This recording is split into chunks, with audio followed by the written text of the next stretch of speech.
don't take. There we go. I hate looking at pictures. So anyway, good morning and welcome. And I hope y'all had a good evening. Everybody got a little rest and let all this kind of process through.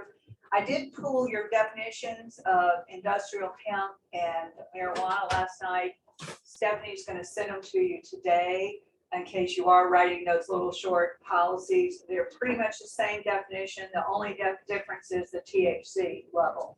So one's 0.3 and one's above 0.3, and that's really the difference in the law as far as it's concerned in Michigan. So that way you'll have those definitions and you can see them and you can use them for whatever purposes that you need to use them for. Today we're switching kind of gears, although here we go again.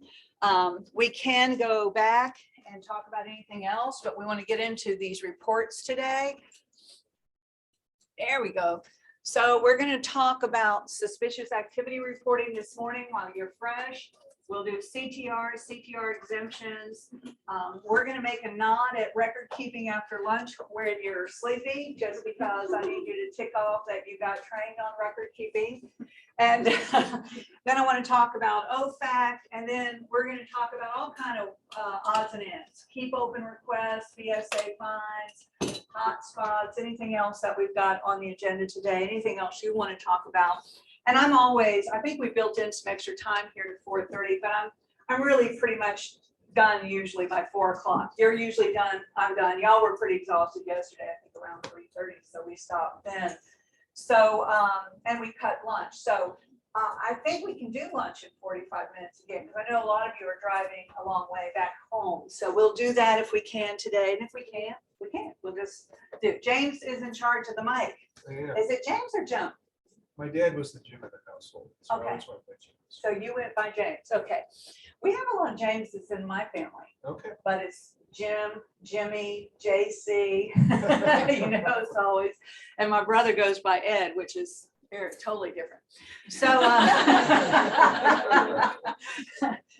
you know, I really think that you should never call your kid by their middle name now, because it's such a problem for CIP, right? I mean, if they go by Ed and all their stuff is Ed, and the nickname thing is really over now, sort of, because again, when we open accounts, we open by what's on that driver's license or that passport.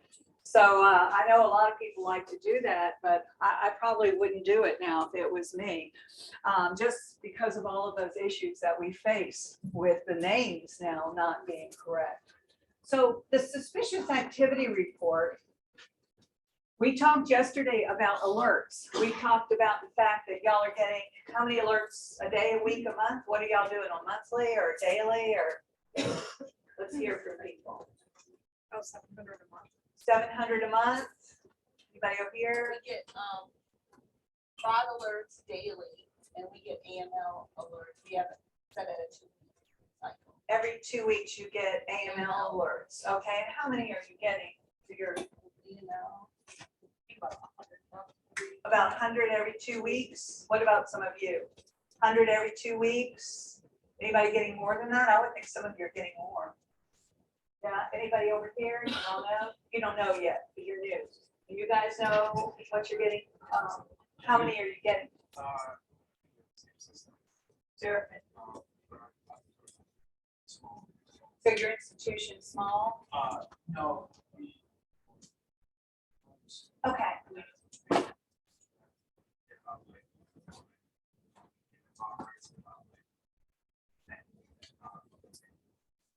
So 5 fraud alerts and 10 AML every 2 weeks.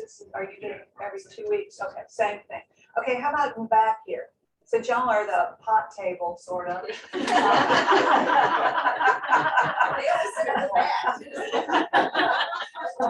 No, I'm just having a little fun, but I mean, that's got to be an interesting table to sit at. And we all work together. We're going to have our careers. So. Even though you're at different banks now. So how many for you, AML alerts a month? I don't know how many fraud alerts we get that.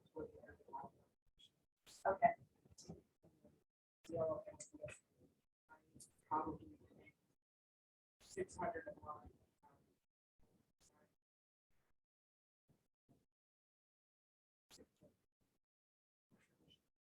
Okay, so just for the class that's listening remote, I'll say 600 for the marijuana and 600 for the other. So 1,200 a month is a lot of fraud alerts to get through. And the rest of, yeah, I'm sure investigators, we're hiring cops. It's coming down to that. The big banks particularly, they're hiring retired police officers to come in and do the investigation. What about your bank? Not 600, that's for sure, though, but less than that. Maybe we look at about 30, maybe 30. So 30 fraud alert, 30 AML alerts a week. And This- yeah, I guess maybe we should have easier than me trying to repeat James's. easier now. 30. We had 30.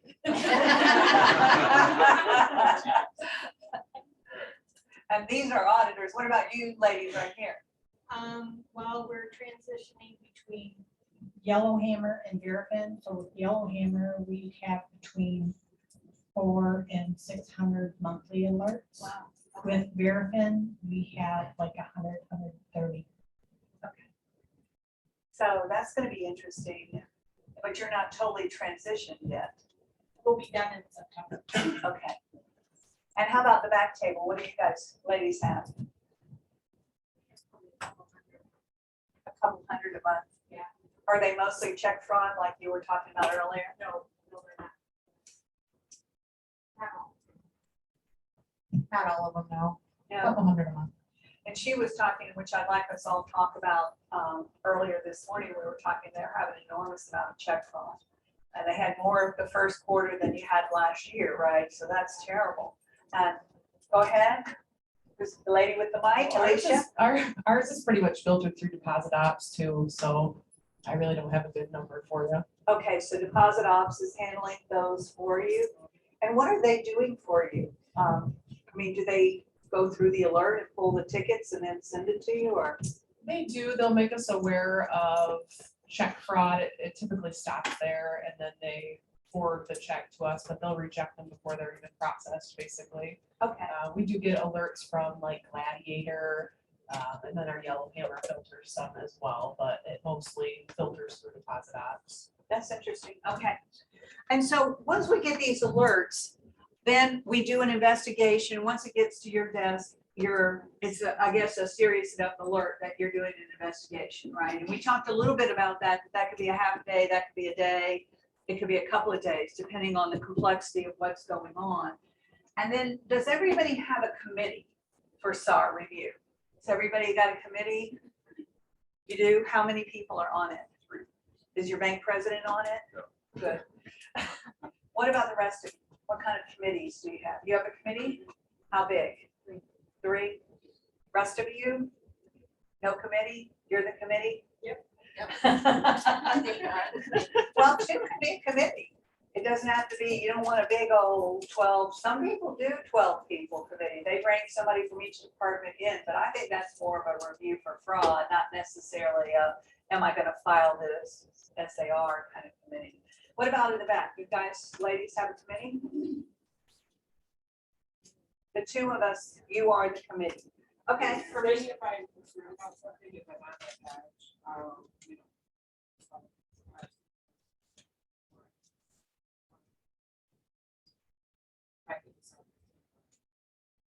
And how about your bank?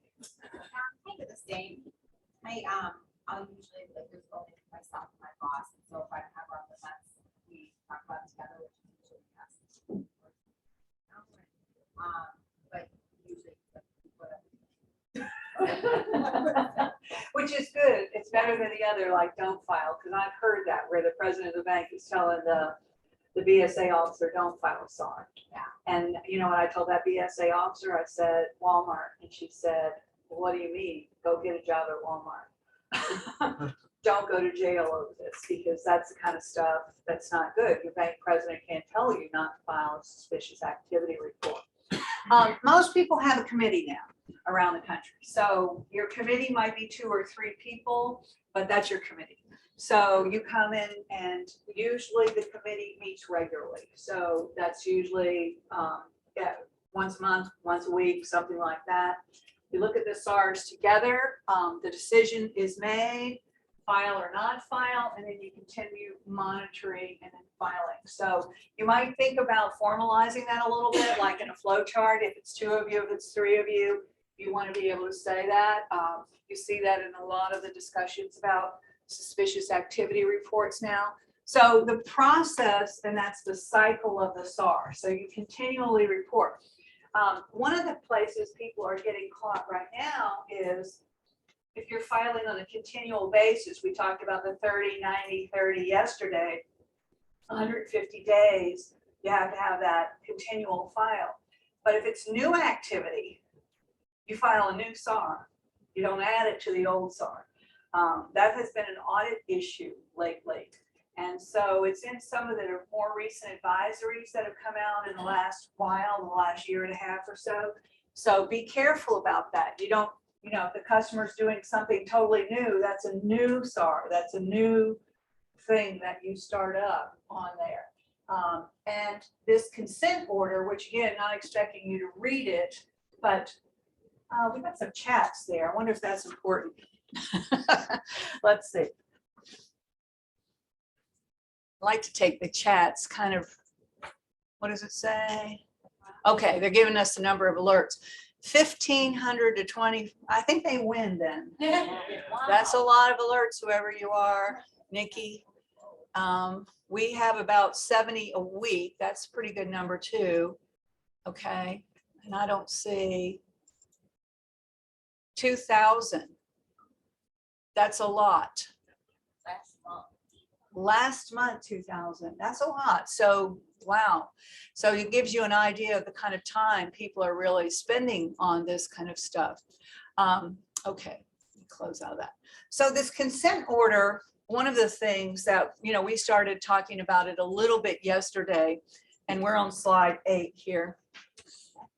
I'll try to be better about that. I'm getting feedback as the day goes on also. I have my own complaint management system going on. That's all good. But this one particularly, when you go pull it, if you go to FinCEN's news, this was the Community Bank of Texas. And this was the one we started talking a little bit about yesterday. But they were getting, they're 35 branches. So they're a little bigger than some of you, but probably not as big as others. And they were getting 100 case alerts per day, which meant that the BSA analyst often did not review supporting documentation. Although all of this information was readily available, the understaffing and failure to allocate sufficient resources further exacerbated the other failures identified below. And one of the things, I was teaching a BSA BOL conference earlier this year, and there's a couple of auditors on that call, on that conference. And, you know, we were kind of like, is this going to be a hard, fast number? Like we can't look at, now this is in print, that we can't ever look at more than 100 alerts. And does that mean you always have to pull all the supporting stuff on it, which is probably why some of you are running it through deposit operations? So we don't know yet, but it's in print in this particular situation. Some of the auditors are thinking, no, that's not a hard, fast thing, that it's just something that is, was relevant to this particular situation. And that's the way we're going to take it for right now. But it kind of gives you an idea, but it doesn't sound like any of you were doing 100 alerts a day, even at 2,000. That'd be pretty close though, when you talk about business days. But anyway, so that's kind of interesting that they actually, you get a case alert that they want you to pull the back stuff, because I know banks where the president's secretary is making the first cut on alerts.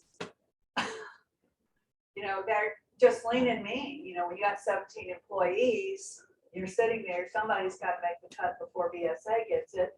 And so they have the president's secretary looking at that, and I doubt she's pulling all those tickets and stuff like that. It's the same customers over and over and over, but that's been sort of a theme in these USAA and in this one, that they were going by these are known customers, so we're not going to look at them again. And they don't like that thinking. Okay, we know this customer, you know what they're doing, but they're not really looking at the transactions. So again, it comes back to time management on this stuff. And it goes on and it talks about on this page, and I'll just kind of summarize this for you, but it talks about the frontline staff completing the CDD documentation. So in other words, we mentioned this yesterday where the paperwork was getting filled out, sent to the back office, incomplete. And then the back office is sending it back, and the officers are filling out the CDD questionnaire. No, we're not hot. No, we're not, you know, whatever it is, the questions that we asked. And so they didn't like that at all. And so they didn't feel like they were really getting a true baseline on their customers, where once we get that baseline of this is how you think you're going to use the account, then we're watching the overs and the unders on it. And so again, you know, it's really just interesting about this. And so it goes on, but read it and weep. I didn't put the whole thing on here, but I certainly put enough in there that you see they failed to timely and accurately file 17 SARs.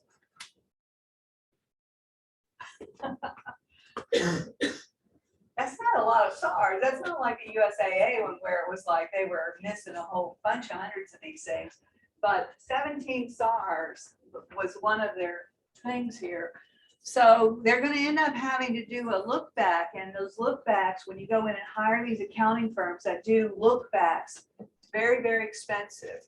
That 6 branch bank that I knew in Louisiana, the guy told me $300,000 it costs them to hire an accounting firm that specializes in look backs to come in and go back and go over their transactions and file their SARs or make SAR recommendations on their activity.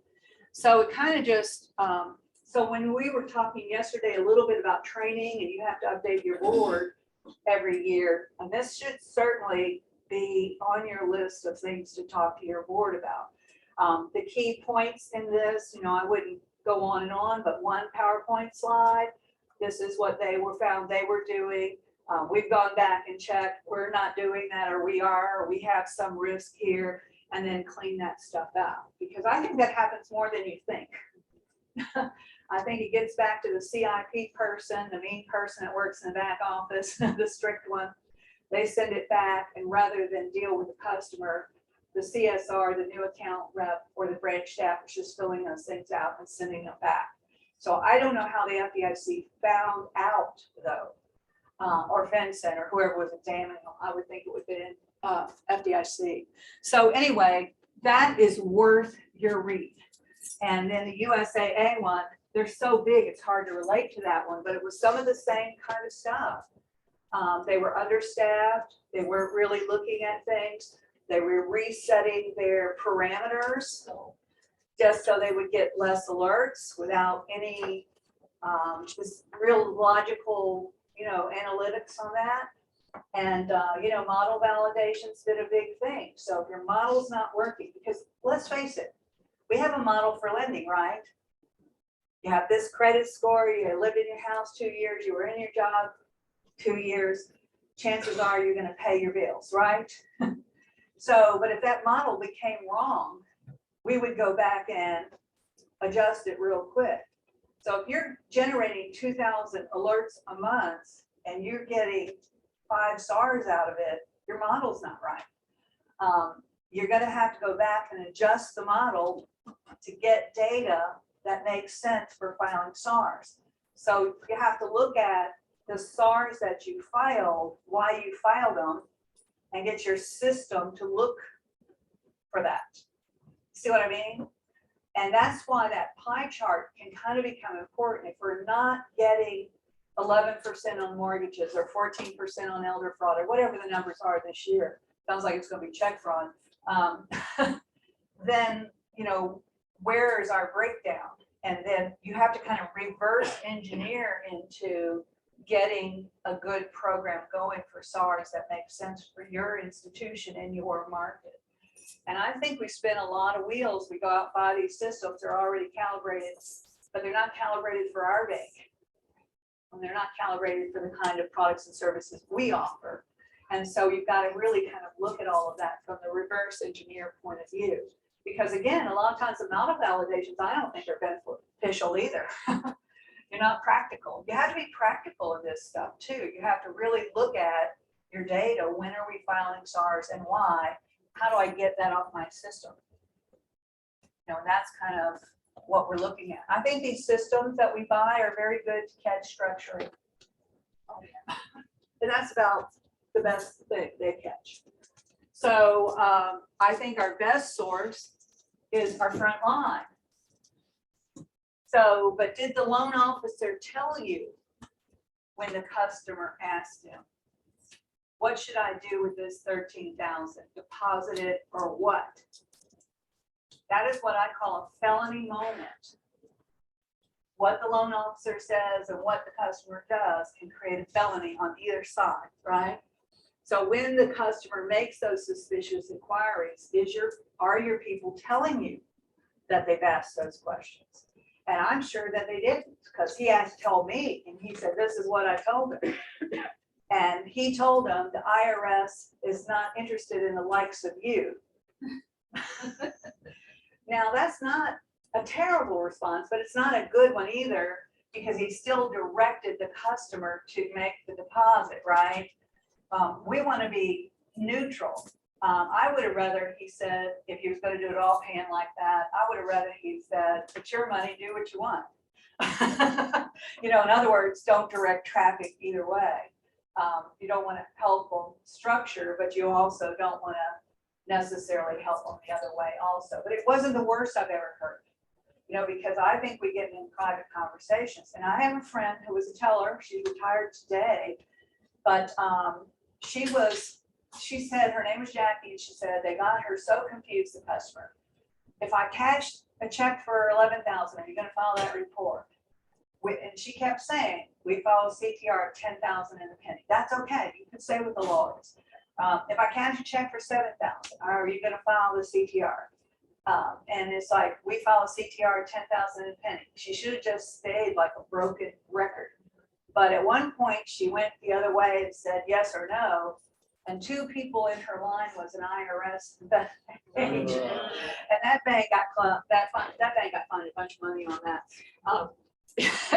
She still had her job, but still, you know, it just kind of shows the kind of things you just don't know. Because I've done board training for a bank at night, and their board had two IRS agents on the board of directors. Can you imagine how detailed that was? I mean, that's crazy detail. So I would not want that on my board of directors. That's, you know, it doesn't hurt anything, but it's just you get that real analytical personality, and they're going to bog down every little thing. So FinCEN, the SAR is on FinCEN's website. This is a copy of it. We're going to look at certain things on this SAR. There's always a lot to talk about, the suspicious activity reporting. But the first part is that this is highly confidential. Do you want to just give me your keys so I don't interrupt what happens? Why is it doing it though? Is somebody walking up to it? I don't know. I don't know. I come from the back. Maybe you want to move it. Okay. Sorry. Something's setting it off up Yeah, there. sure. All right. Sorry. It's not my car. Rental.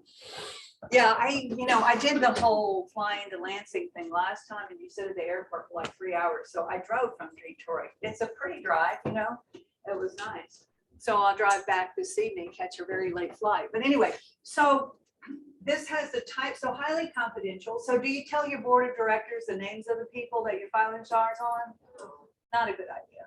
You do tell them you filed the SARs, though. A list, 3 SARs on structuring, 3 on check fraud, you know, kind of a list of things. But typically we don't give them names. Now I hear sometimes that some boards want names. That puts that board member in a more precarious position because they can't tell anybody that that SAR has been filed on them or violate that confidentiality. If you ever want to have fun, just go back and trace some of those lawsuits on confidentiality. There's a whole bunch of them. They go all the way back to Whitney Bank out of New Orleans. It was their Texas branches. But, you know, they went all the way. The first case was Bank of Marfa, and it went all the way to the U.S. Supreme Court on whether filing a SAR was a violation of privacy and that kind of thing. So, so far the banks mostly win on these, but not always. So you've got to be careful about what you do and how you do it. So I would think your Verifins and your Yellowhammers give you a case number on this, correct? Okay. You open the SAR from the case. Okay, and so the case number goes in the filing name? That's true. I think that's true. Those of you that file them, what goes in your filing name? Oh, I'm drawing a blank now. I don't know why I've done a million of them, but. It's it's It's a some number. numbering. Yeah, I don't, I guess. I'm Once not they 100% get it, sure they what- can assign it the number. Yeah. Right. Once it's accepted, yeah. Once it's accepted, it's FinCEN, but I'm talking about on your end. Yeah. I'm not talking about the identifier, I'm talking about the filing name up there. And CTRs, a lot of times people use the last name of the customer, which is fine. But on SARS, we don't do that. Typically, we do some kind of numbering system there. Okay, we're getting a chat here. Maybe that's, somebody's telling us what they're doing. This is so interesting. This is like trying to do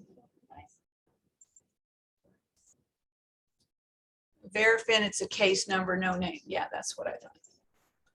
Okay, so she's saying Verifin case number, no name, which is what you open a case number, and that's typically what I've seen.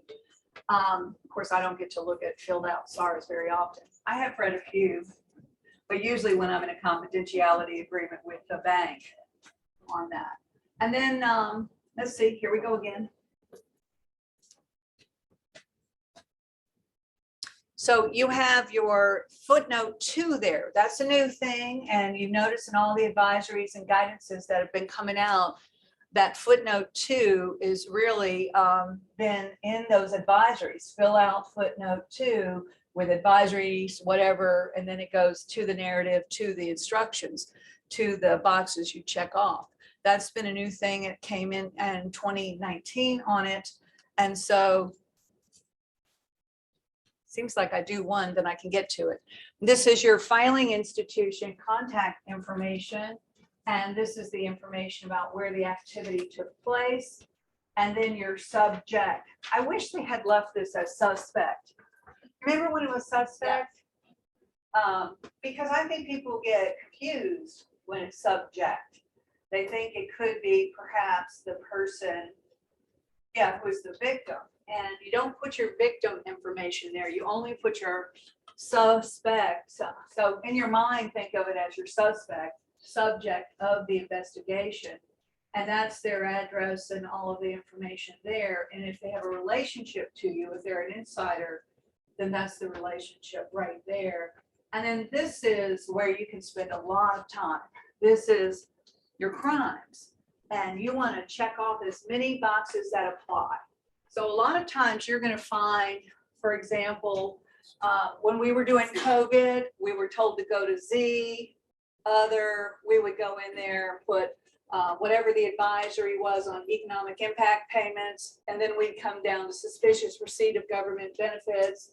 So whichever ones apply, is it ACH fraud maybe, or is ACH mechanism? You know, that's where you get back into those kind of discussions. So we're going to look at all of this. And then you've got more. There's your mortgage fraud. There's your cyber crimes. Cyber was new in 2019. So you have cyber here. You have cyber here. You have your cyber event indicators here. And then, of course, you have the narrative. People tell me they write one paragraph narratives. I don't know how you can. I mean, I don't know how you can when there's 24 bullet points in the instructions to cover. And so that, to me, I know we're doing the who, what, why, and where of the crime. And maybe if it's something simple like a recurring structuring one, that might be one paragraph. But I'm not sure how you could get a one paragraph narrative. Now, this is where auditors and BSA officers always disagree. BSA officers want a whole lot of content in that narrative. Auditors don't want to read that much over and over and over and over and over again. So the auditors always want the narratives to be short and concise, and the BSA officers are trying to help law enforcement, so they want it. But like one auditor told me, I got to read 1,000 of these things. I'm tired of reading these long, John Grissom books on the narrative. So I want to do something that would like them to do it shorter. And they're repeating stuff that's already in the SAR. So you don't have to repeat in the narrative anything you already checked off in the SAR. You don't have to go back through the address unless you're adding something to the story. Now, law enforcement, the meetings I've been on with them, they get a compressed file. So when they get your SAR narrative, they got to take a ruler to go across it like this, like your batch filing. So they're going to read the first paragraph of your narrative. If they're not interested, it goes into the not going to look at pile. It's not always the amount of money. Secret Service particularly doesn't care how big it is. Like FBI wants a couple 100,000, or they're probably not going to be interested unless it's cyber. But Secret Service is looking for white collar crime. They're looking for counterfeiting. And if they think they can get a conviction, that's the SAR they're going to hone in on and go for. They don't care if it's a smaller amount. So again, they may hand it off to local law enforcement and say, we think you can get a conviction on this white collar crime. Because when you talk to Secret Service, they will always tell you it's always the bookkeeper. A lot of fraud in businesses is the bookkeeper. And it certainly happened in my sister's business. The bookkeeper set all her bills up ACH out of their business. So she was paying her bills out of the business, but didn't pay their bills. So, it's kind of interesting when we see some of this kind of fraud go on. So don't get into mindset like this is so minor, nobody's interested. And you can voluntarily file on check fraud. Like if you have check fraud running around your state, you usually hear about it in your groups, right? Y'all, don't you have a group of law enforcement that you meet regularly with in your areas? I mean, most people do. So find out if there is one and get involved in it, because a lot of times the law enforcement and the bankers come together about once a year or so, a quarter, and they go over the crime in the area. Well, I know in Louisiana, we were looking for this check ring that got called the dash game, because they were doing zip codes on checks, 70737 dash, the last 4 digits wouldn't be there. So if our tellers had been looking at the checks and had been informed of that, then we could have caught these folks earlier. But instead, they had interrupted a shred operation. They had all these checks. They were making checks on their home computer. They had pretty good forgeries. And they were getting homeless people with fake IDs to go into the bank, cash a check drawn on the bank for $2,000 or $3,000, sort of under the radar. And finally, that's when I would voluntarily file if we got hit. If it was under 5,000, I'd probably file it, because the law enforcement community needed to tag the pattern together. And so that's kind of thing you can think of filing on a voluntary basis. They ended up catching him in Pineville, Louisiana. The guy that was the lead guy was training the new guy, backed into a ditch at the little bank there, Evangeline Bank. And they called the law enforcement people, and there they all were with fake IDs and this white van. So they caught the head of the ring and broke it down. And there was another one like that, similar. It was this lady out of Teachers Credit Union that was running a check fraud ring. She was copying members' checks and then making more checks drawn on the banks around town. And what she would do is send teachers out to cash these $2,000 checks. This teller I knew was working at a different branch. And so she was a floater and she was at a branch she's normally not at. And she said the checks weren't the right color. So she picked up the phone and called the customer and said, did you write these two $2,000 checks that are drawn on your account? And the customer told her no. It was like a series of miracles. And because they were across the river, the Mississippi River, in a little town called Bruley, the police were right next to the bank. The police were able to just walk over there and get them. And that was the end of that. So, again, sometimes we win, but how much do we lose before we win is the problem with the whole thing. But anything you can supply, here they're looking for time zones, they're looking for joint owners on accounts, they're looking for locations, if there's any pattern that you're trying to build with physical locations is a big thing for law enforcement. So on like wire fraud, for instance, like the wire was sent out and the person that got it was the bad person. So we don't put our person on there because they're a victim. Right. So do you put we know all the information that the wire went to. We know the bank, we know the routing number, we know the account number. Do we put that in the, do we put that in the narrative or do we put any of the information in the front part of the SAR?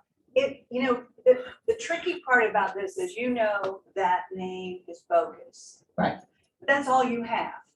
So yes, you put that person as the suspect, because a lot of criminals go under long-term aliases, and they're that person at various times during their career of crime.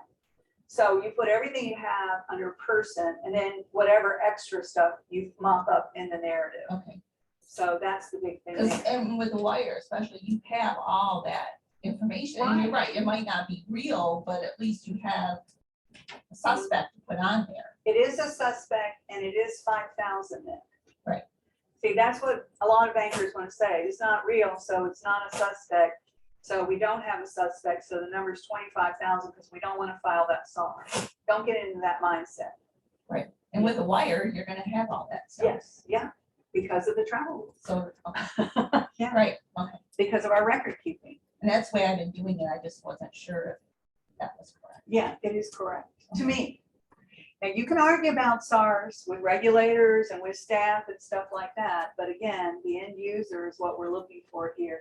And those aliases, that might be a good address, it might be an alias, but it might be a regularly used alias. Right. Or, and that person could be a victim too, if it's a money mule, but we don't know that. We don't know that.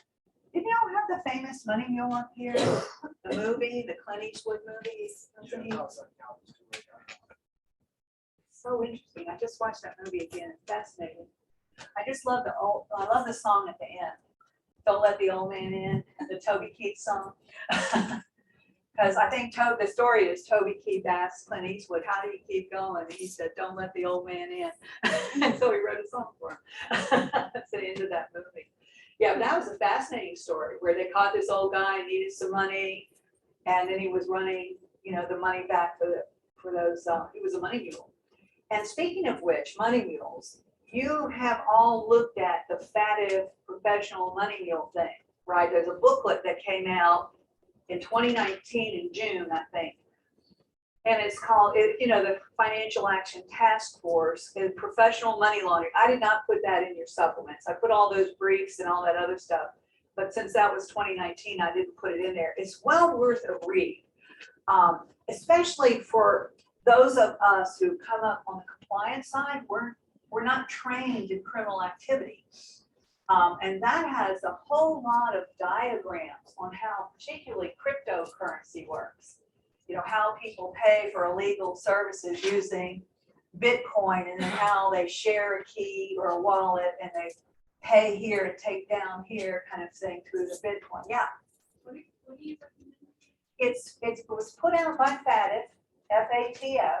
If you Google, probably can find it on your phone right now, FATF, professional money laundering, there's a whole booklet about schemes, and a whole section of it's on money mules, which is really, really interesting. And I think that's been part of our problem right now. Like when that 250,000 of unemployment fraud pops into your account holder's account, and then it's wired out or it's taken out some kind of way pretty quickly. You're thinking, is my account holder a witting money mule? Were they a part of the whole thing, or were they an unwitting money mule? And you don't know. And that's what you have to talk to your branch staff and try to determine, do you think they're in on it? And if they're in on it after the conversation, then you're kind of like, you have to file them as a suspect subject. But a lot of these people, I'm not sure they really knew what they were doing. My cousin didn't have an account. This is when I heard. My cousin didn't have an account, so I gave him my account number so he could get his unemployment. And again, at that point, ACH wasn't really watching the names matching the accounts so much. I think they're watching them more now. And so they were let that 250,000 come in. So was she an unwitting money mule? Therefore, she's a victim too. Or was she involved in it? But anyway, it's not going to matter too much because she is at 250,000. You're going to file a SAR either way, and her name's then going to be in the narrative if it's not in the subject suspect. But you do wonder about some of that. Were they really helping now? And I'm a skeptical optimist, so I'm not too sure about some of that stuff. I used to believe people, but now I start off not believing them. I wish I wasn't like that anymore. Maybe when I retire, I'll go back to my basic nature, which I think is optimistic. But anyway, so I want to go over with you, because I think it helps you complete this SAR. I want to go over the regulation and show you how skinny it is. Very skinny. And then we're going to look at the instructions. So it says here, and you're in 1020, remember yesterday I said there's only 2 sections of the Bank Secrecy Act that our new BSA officers have to worry about. And it was 10, 10, and 1020, which is specific for banks. Every bank shall file with the Treasury Department, to the extent and in the manner required in this section, a report of any suspicious transaction relevant to the possible violation of law or regulation. It does not say account. It does not say customer. It says transaction. And then it goes on to say you can file any report of any suspicious transaction that's believed possible violation of law or regulation whose reporting is not required by this section.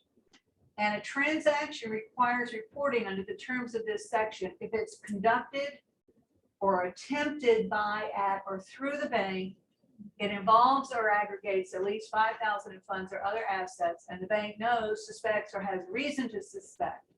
So what was important in that sentence? Attempted, has reason to suspect, by, through, or to the bank. That's starting to sound like CTR language, right? CTR, cash in, cash out, by, through, or to. And so, and it gives you, it doesn't talk about insiders at any amount. It doesn't talk about 25,000 in the reg. That's in the instructions. So number 1, it says the transaction involves funds derived from illegal activities or intended or conducted in order to hide or disguise the funds or assets or derived from illegal activities as part of a plan to violate the law. So that is money laundering. I'm hiding the source of the money because the money came from criminal enterprises. The second one is I'm evading the Bank Secrecy Act. That could be I'm buying monetary instruments under the thresholds, or wire transfers under the thresholds, or I'm structuring, or I'm doing beneficial ownership at 24%. Any of that would be evading the Bank Secrecy Act. And the third one is your catch-all, and it says it has no apparent business purpose. We cannot figure out what in the heck in the world is going on here, but your gut is screaming. And you can't put that in the narrative, but this doesn't look right. This is not what a normal convenience store does. We went in that convenience store and there's no products in there. So how are they getting all this money? Can't sell that much gas. Okay. And so we don't know what in the heck in the world we're doing. And that's why we're filing the SAR. Now, when we get to the instructions, it's going to add the insiders at any amount. It's going to add the 25,000, and it's going to add a 4th bullet here that says any financial crime, using the bank for any financial crime. So they add stuff in the instructions that's not in the regulation. Everybody get that? Okay. It's weird. And then you add the exam procedures because there's a lot more in there. The exam procedures tell you if you get a national security letter, what? Who's got one? She's smiling, so I think she has that one. You can't tell. You can't even reference the national security letter when you do your narrative. It's so secret. It's from the FBI and national security. That means they're going to do something horrible. So they're trying to find out if you have them. So we'll talk more about that, like 314As. You'd open an investigation, but you wouldn't necessarily file the SAR unless the activity is at your bank. If you have an OFAC match, you have to file a SAR because you've already been put on notice that there's a crime, right? This somebody is doing business with someone that's on that list. So, and then it talks about where to file. to be filed in 30 days after the initial detection. Boy, you want to argue about initial detection, right? How many of you have been in a lively discussion about that? Okay. But I'm going to help you with that. And 60 calendar days when we don't have a suspect after initial detection. And then there's some exceptions for robbery because we already called the police. We've already called the police. They've already handled it. And then, of course, we retain these records and the supporting documentation for 5 years. And the largest part of the whole reg is on confidentiality. So when you pull the reg and you look at it, again, all the litigation has been on this issue. Lots of litigation out there that you can look at on the issue of confidentiality. And you know, when you pull one court case, they'll give you the references to the other court cases, and you can kind of follow the peanut trail if you're interested in that. Because it's pretty cool stuff, really. And then, so once you make the decision, now we're into our instructions. We've gotten the alert, we've made the decision, we're gonna file that suspicious activity. Then it tells us who must file and our filing deadlines. So I was up doing a 3-day training for a large holding company, and they have, you know, they have their BSA people, 30 or 40 of them, and they had their auditors, 30 or 40 of them, a bunch of people. And the FDIC had told them, the day that that transaction happens, you have to start counting. That's not correct. And so that got to be a big point. And I'm like, well, they're the FDIC, they're right. No, they're not always right. Nobody is always right. I mean, there's always stuff that you're going to miss. I mean, everybody does, everybody. You learn that. I call myself a professional learner. But I would say document your timing, because I'm going to give you some help with this. If you are little and you're not using software, which some of you weren't, you're not going to have a case file. So you have to make a case file. You use a piece of paper. This is when we got the transaction. This is when we looked at it. This is what we found. This is when it went to our 2-person committee. And this is what we decided. It's suspicious. Now you start counting. See the difference? Okay. Because this came out, remember how yesterday I talked about that not only do we have to use the law and the instructions and the exam manual and the advisories and the alerts and the guidances, but we also can go back to these old SAR activity review tips and trends. So I would download them all into a file on your computer. I think there's what, around 20 of them or something like that. This was before advisories, but these still stand. And so they updated it again in 2006. And it says here that initial detection should not be interpreted as meaning the moment a transaction is highlighted for review. There are a variety of legitimate transactions that could raise a red flag because they're inconsistent with the account holder's normal account activity. They may buy or sell a piece of land. It could be anything like that. And the 60-day period does not begin until an appropriate review is conducted and a determination is made that the transaction under review is suspicious within the meaning of the SAR regulations. And it says here, institutions may have implemented multi-layer review procedures and or system in order to better detect and review suspicious activity. And that may involve a red flag notice, a brief review by an analyst, investigation by an investigator.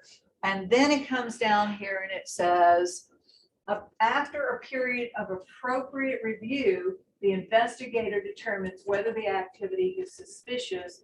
Thus, the date of initial detection is the date when the investigator has appropriately reviewed the activity and makes that determination.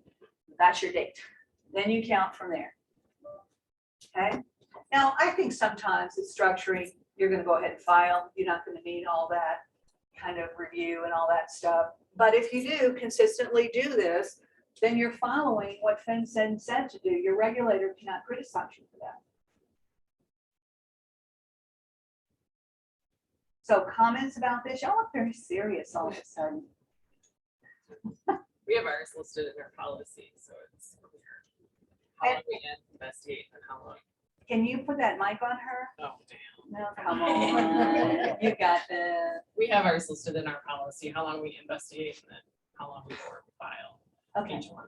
And we have had auditors come back like, well, why this was structured, it was very plain, why didn't you file it quicker? But we really I look at the date, so I know because of everything else that we have and everybody's trying to do everything, I just go by the dates. I don't look like what reason it is that we're filing. okay. So we've had a little bit of pushback on that. So anybody else got similar experience I with think all we got that? some chats on there too. Okay, I'm gonna go get those in a minute. Anybody in here have more, anything to add to that? Your timing? Have you had any pushback on timing? This table right here, I know has something to add to that. No? Yeah, go ahead. So when I'm starting my SAR, I always start with the investigation date ended, so that they know the timelines.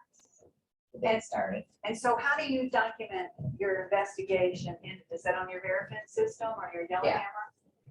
Yeah, it's on my system. Okay, so do you do the investigation or is that somebody else? I do the investigation. So you say the investigation is done, which is basically what they're saying. Once Yeah. you've done an appropriate review, this is my date, now I count. Correct. Okay. Anybody else have anything else they do differently? Here's, right here. I'm gonna pull up these questions. Help each other on this stuff. It's too great. So I have a timeline sheet like you showed, kind of similar to that. Okay, And then I do the investigation and we allow 2 weeks for the investigation. And then we meet and have the SAR determination, and then that establishes the date. And then you can go into Verifin and then you create the SAR, and then you have 30 days to file. I like it. I mean, both are good. They're both similar and it's the same process, but you just say it's 2 weeks, like you were saying, we just documented. We're You're the together. same. Yeah. It's the same thing. You just say 2 weeks, it's in your policy. Now, when you say it's in your policy, is it in your policy or in your procedures? In the BSA policy? Yeah. Okay. You know, it's just interesting what people put in policy and what they put in procedures. It's very different from bank to bank. Yeah. But for you new BSA officers, policy is intention. Okay, so it's usually shorter. I intend to bake a German chocolate cake. All right, that's my intention. When I leave here today, I'm going to bake a German chocolate cake. I plan to be in compliance with the recipe. Okay. When I get to the cup of flour, cup of sugar, stick of butter, that's the procedure. Okay, so that's where you put the more detailed stuff. And sometimes I tend to be too detailed myself when I help people with policies because I'll skinny it down on me because the board doesn't want to see it. But if you can move it to procedure, move it to procedure if you can't, because remember, you can change your procedures, but you can't change your policy without going to the board. So if that's hard and fixed, that's fine, what you're doing. Processes, which you see all the time in the exam manual, you see the 3 Ps, policy, procedure, and a process. Do you need to write down that you get to the refrigerator to get the eggs? No, that's a process. So everybody knows we go to the refrigerator to get the eggs for the German chocolate cake, okay?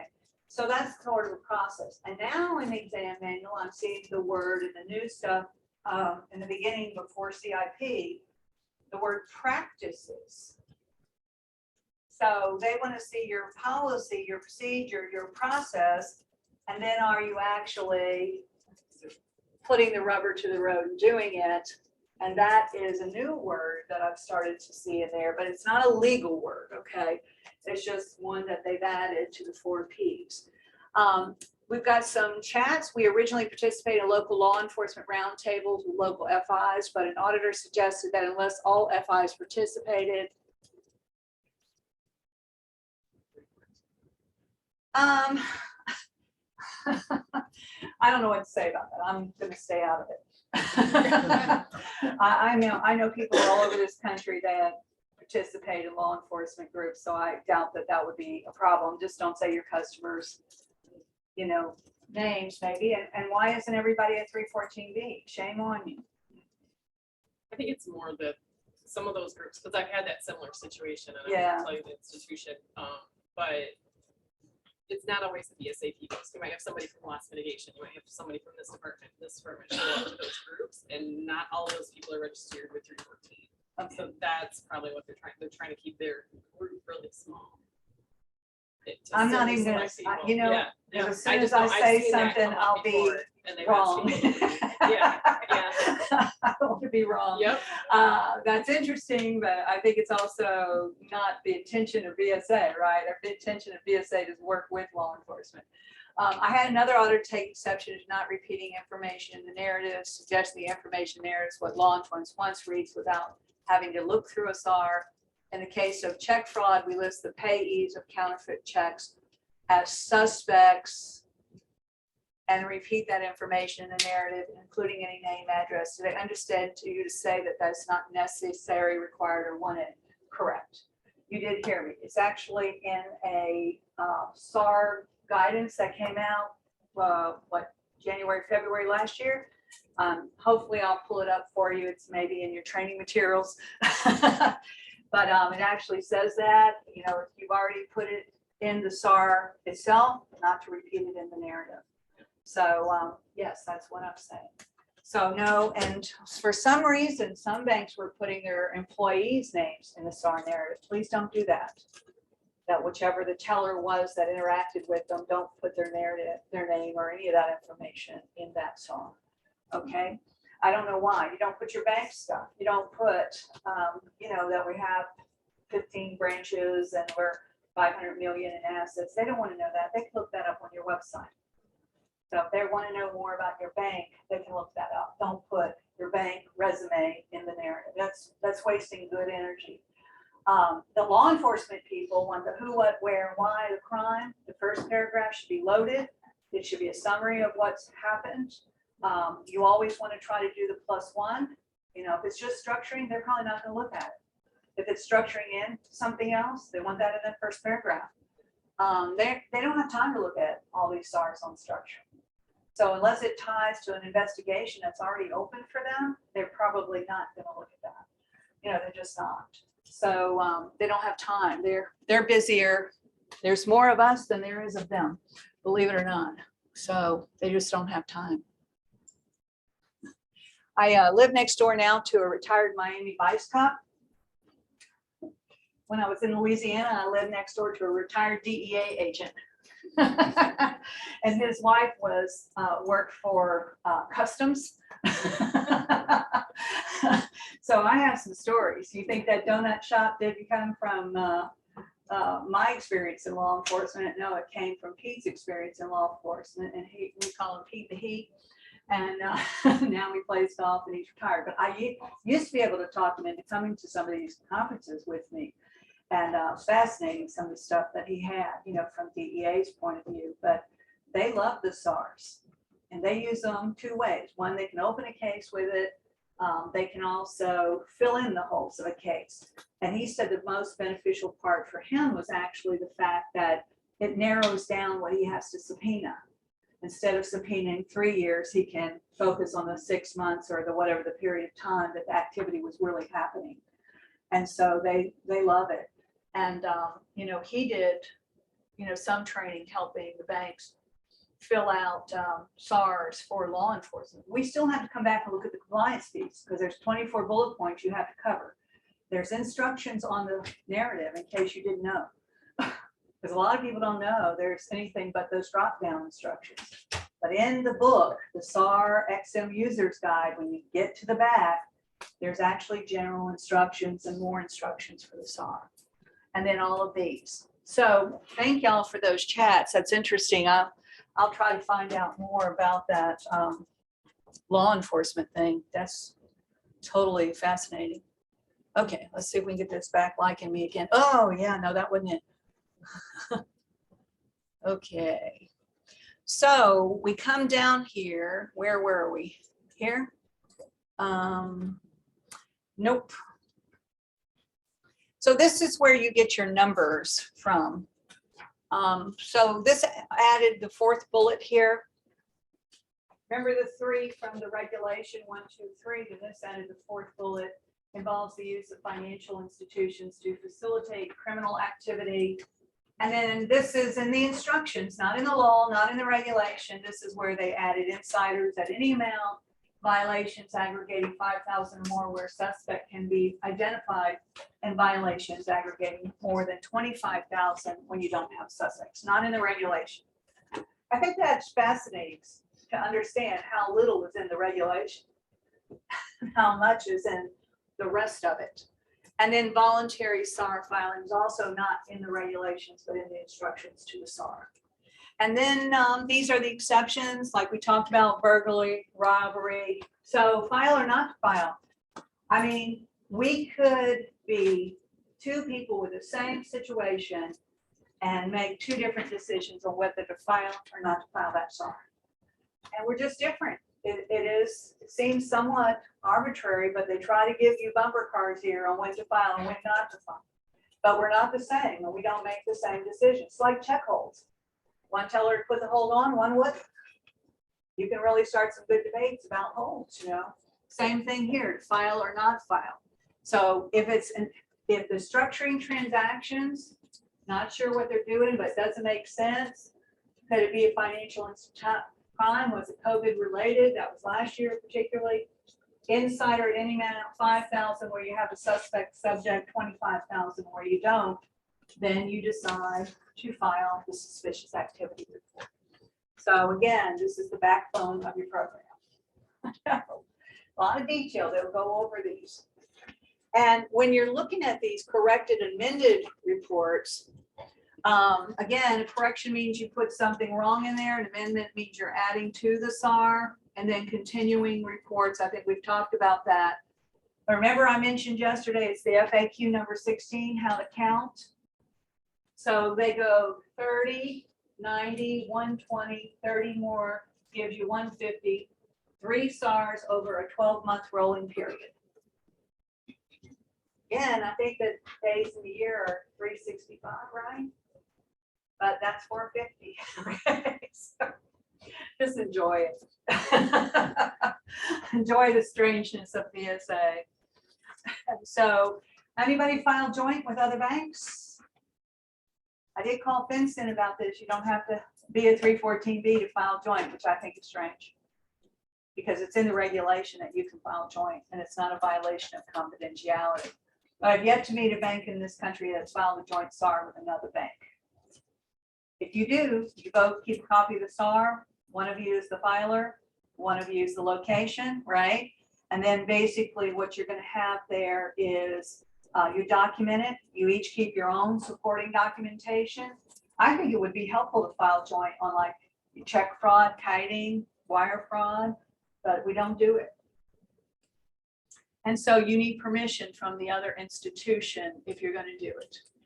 Okay.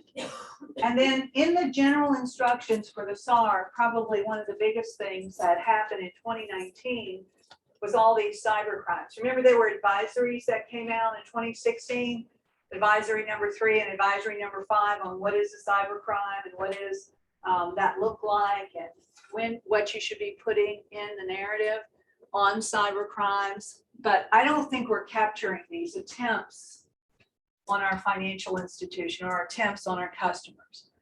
So there was a little bank in New Orleans that I used to do their BSA pizza night. And it was fun because every year you go, we get a flu shot and we had BSA training. Now I don't get my flu shot as regularly, although I've been shot up with all this COVID stuff, but which I'm happy about, of course. But what happened to them? And they're a sweet bank. I mean, they basically know their customers, such a tight-knit little community bank, and they really didn't have many fraud. So it was really hard to get them excited about fraud. It was just an experience. So they were hit by a cyber crime. Somebody hacked in, sent instructions from the commercial customer to their wire department. The wire department, it started off small, 5,000 to Texas, 10,000 to New York. You know, it wasn't anything that unusual.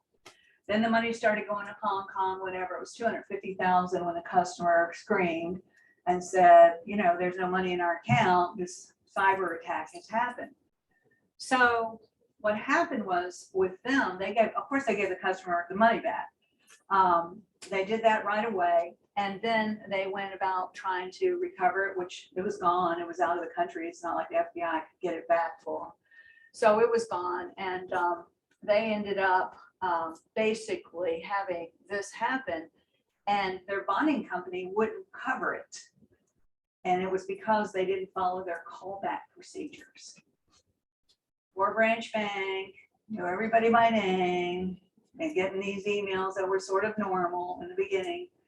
And they did not call back customer and say, is this really you? So the bonding company wouldn't cover it. So they hired a law firm in New Orleans that specializes in banks. They're called Lunchy and whatever. And so that cost them $50,000 to fight their bonding company, which they ended up winning on a technicality. So they paid the law firm $50,000. They had a deductible of $15,000. So they're still out of $65,000 because somebody did pick up the phone, call the customer to make sure it was them. Everybody with me here?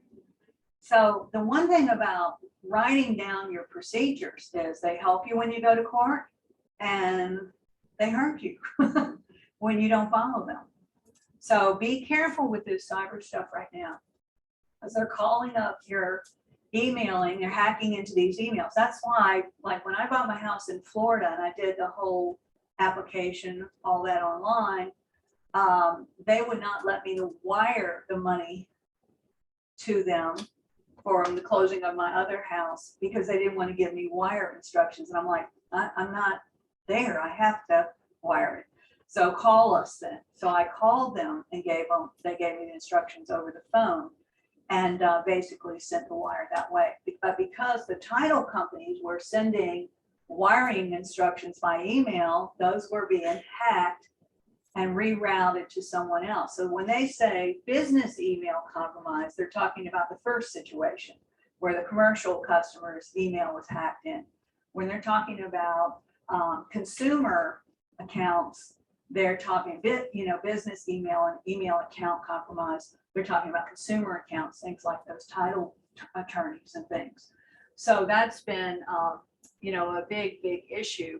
But I just remind you about your callback procedures. Make sure you get your auditors to check that we're really following those, especially the littler you are.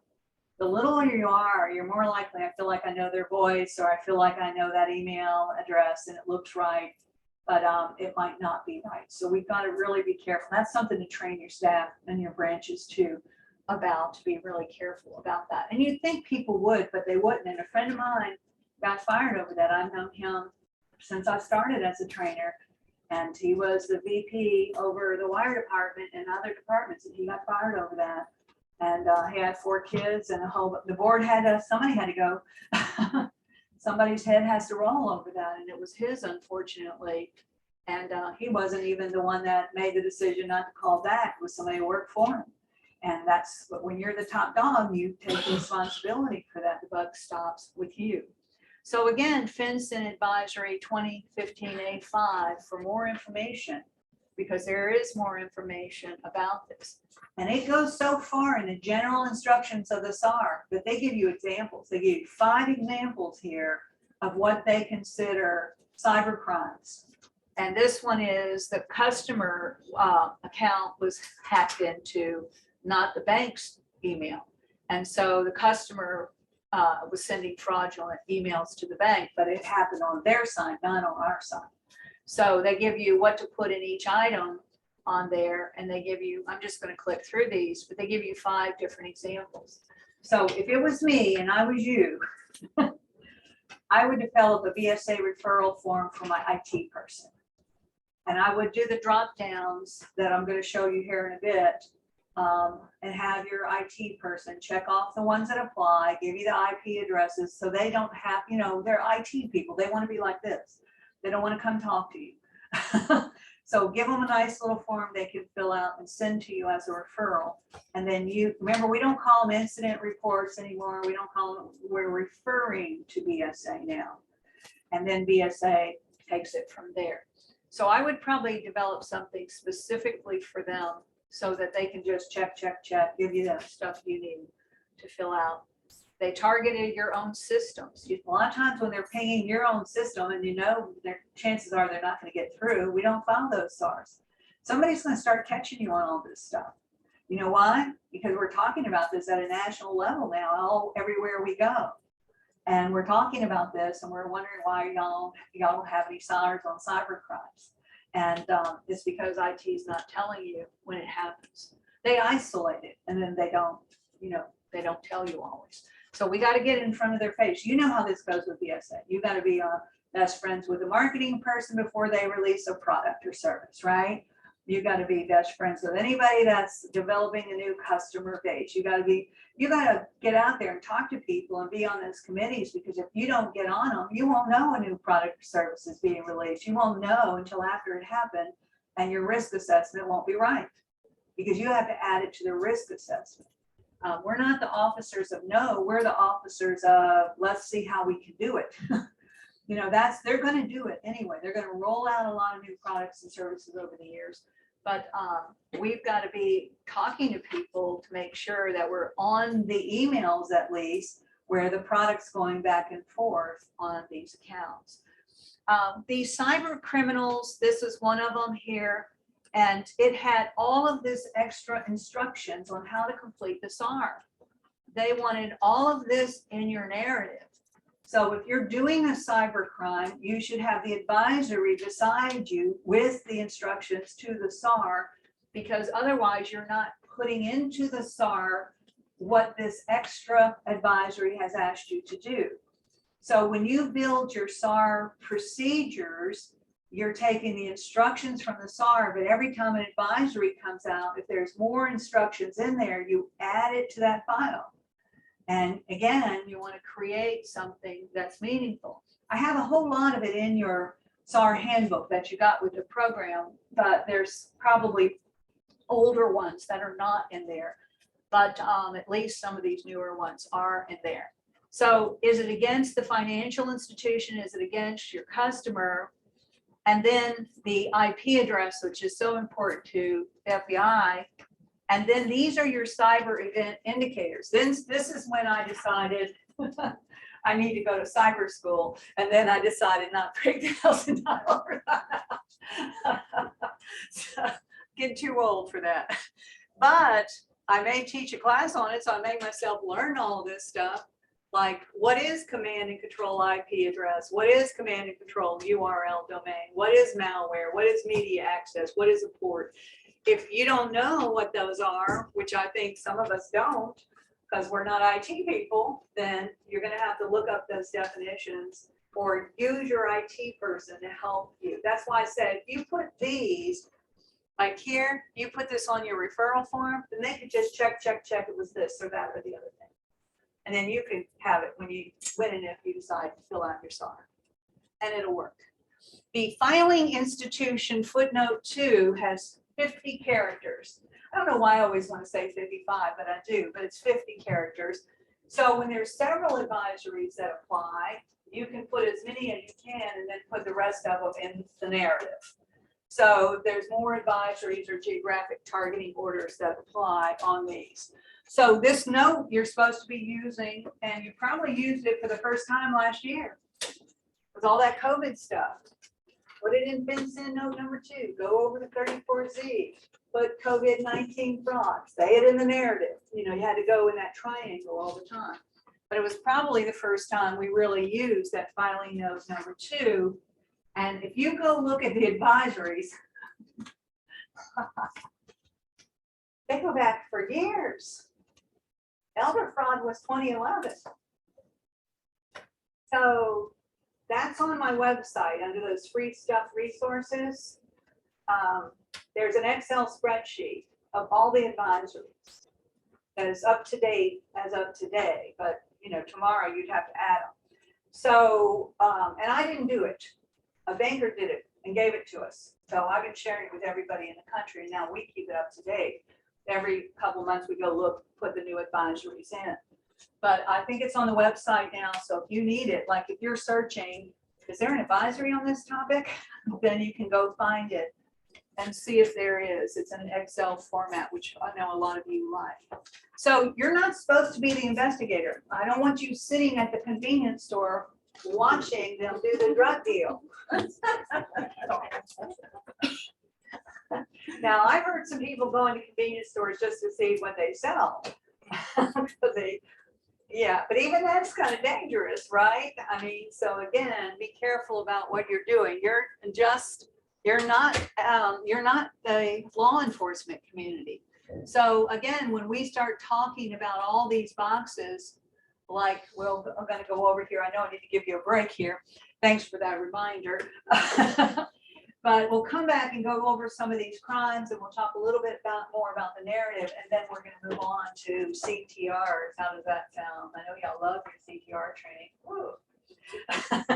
So take a break here. Let's take 10-15 minutes. Remote people, submit your questions, and I'll look at those on when we get back.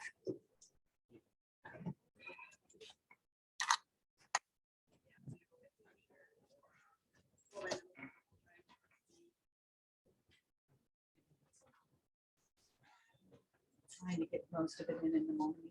So y'all won't be exhausted. See, my toolbar goes away. That's what. Do not sit that. And I'm having a hard time making myself sit on my stool because it's hard to keep it all away. You look so beautiful. So Bus or teach, so that's the front of the bus. Yeah.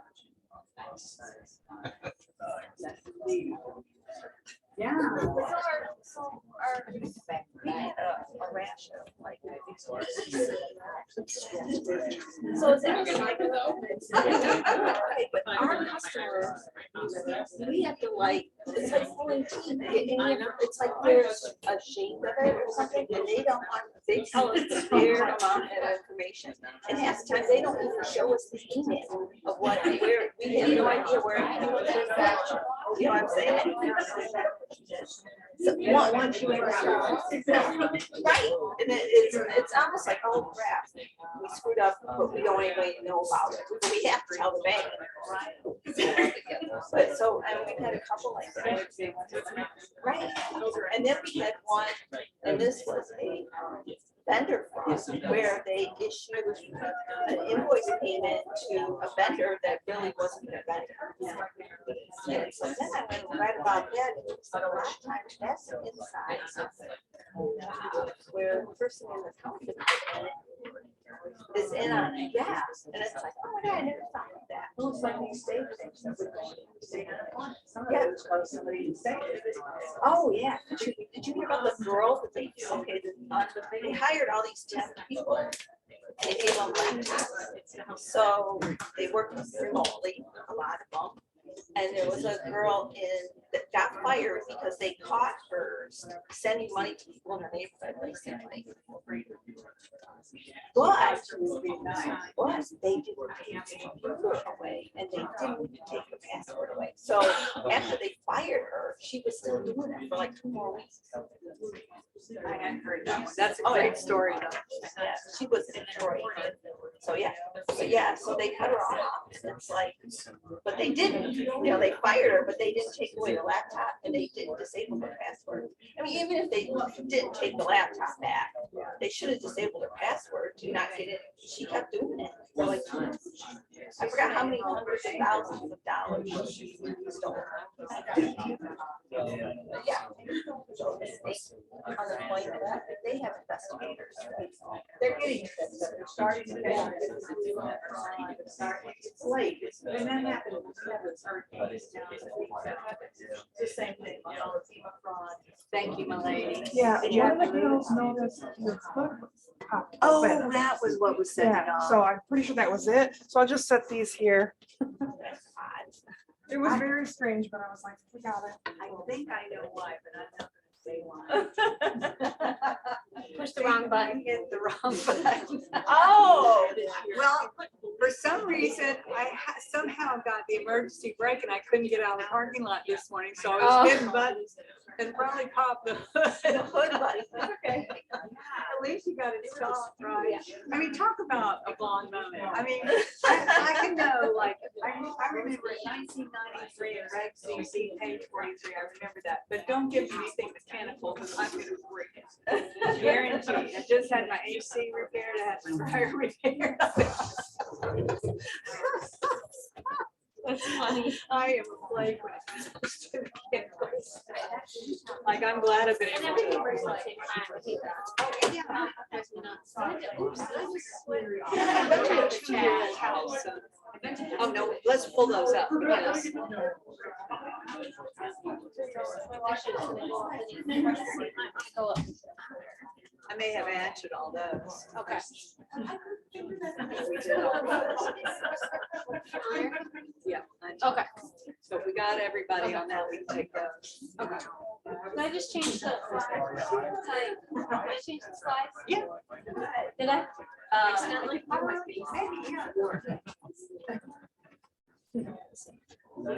Oh, come on. I don't know why it does that sometimes. How it freezes up. There it is. Okay.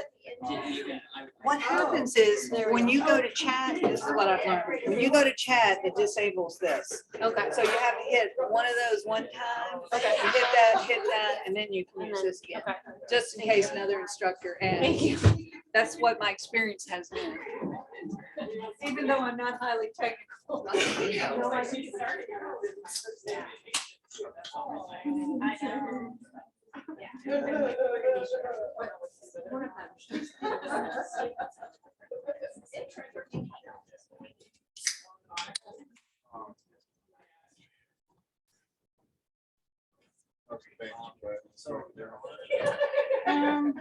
Okay, I can't get to anything.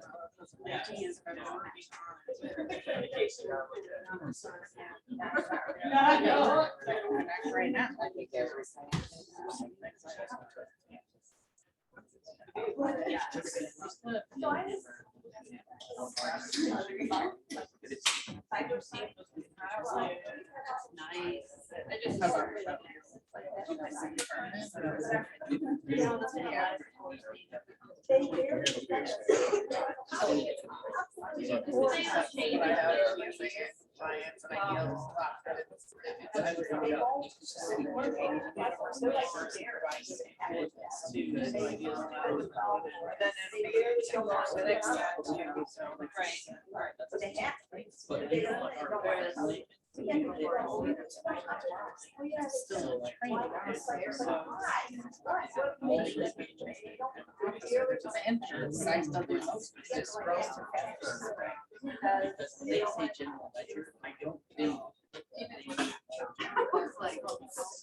Right, but we have. Oh, yeah, I sent this flyer. Person.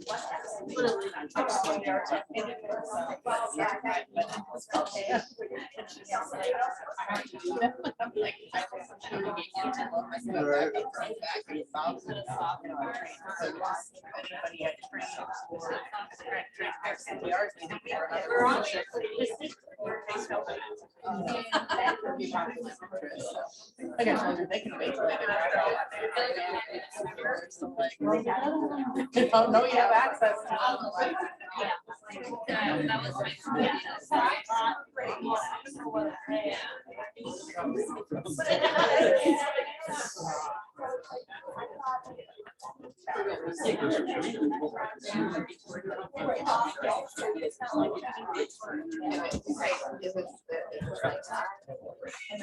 Yeah, I've got a, Yeah. I keep staying away. I keep getting- But our It's a little.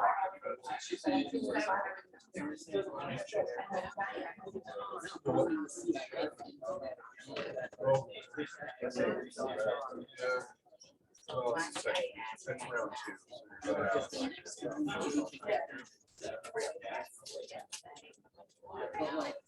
do think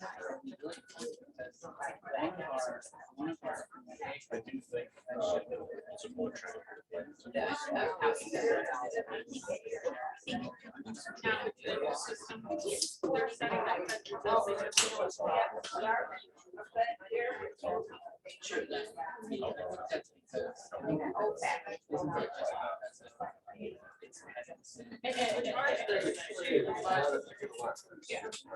We just converted to converting on that. I think they have, how do you have the software? They took checks. They scored it better. Just went to the Yes. Canadian. Yes. Yeah, that's what ours is. And there's an approval process. Double that. There's an approval process. I have to. And then, you know, once I'll send them the bill or send the bill. It makes sense, but now obviously this. What you're saying is that's because even that. Should be going in. And then also.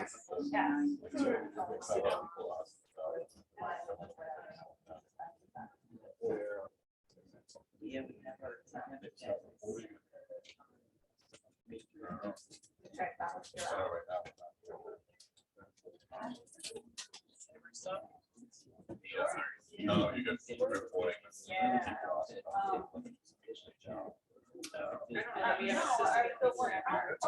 Oh, yeah. I got worse for this $600 tracking change. We tried to push, and then they changed it to 10,000. But it was enough that everybody started turning their mattress stuff for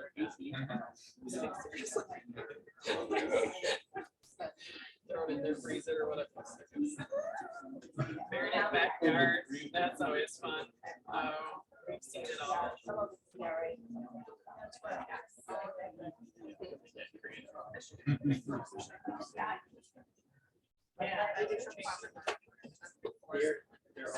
My wife.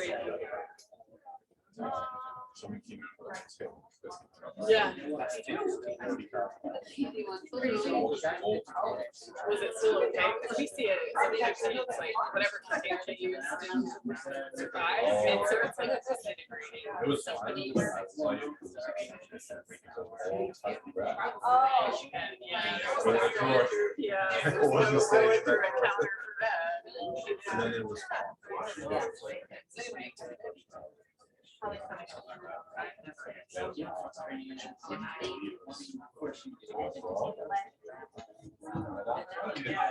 Right, what are your options?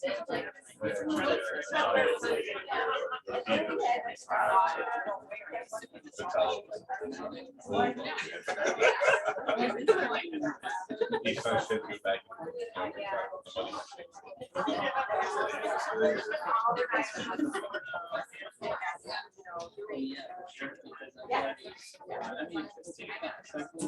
I'm running small, you wouldn't think, but anyway. All right.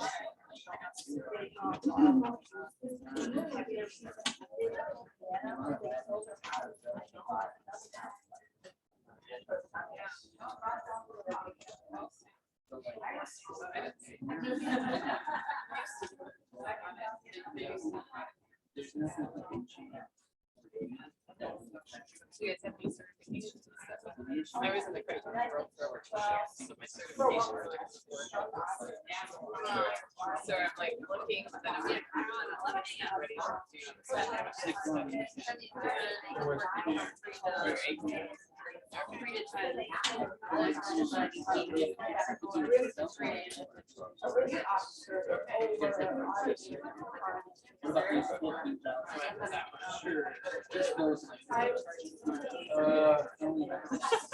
I can tell just by that. First 3 days.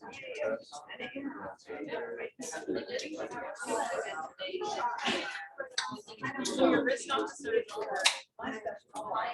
I mean, you're either morning or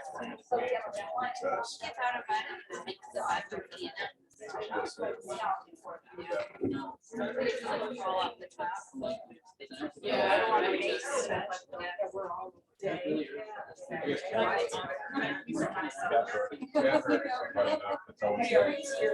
About the same thing. Yeah.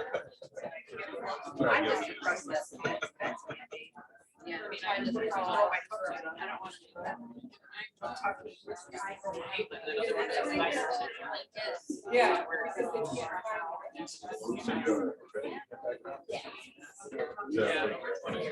Yeah. You wouldn't think so, but even the termites. The regulation, the amount of stuff you have to do is big. Yeah.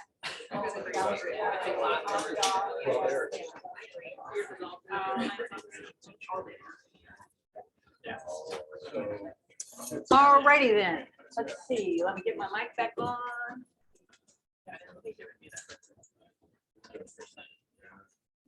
Like we got another sunny day in Michigan.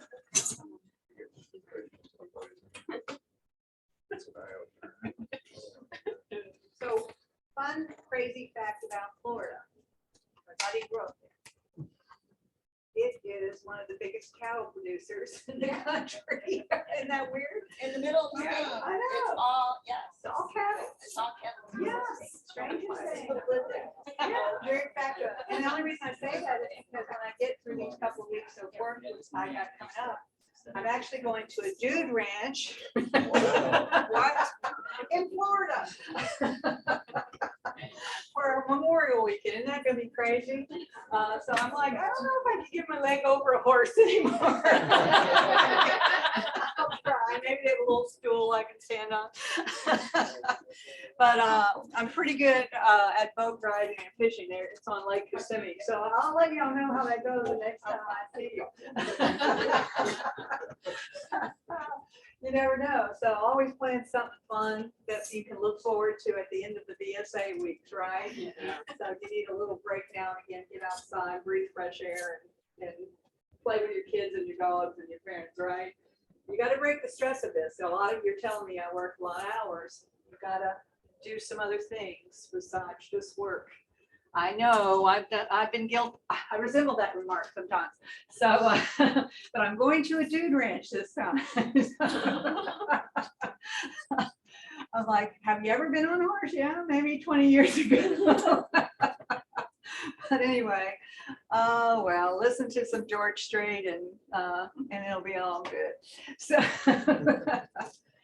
All right, so we're gonna go back through some of these little lines on the SARs. It's okay if we get off agenda because we got some free time built into this afternoon. So we really want to spend time on this SAR thing and the CTR thing.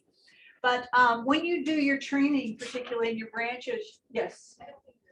Oh, wonder if it's dead or wonder if I have operator error. Yeah. Thank you.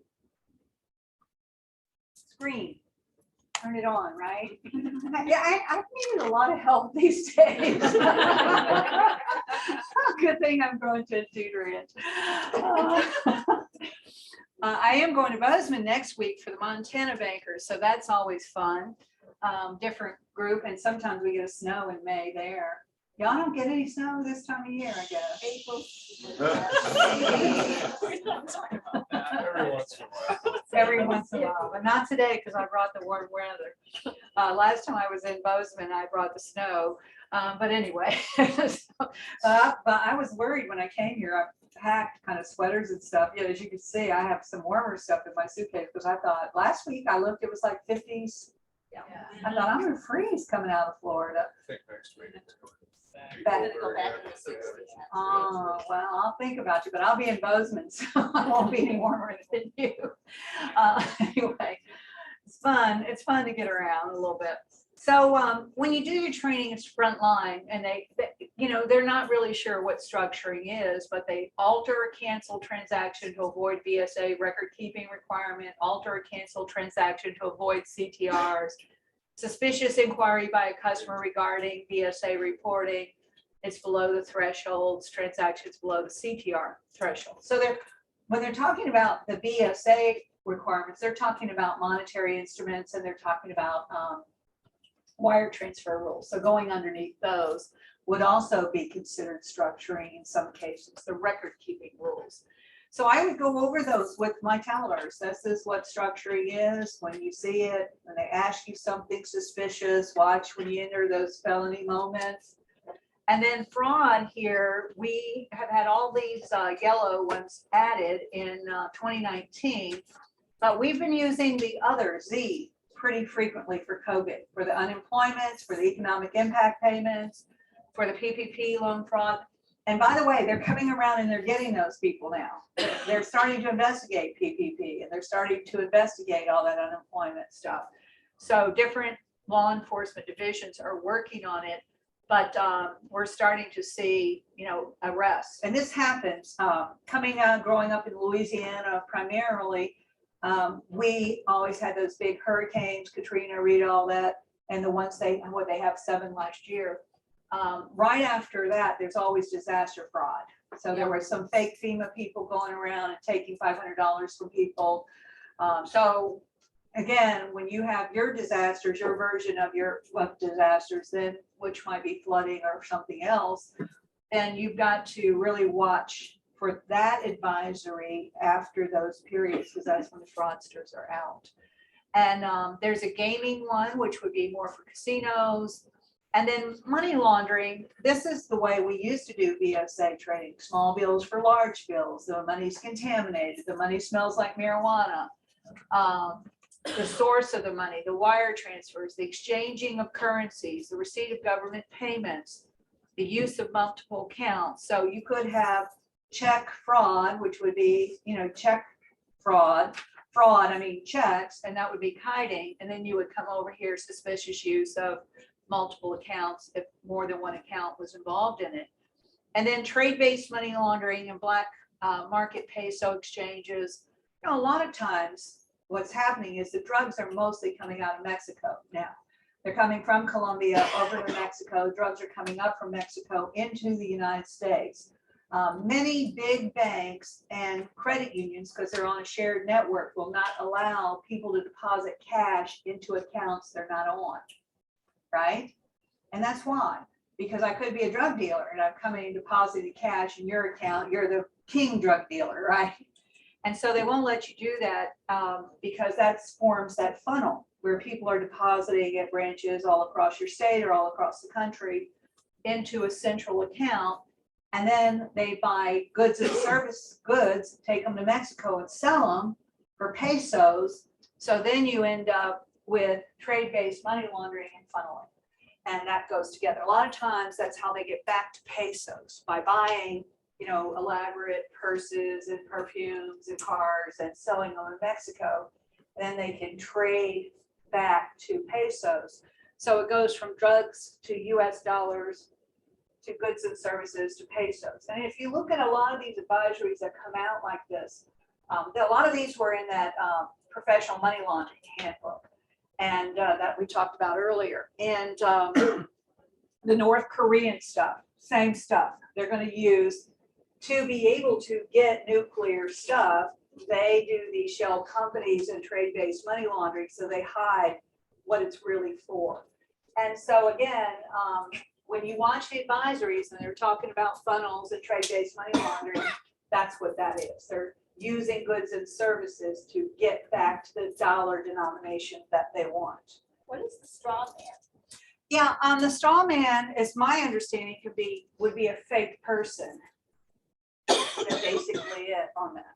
So again, I don't know if you're going to check that off and identity theft. So, and I don't know enough probably about that, but that basically my understanding is not a real person. So on there. Oops. And then identification, you're going to see identity theft all the time. feel like I've gone out again. Am I out? No, I'm on.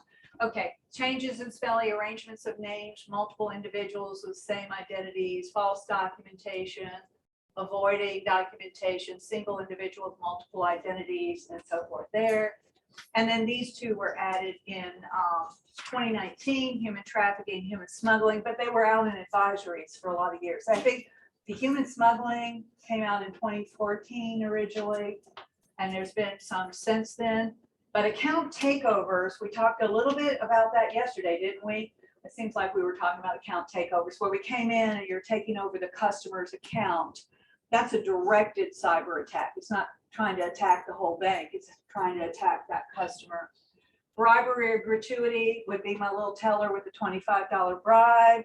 Now, whether you'd want to file it on $25, I don't know, but my counterfeit instruments, y'all are seeing that. So if you have check fraud in your organization, you could have back to fraud. Let's go back to fraud for a minute. Did I pass it? Structuring fraud. So you could have check fraud, D, and then you could have, if you have, for example, counterfeit instruments, you could have forgeries there. There's a lot of these boxes that direct back to checks because they were building it for that at that time anyway. And then transactions involving foreign high-risk jurisdictions. There's a lot of this stuff. It really helps you if you can just isolate each one when you're looking at them and training yourself on all this. You know, do these apply? Because they're really important in and of themselves. Misuse of position or self-dealing. You know, that could be your IT person is changing his loan amount or her loan amount. So they could be self-dealing for themselves. So there's stuff like that, or your customer could be, and then insurance fraud, and then mortgage fraud, application fraud, appraisal fraud, foreclosures, loan modification fraud, origination fraud, and other. And when you search in Vinson, there's actually a list of red flags for mortgages. If, you know, where people are lying about their income, they're lying about their debt, they're lying about what their house is worth. So stuff like that is all mortgage fraud. And your mortgage lenders usually think because they didn't make the loan, they don't have to tell you. But the mortgage lenders are now, and mortgage brokers are doing a lot of BSA training themselves. So the ones outside your financial institution. So when you do their training, really focus on the stuff that's important to them. But I don't know if you've ever listened to conversations where mortgage lenders are making a loan. It's frightening. No, don't put that, because if you put that, that'll trigger this investigation. I have a friend who's a mortgage lender, and I went to the beach with her for a week, and she was working the whole time. I was like, oh gosh, you know, and I was listening to some of these conversations, and I thought my head was starting to throb, you know, right there.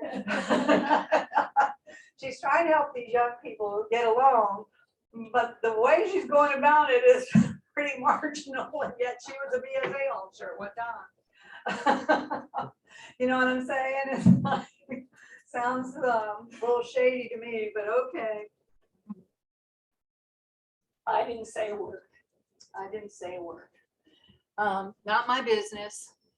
So were any of the following products involved or any of the following instruments? Again, we talked about funds transfer.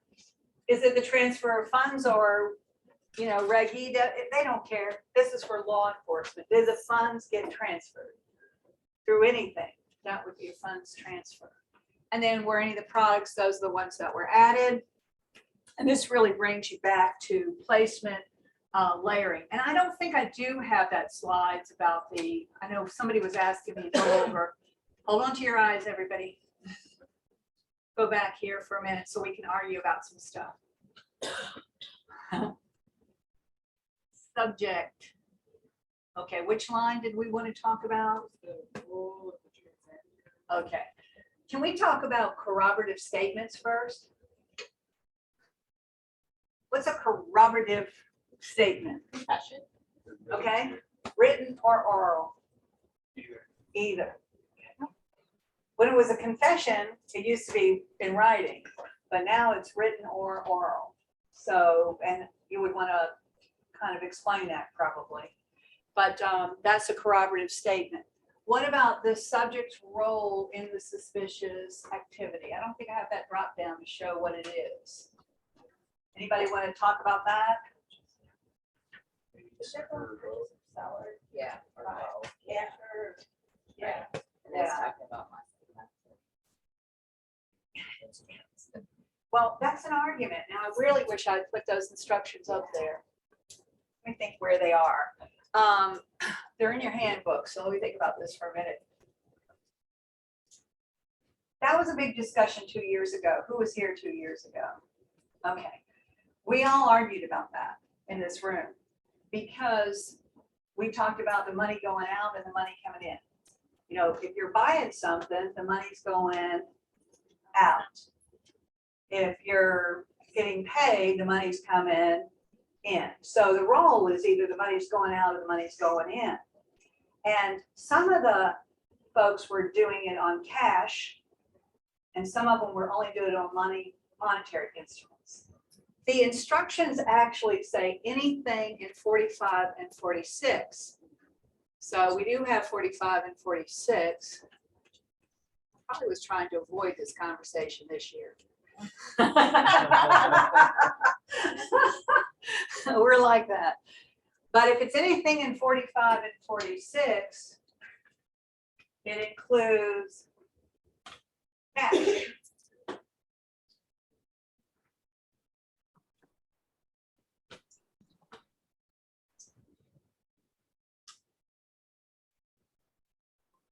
we only use it for checks.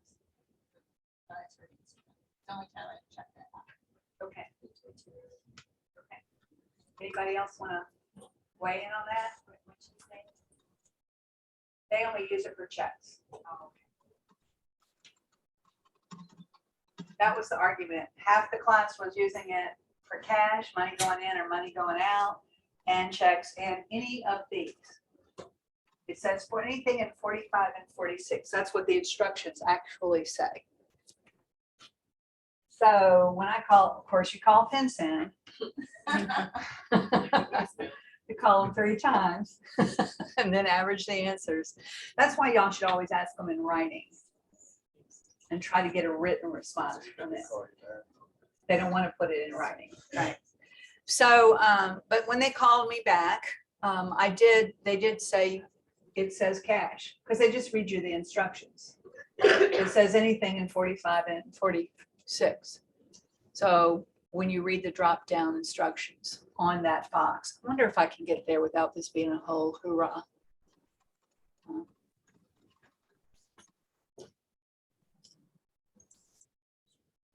So I'd like to show y'all that, because a lot of times, you know, being BSA people, you don't trust what people say.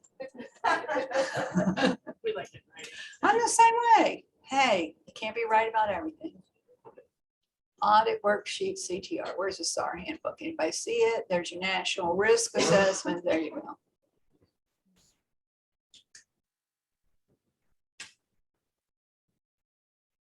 Am I still screen sharing? I think so. How do you want to open this file in Adobe? See if we can get it open.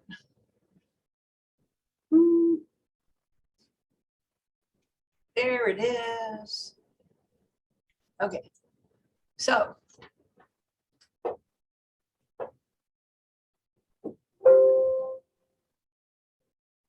disabled. Would you like to enable it? Oh gosh, yes. Well, that means we'll have to do something, right? Okay, that's us, that's me. Yada, yada. Okay, form and instructions, filings, corrections. Let's see. Wouldn't it be lucky if it was right here at the beginning? Okay, there's your general instructions.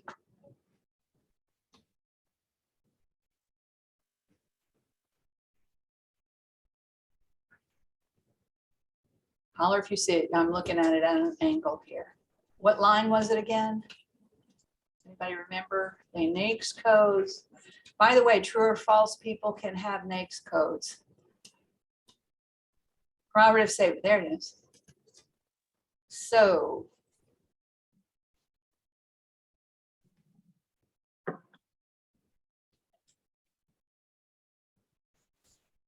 Relationship of subject listed in part 3 or 4, check all that. I know it's up here. Corroborative statement, verbal statement. Where is the role thing? Item 23, item 24.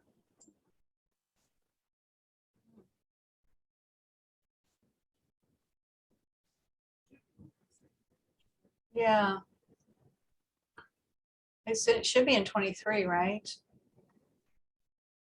May just be in the drop downs. Let's see, this is the general instructions.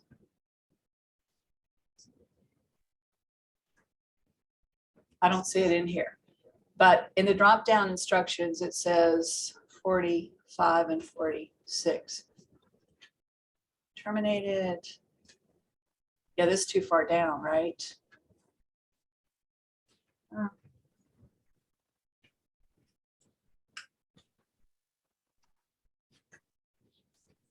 Got more on this. Well, because I'm trying, I'll try again at lunch. Trying to find it, I cannot find it. 24, but it's not in that general instruction, so maybe it's in the line by line. Oh.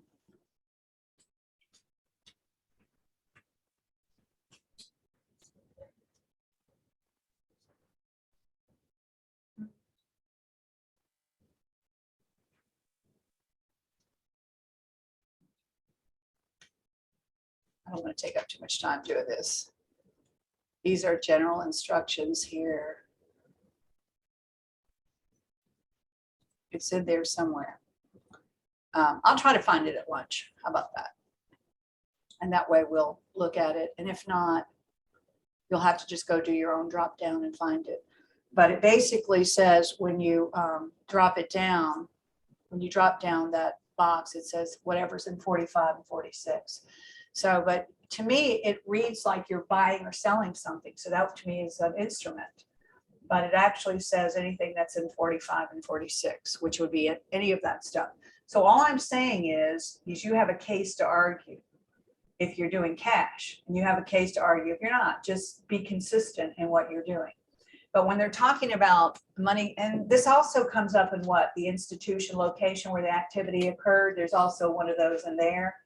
And it's talking about, you know, payee and sender. Just think, is the money going out or is the money going in? Because it's really written more for MSBs, that section.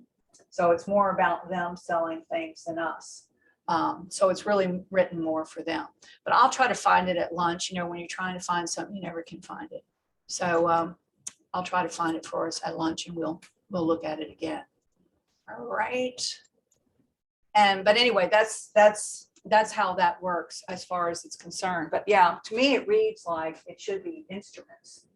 Are you buying something? Are you selling something? Are you cashing a check, or you're buying a cashier's check? So whatever you do, like we said earlier about funds transfers, just be consistent about it and put it in your procedure the way that you're going. Because this is cashier's checks. They could be buying one of those. They could be buying a money order, personal business check, traveler's checks. Anybody see traveler's checks anymore on this stuff? Never? Okay. And then this brings us to traditional money laundering. And again, here, talking about placement, layering, and integration. We talked a little bit about Joey's Donut Shop yesterday. As my DEA neighbor friend says, give me a good donut shop and I'll give you a money laundering operation. Do you think all of that's true today? Because there's no cash hardly. Does anybody pay anybody with cash anymore? We have a lot of cash. Really? Oh, yeah. We have a lot of, It's been more since COVID. Yeah. It's influx of cash, and then now it's been doubled at least. especially once they started talking about that. Biden was looking at the $600 rule, and then it bumped to 10,000. The mattress stuffers came out like crazy. Oh, Yeah. She might not want this on film. Yeah, cash definitely increased. I mean, it's always been large in our rural area, but when Biden came out with talking about that $600 rule and then bumping it to 10,000, that just all the people that come in and get the cash and stuff in their mattress or the backyard or the freezer or wherever, it's still going on. So they were bringing it in, Both. both. They would take it out and then they would bring it in, depending on what was going on in the news. Yes.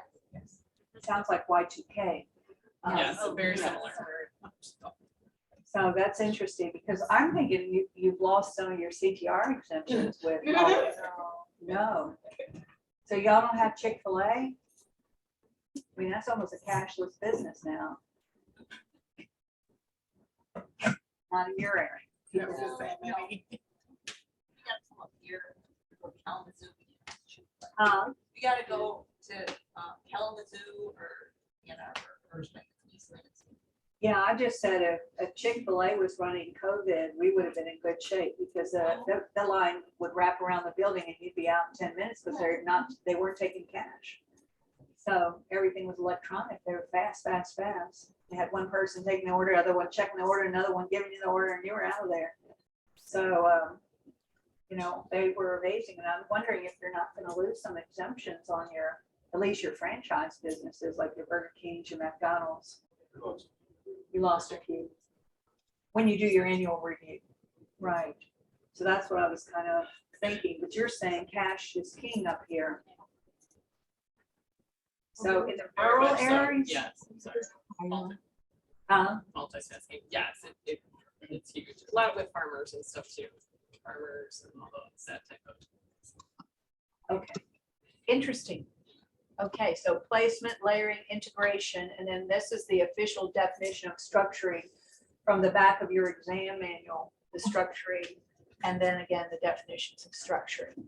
So the customer thinks you got to watch out. What's the number before you report me to the IRS? Should I deposit this money or what? Can I pay you not to file a CTR? Those conversations are still going on today. Yeah. So that creates a SAR fileable situation, and I would file those SARs. You are able to give the FinCEN brochure on how to money launder. How to structure transactions. It basically tells them, no, don't do this, which they're doing. A lot of people mail these to their customers that is structuring. Whatever you want to do with that, if you want your tellers to hand it out to them, you could do it that way. But this is approved by FinCEN.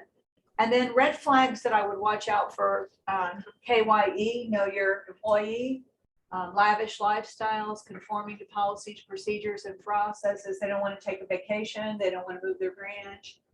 I just heard a crazy one about somebody that was exchanging Fed money. It was like pennies for quarters. They were taking the quarters and putting pennies. And so they were controlling the money going to the Fed and, would come in when their husband was having chemo treatments to handle the money with the Fed and all this stuff. And I was like, this is so crazy. And that's how they caught him, because she was acting so crazy that she had to be the one that handled the fault and whatever. And so basically they did a surprise audit on her. And they found out that she had stolen $70,000 just for pennies. And that seems kind of extreme, but that's A lot of work. a lot of work for little money. I think I'd steal money off CDs if it was me. Go big or go home. Go big or go home. But of course, I would crumble if anybody asked me anything. I'd be like, yeah, I did it. So this is a diagram of funneling the drugs coming up from Mexico, being sold around the country into the centralized account. Trade-based money laundering to Mexico, sold for pesos, back into the hands of the drug dealers. And that's what it looks like. You got to watch. Recently, I talked to a bank president in Texas. They were helping. It's really kind of, I'm not even sure how this happened, but they were helping people in their market get I-10 numbers because they wanted to make loans to them and they wanted them to have a U.S. tax ID number.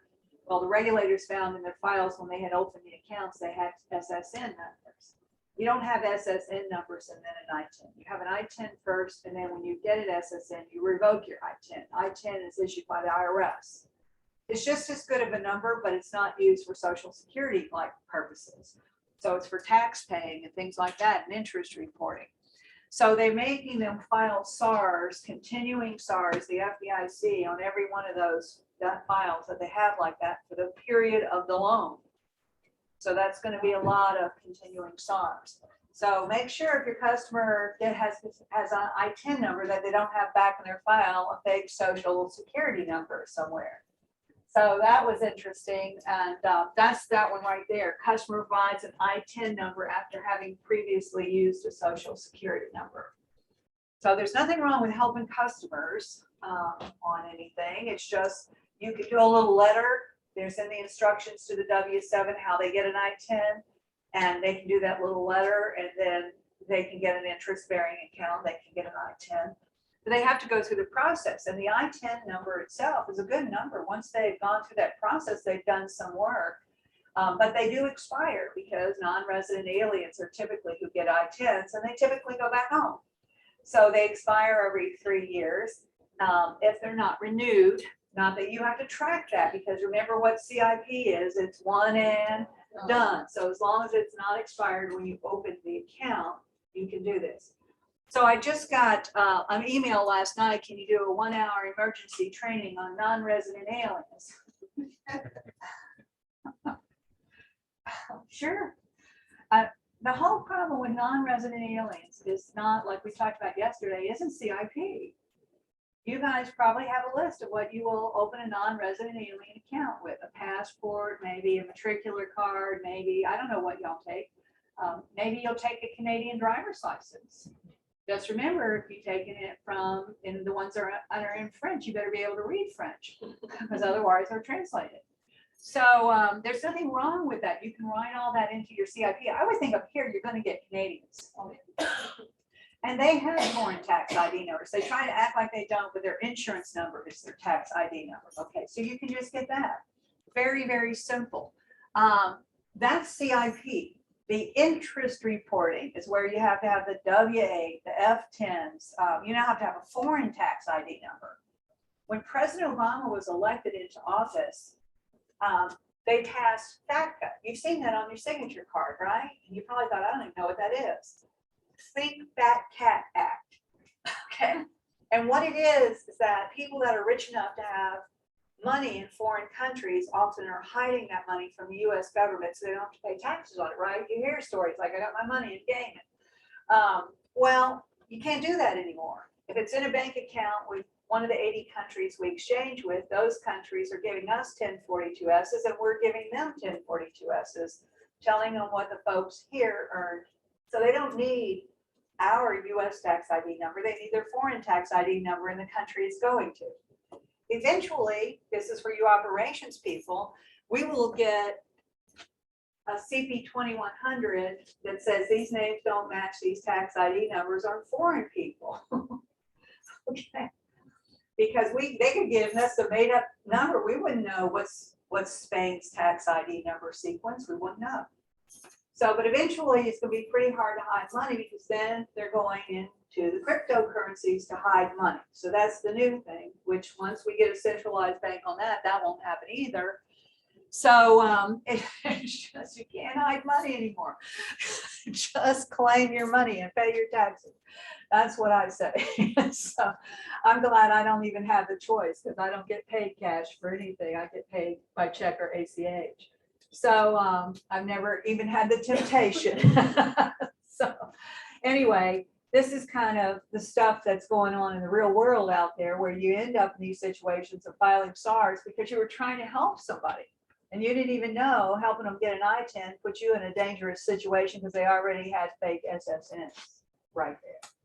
So the lending activity, now these are the ones from the back of the FFIEC exam manual. I'm showing you a few of these. But they do have some lending red flags in the back of the FFIEC exam manual. Remember how I showed you yesterday, red flags? That's where this comes from. But a lot of these are kind of old school ones, meaning you got a CD here you're securing the loan with, but where did that money come from? Or a third party paying off, a loan or something of that. They're older type things, but I guess they still work because they're in there. And then these are the ones that I was telling you about. You can search on FinCEN and find for the mortgage lenders, occupancy fraud, income fraud, appraisal, employment, liability, foreclosures, social security number fraud, and so forth. The big thing I think right now is check fraud. Who knew? Who knew? So I'm just curious, and I've been asked to ask y'all, what are you doing to combat check fraud out there? Are you working with your tellers? What are you doing? And what kind of check fraud are you getting? We get most of ours through mobile deposit. Okay, are they fraudulent items or are they? And so the ladies that are reviewing the mobile deposit items, and that's usually where they're caught. So they get caught, most of them. Or we get an alert and we look at them. What Because about- a lot of the checks are deposited and a lot of them are copies of checks. They can tell right away when they're reviewing them, they're not real checks. Okay, what about across the teller line? Anybody? What are we getting? What kind of fraud? Is it all that romantic stuff? Cashback stuff? No, a lot of times they're taking like a real account and modifying the check or altering the check to meet whatever needs they have, to put a different payee on it and alter the amount. So it's like we've had businesses up in our area who have had check fraud committed against them, and 4 or 5 checks will go through. And you wonder if that's an inside job. Is someone stealing their checks or are they getting them out of mailboxes? That Okay, back here in the back. I know y'all- I don't know all the details of it. Friday, but we had a customer that had their mail stolen, their outgoing mail. They had their outgoing mail stolen, and I think that the payee names were washed off from the check and brought into our locations to cash. Well, the payee name and the driver's license match. So it's You had a good signature, but an altered check that you didn't know. exactly. Yeah, perfect. I love it. I love, like, if you go on the internet, first of all, this is what's out there. I mean, pages of this. How do I make a fake check?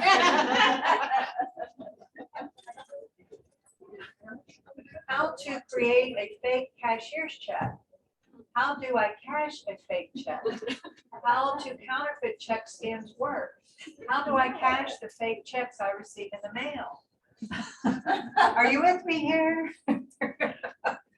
And then I was at a Saturday training one time where I was doing most of the training, but they brought somebody in to teach them about check fraud. And the guy showed a whole group of tellers how to take ink off the check. The future criminals, right now, you just created. I'm like, are y'all? I asked the manager, are you are you sure we want to be doing this? But here's a little bucket of household chemicals that takes ink off the check. Fingernail polish being a top. I mean, don't take anything off anything. When you knock it over, fingernail polish remover, it's just off the finish on your wood. So it'll destroy anything. So it's just kind of, that's interesting. Those are hard because you got a good signature. And they don't know the customer didn't write that check if they don't get greedy. This sequence was in the third order. Okay. Anybody else on that? So I think the only way to win on this is teller training as best you can, but I don't even know you can pick that up. You're still going to have good ID. You're going to have a good payee, supposedly. Some of this is so detailed and well done, you can't even tell that it's fraud. Fake copies of checks, things like that. I think you're going to catch that. Well, if you can check routing numbers, that's going to help you. Now, we do a lot of this kind of training in OCL. If you need training, those are the webinars to pick up because they're not long. They're 2 hours. We do teller compliance, legal issues of checks, blah, blah, blah. There's a lot of stuff about learning check basics on that. But it basically is the unlawful use of checks to acquire or borrow funds that do not exist within the account balance or the account holder's legal ownership. That's the definition of it. And what we're finding is check hiding is still around, but it's big check hiding. It's millions of dollars when you're check hiding. And it's not always, moving money around that is not always just checks, because back when I worked in commercial loans 100 years ago, one of my officers banked E.F. Hutton. Remember them? Yeah. E.F. Hutton talks, everybody listens. Well, guess what? They were running some kind of cash management scheme all around the country. So I come in, bebop in, get ready for a day of regular day. And my office was like, get in there, lock down those funds. Like, what? As ever the word was getting out, they were moving money around the country, but there was no money. So it's kind of like that rice scandal we were talking about yesterday. So, so anyway, we got our money, thank God, because he would have just had a heart attack, sweetest man. But, that was my experience with, it's not always checks. Paper hanging, writing checks on closed accounts. That's what paper hanging is. And then forgery, counterfeiting, alteration, we talked about. And again, if you go into, this is what I was talking about yesterday, if you just want to have some fun and play with FinCEN's website, like you have time to do this. Remember, we're professional learners. We are every day. Every day. So we go into SAR statistics and just pulling out checks. I just pulled out that instrument, personal checks, consumer checks, 188 in 2020, 219,000 SARs filed. And in the first quarter of 2022, we're at 107,000 SARs filed in check fraud. That's crazy numbers. And remember, a lot of times we don't have a suspect unless you're putting the payee as the suspect, which might be true in many cases. So a lot of these you're not filing because they don't hit $25,000. You don't know where they're coming from, some of these. So in 2014, it was 87,000. It was really interesting. I pulled the whole United States because in that SAR statistics, you can pull, you can look at data fields. Like if you want to look at particular instruments, if you want to look at particular crimes, you can see the number of SARs filed. If you just want to look at your state, this would be kind of fun for board training. You could probably pull some of the big things like cyber crimes and elder fraud. If you wanted to tell them the number of SARs filed in Michigan or in your zip code, you can probably pull it by that way too. I wasn't doing that, but you can kind of see that. And, again, FinCEN has a lot of topics on this, on convenience checks. Back probably 10 years ago, it was all Visa, MasterCard checks, wasn't it? People were stealing people's Visa, MasterCard checks out of their, mailboxes, but it doesn't seem like that's such a hot thing anymore. But check cashing, check hiding, counterfeit checks, they still have a lot of this stuff. And at FinCEN, the top 5 categories are return losses, excluding closed accounts, NSF stop payments. A lot of people still write checks on closed accounts. Forge maker's signature, counterfeit, NSF, closed accounts. So again, excluding closed accounts, your NSFs, your stop payments was the first one. And then the 5th one was closed accounts. And then again, they catch some of these folks, these check hiding deals, but there's some information in your slides about that, where they're these were some of the FinCEN things that they caught some of these folks, which you could use maybe in some of your training things. So again, looking at the numbers there, you can go back and look at that later. Just wanted you to have it. The other thing, so check fraud, I really, wasn't really even on my radar. I mean, from time to time, I'd hear a rash of it. Like we got a rash of postal money order fraud, but you can nip that in the bud. How do you nip that in the bud? Verify the legitimacy of it. Yeah, put it under a black light. You put it under a black light, that silver strip that normally goes hot pink under a black light goes black. Treasury checks, same thing. If you put them under a black light, they're going to go LSU purple. And if they don't, it's bogus. There's a lot of other security features, but those are the 2 best ones. And you can buy black lights for your branches at Amazon. for, I don't know, $8-10. And that would be in my written procedures. If you get a treasury check as a teller, you check it under the black light. Yeah, we started talking about that after the 98,000 one of the banks in Louisiana lost on a bogus FEMA treasury check. So it was a fake check. But you really got to be careful. So again, that ties in some of this check fraud with this disaster related fraud, because that's when you see your fake charities. That's when you see the cashing of multiple checks. You know, we had that with economic impact payments where people were getting multiple ones, assistance checks, emergency account opening with assistance checks. And I don't know that I really want a new customer with a emergency check. Me, that right there, red flag in my mind.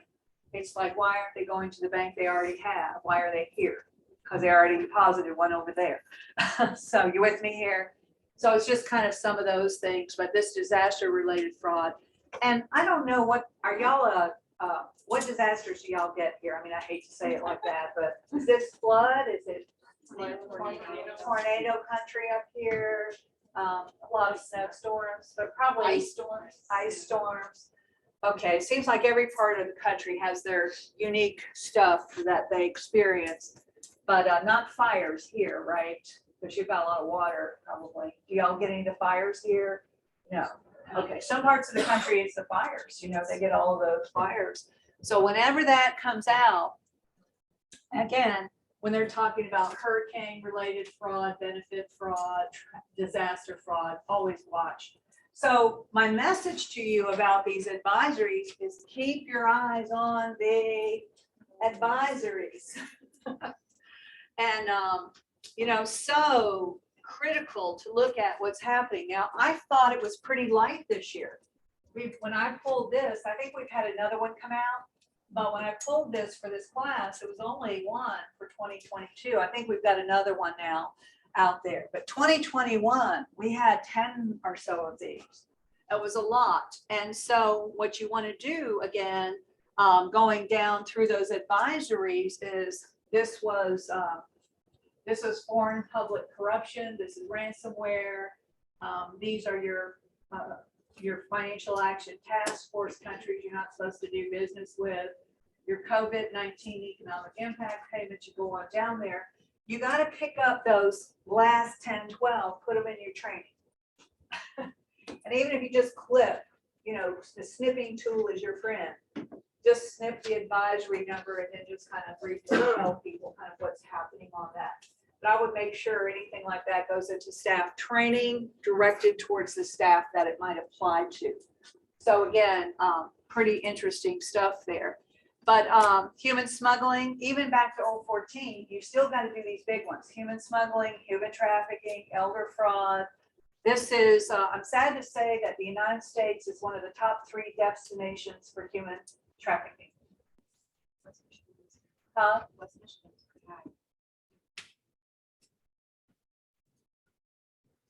No, I think I remember reading some stuff about it because one of the, I don't want to misquote it. It seemed like I remember reading some stuff about that. It was associated with large sports events. Is that correct? Some of that trafficking that was going on. So anyway, Lansing has a lot of stadiums. Is that all the universities at the base? See, squirrel.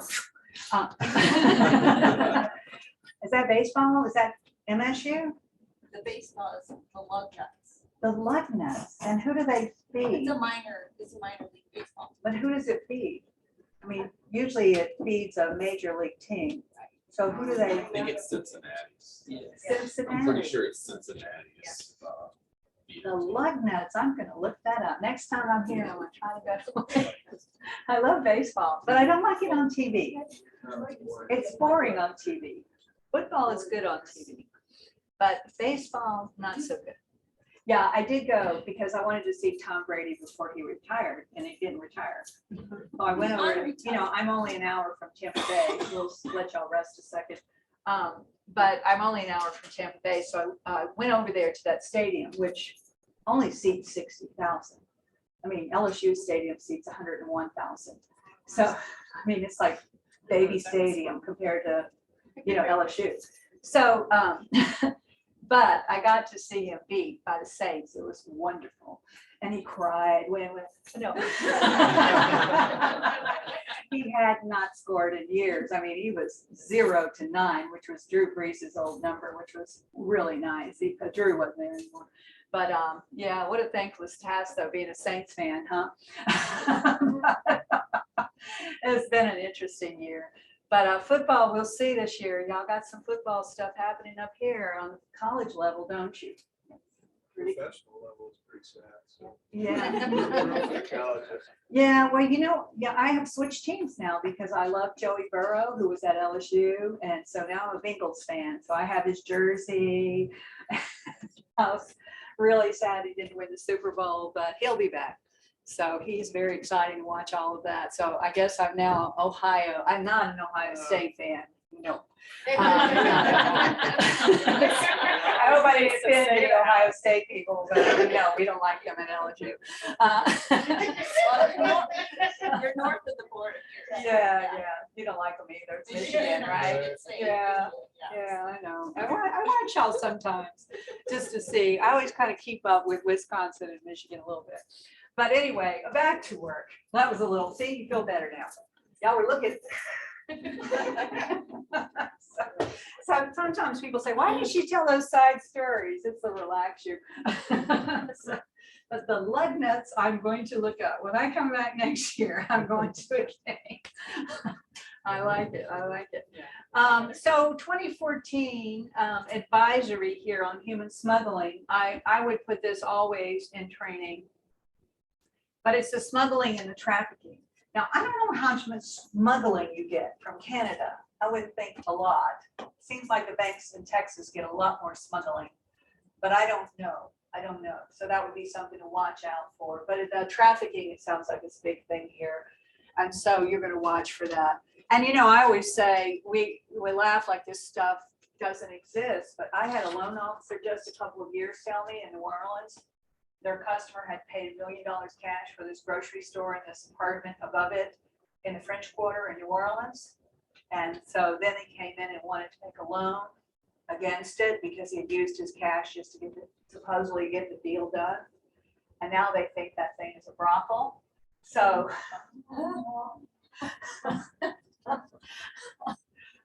the buildings above the grocery store.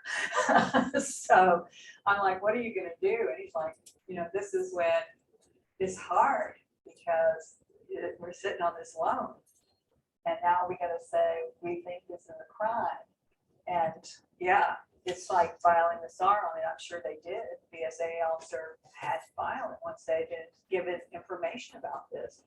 But I remember when the Canal Street Madam got arrested in New Orleans. That's probably been 10 years ago. So I was living in New Orleans at the time, and it was 3 blocks from my house. So you would go across past my church, Presbyterian church, right down the block was the Canal Street Madam when she was arrested. So I had no clue, but she was running a big ring out of New Orleans. Evidently, a lot of people in the neighborhood did know when it all started coming out, but she never ratted anybody out that went there. So very, very interesting. So still evidently going on, some of those kind of things. So again, recruitment, abduction, transportation, exploitation. I think the behavioral ones, like the red flags here for money laundering, we talked yesterday that money laundering is money laundering. They're going to use cash, they're going to use wires, they're going to funnel, it's just money laundering. But I think for your branches, I would go back and pull those behavioral red flags. I think those might be more helpful, that the young person doesn't speak the language, that they have poor hygiene, that they don't seem to know what they're doing, that the other person they're with is speaking for them. I think those behavioral red flags would help more for your staff to be able to look at, because we're going to be watching the process through our anti-money laundering software. We'll be looking for unusual wires. Now, the unjustified lifestyles, I think sometimes about that movie about Jennifer Lopez, that she was The Hustle. What was that one called? That was based on a true story. It was a remake of a movie, but it was based on a true story. but they worked at a strip joint and they were basically taking people's debit cards and running other transactions, and they were too embarrassed to tell their families or try to get the money back. So they were running extra transactions through. And I've heard that recently. Evidently, one processor, it's a code 23. And it's like, once they, purchase whatever services online, then those companies sometimes will run another $35, run another $35. And so you have customers come in and say, this is what happened. Well, I didn't authorize this. So when you call the brothel or whatever this online thing is, we'll give you back your money for the bank, give the customer back the money. But again, we're dealing with a lot of those kind of things. So I'm just clicking through these because I want you to have them back in your face again. But I'm thinking I would really focus on the behaviors observed, because we're already going to watch the transactions in the BSA side with our system. We'll be watching for those transactions. But the behaviors here, good to kind of list it here. Third party speaks on behalf of the customer. Third party insists on being present. Third party attempts to fill out the paperwork. Prospective customer, on elder fraud, your front line is supposed to try to separate the elderly person from the person that's taking advantage of them. But sometimes that creates a lot of trauma in your elderly customer. They don't want to be separated from that person. So again, these behavioral issues and the financial indicators, really two separate things there. And our NSF fraud, this has come out from all the regulators. And you were saying Michigan had passed some like Reg E rules. Yeah, we've had it since the 70s. We've got the Michigan electronic funds transfer that covers not only consumers, but businesses. So you have to comply with that too. And then on elder fraud, do y'all have any extra statutes on elder fraud? As of September of last year, we passed something where we have to basically log. Can you turn that mic on? As of September of last year, that's when the Financial Exploitation Act of 2021 went into effect. And we are required now to make a determination if it is elder fraud, or what is it? It's not necessarily just elder. Vulnerable person. Vulnerable adult. Yes, and that's what it is. And we either have to report it to local law enforcement or Michigan's Adult Protective Services. Okay, depending on what it is, because it could be a special needs person, maybe. Right. It could. And they could be younger. So anybody else want to add to that? I saw some hands up. Is that what you want to add? I was going to mention that we do need to fill out procedures and train on that. So I just want people to know. Yes. There's policy, but yeah, when we talked about training yesterday, that's the training I did. And that's for your Michigan law. That's for Michigan law. Yeah. And I found that local law enforcement, they don't have the process in place for reporting, but Health and Adult Protective Services, Health and Human Services, they do. Okay. It's on their website. So can y'all delay transactions here? Now we can. Now we can. We couldn't before. Okay. It's in your terms and conditions. Okay, so not as a part of your elder or vulnerable adult. It might be in the regulation, in the statute. Yeah, look at that, because I know like in some It states now. says we can delay. Okay, some states now you can delay and don't do the transaction. We had a recent BSA exam, and they looked to make sure that we had policy procedures and conducted staff training on this. And Okay, we'll be looking for that, the state exam, obviously not the federal. yes. We, Yes, please add. we did, I can't remember the gal's name, but contact the Adult Protective Services. We had a wonderful speaker come in and do an all-employee training on this topic. So reach out to them. They're more than happy to provide training for you.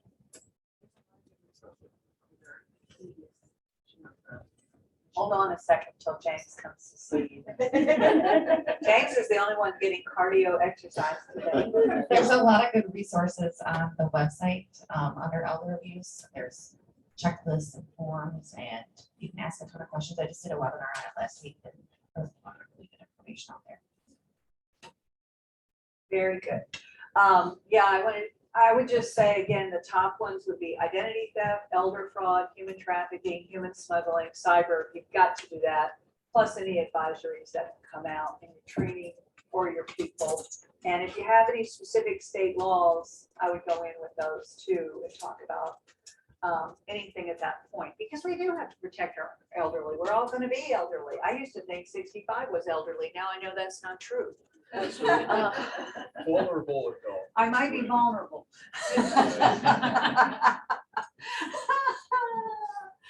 Oh, I'm not gonna say anything, I'm being recorded. See,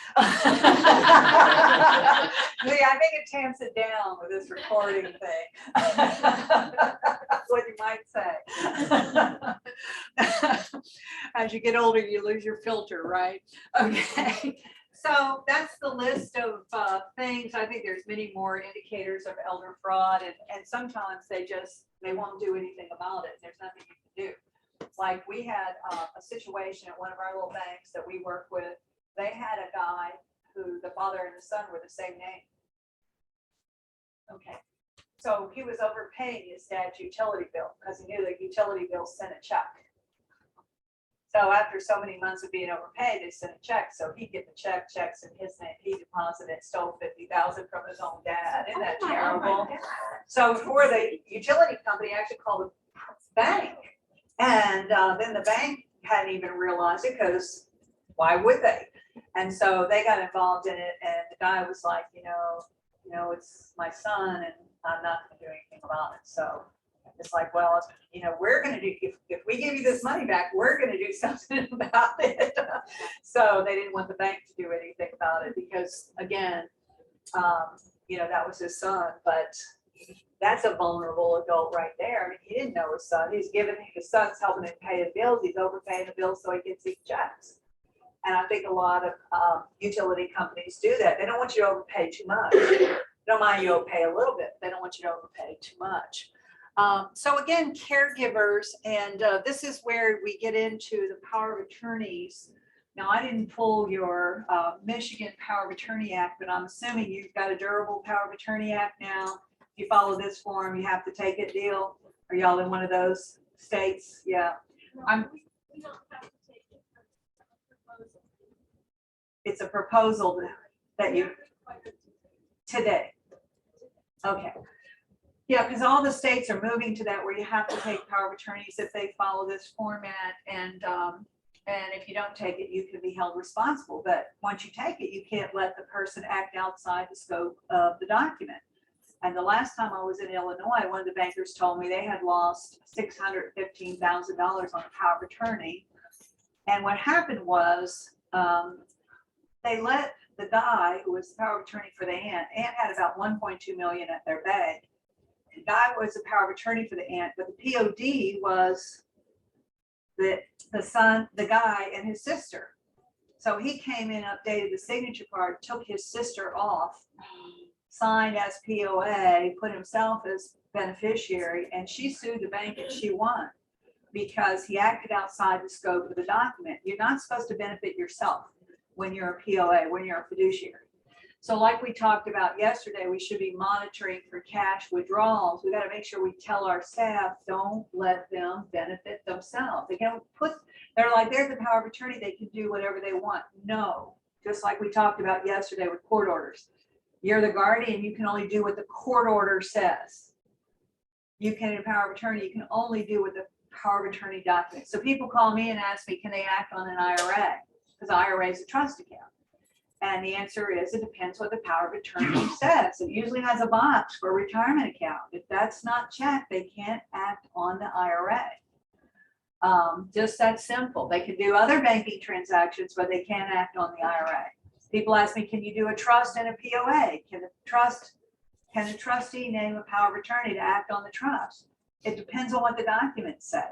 The trust has to say you can name a power of attorney, an agent, and the POA has to say they can act on the trust. They gotta talk to each other or don't do it. You're in a highly risky situation when you start to do some of those things. So I think some of the elder abuse is coming in with the power of attorneys and the conservatorships and stuff like that, where they're being misused. And so again, there was a whole bunch of these advisories out on COVID. And when you looked at it, they gave you lots of extra instructions on how to file the SAR. They would say, put this in footnote 2. They would say, here's your red flags. Then they would tell you, this one tells you what a money mule is, but then they would tell you how to fill out on the back of it, how to fill out the SAR narrative. So you have to follow that stuff. It's a triangle of instructions, the footnote, the boxes to check, then what goes into the narrative. And only way to really run a good BSA program, and this is our referral form that we use, we just took all of those boxes on the SAR and put them on a piece of paper so that the staff can just check, this is what happened. And then they can give us a note, right? They can tell us what instruments were used. Now, I've seen people take this and divide it into 3 areas, operations, loans, and deposits, and they don't leave everything on the form to shorten the form. So whatever you got to do, and remember we talked about how to do one for IT, you want those drop downs to come up with something shorter for IT, but you want people to talk to you.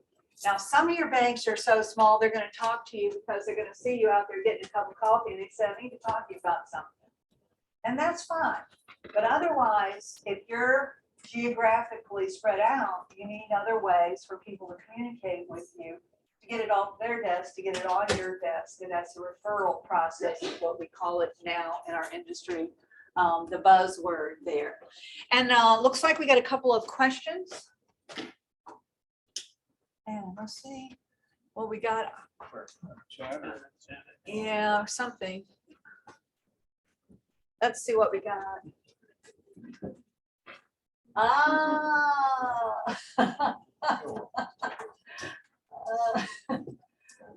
like it. This is more about sports. Sports is a great unifier. The referral form is on my website under resources. It's in your SAR handbook too. Or just email me and I give it to you, just that. Grand Rapids has the Whitecaps, which feed the Detroit Tigers. Okay, Super Bowl is the single largest human trafficking event in the world. Oakland A's. That must be what the lug nuts are, the Oakland A's. That's cool. One of the reasons Michigan is high in trafficking is close vicinity to large waterways. No kidding. That's probably why you have a lot of drug trafficking too, and a lot of everything else, because they come in by water. That's a Florida problem too. We're not seeing anything. Okay. Thanks for those comments. And is our lunch here? I think it might be. And if it is, we're going to stop and go eat lunch. So can somebody peek outside the door? Okay. So let's go ahead and go to lunch. We'll come back and we'll start back up about 12:30. That'll give you about 45 minutes to call the office and all that kind of stuff. I'm going to find that one little thing I want you to find.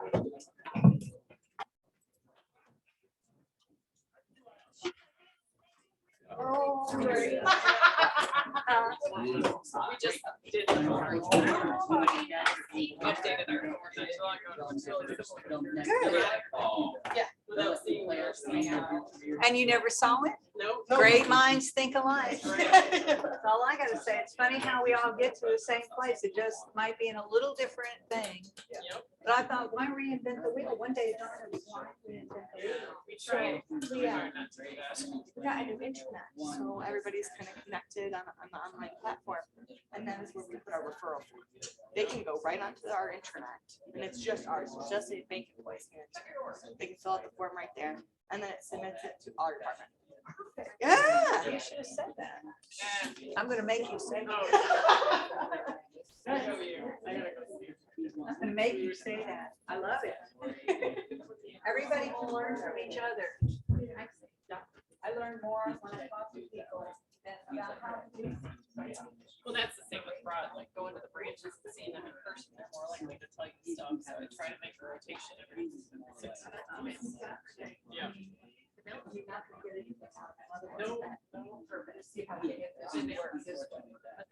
of it clear.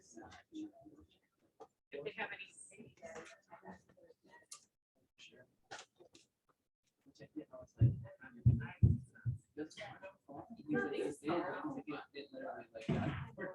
To avoid it, and then it's. He also doesn't, he's the same way with like his coaches. What happened to our CTRs? Maybe I have funds transfers next. Ah, there it is. I was like, what?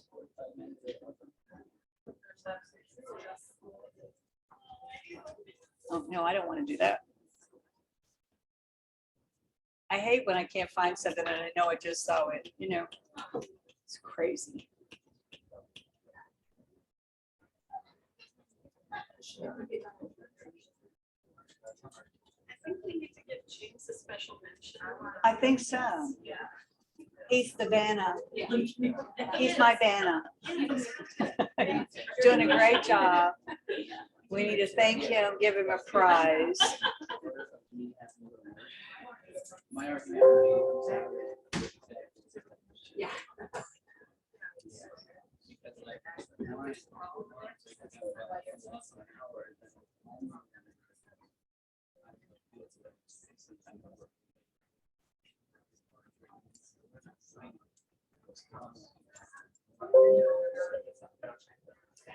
It will not let me pull it out.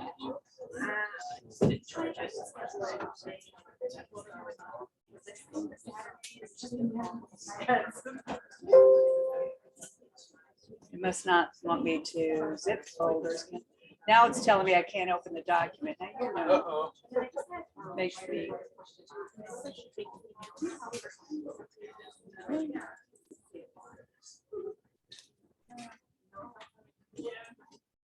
Let's see if I can find it on the internet. That would be.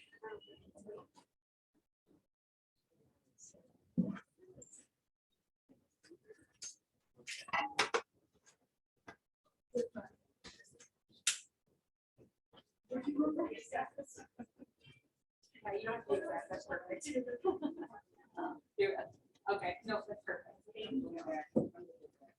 It's not liking me today.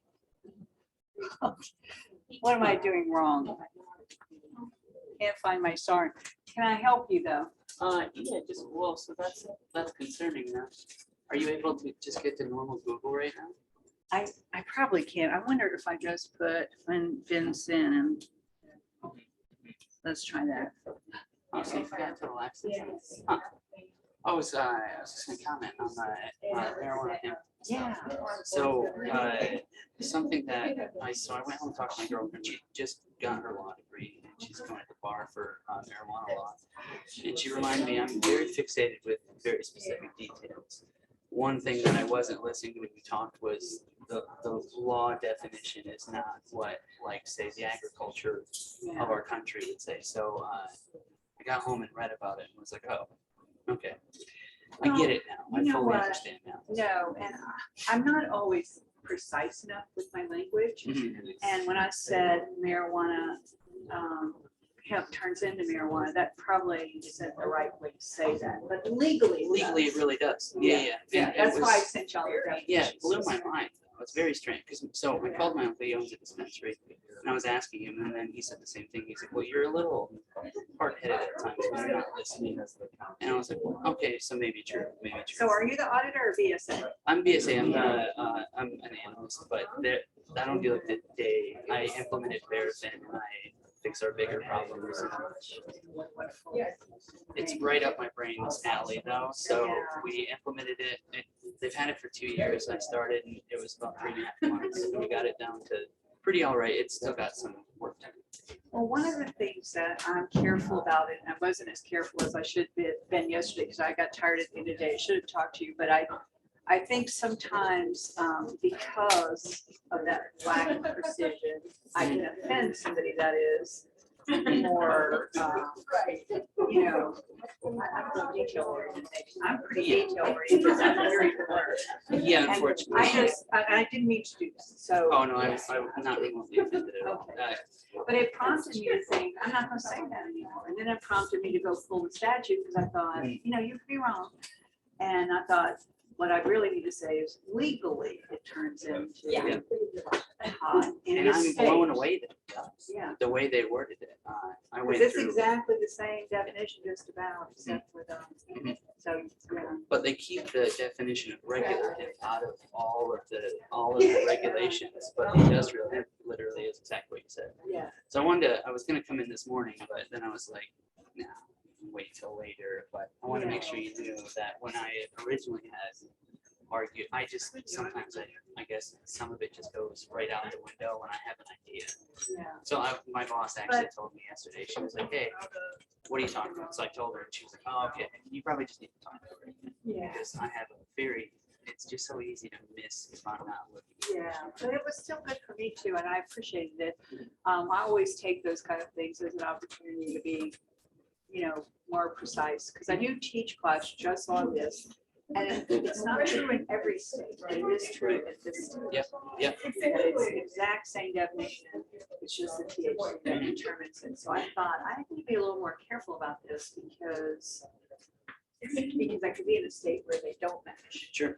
And Sure. then I need to make sure I don't Yeah. say it like that. This is the legal definition, this isn't. So next week I'll do a little better job of that. I'll make sure. Well, I'm sure most people will not make a big That's fuss all right. about it, Folks like you make me a better trainer. Well. Because all I want to do is be a learner, Yeah. I'm a professional learner.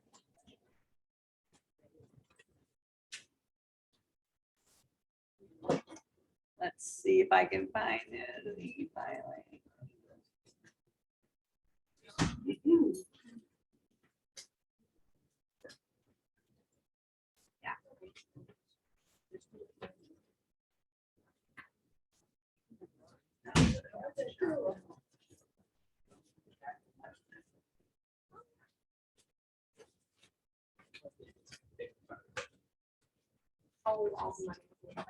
Yeah.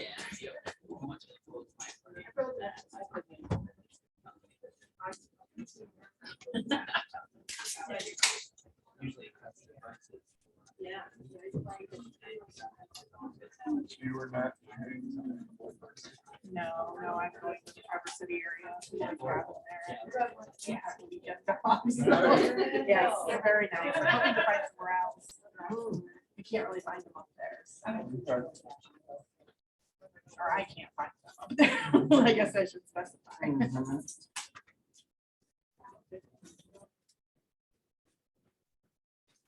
Trying to find that, it just drives you nuts when now I can't get in my Adobe documents. Where's the Excel? Now I'm trying to find the Excel users guide. It's in there. Go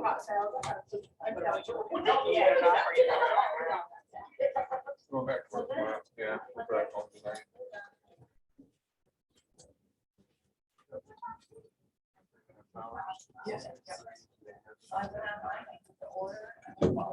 Might stop at you if you want. Or dinner.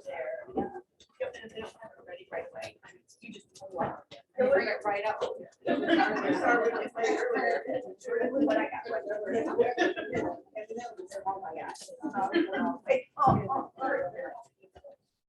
I'll have to email it to y'all later. But anyway, I give up. Oh. Nothing in there. It's always when you're looking for something, you cannot find it. Oh, well. I have a line by line program and I know it's in there, but it's not in this decision-making one. More element life. I know they're all around there, but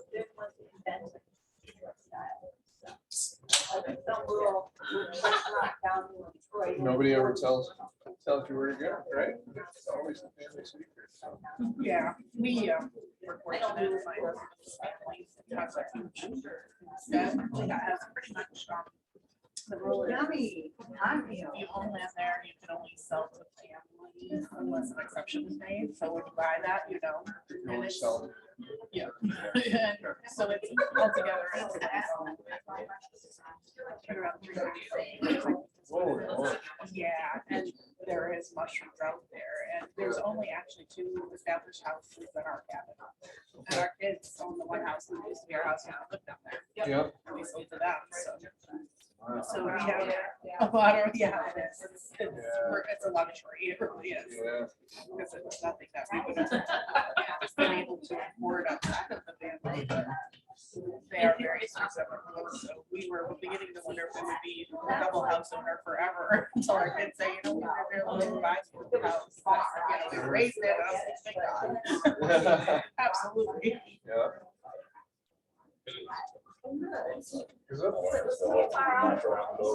Yeah.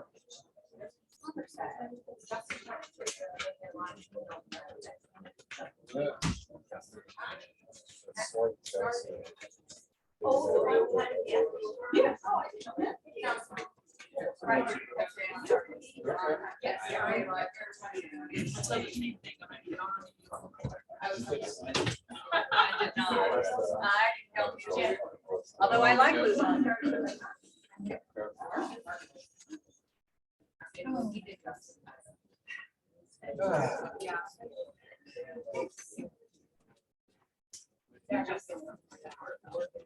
You should back to.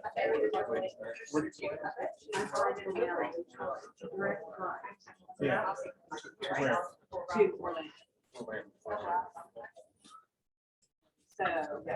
So I've got an 8:55 late back flight. So I should be here another couple hours. Oh. I want to be home if I can. Take Delta. Delta. Yeah. Get a nice room. Yeah. So I used to like. It's such a marathon now. A lot of times, like, I have points, like, I'll buy my ticket and then I'll use my points. I think it's like this association or something. Just so I don't, I've just, and then planes were great. A thriller. I like it with people, but the travel is something. I think our. The Southwest. Very first time.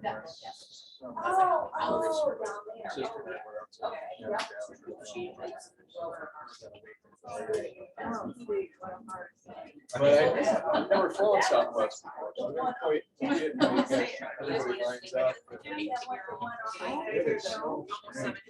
They say they're the fastest now, Delta zone, so they cut systemic to a Southwest. We used to be here. You don't like that, you never like it. You grow up in Southwest, Okay. and they used to be the cheapest, but now. Yeah. You go visit. But when I used to travel in Texas.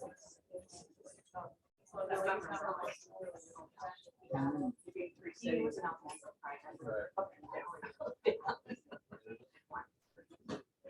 This is very good. It is good. My brother was.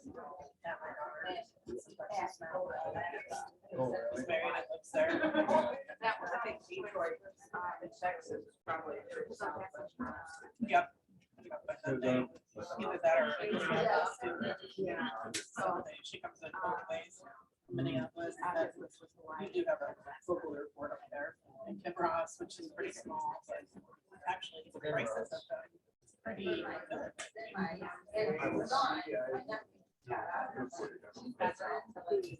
can't. So, and I didn't think life's been a little crazy, so I didn't. And I even asked my people. Yeah.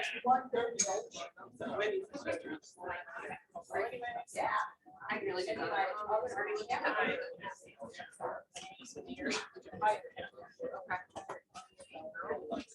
Yesterday I could hold some. Then you asked me to go back. So you lived in Texas for a while? I did. That's like when I started my life actually in Texas. Oh, I don't think it was back to Louisiana. My husband at that time, how in there, and they all.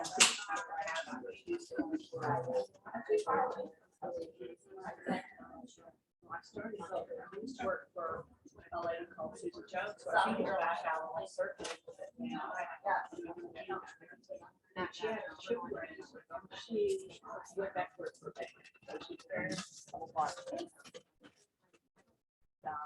Then Teresa Nard,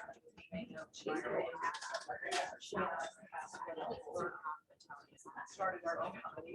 That's sort of what happened. Yeah, I have your priorities. I don't have kids, so. Teresa. Oh, that's right. That's right.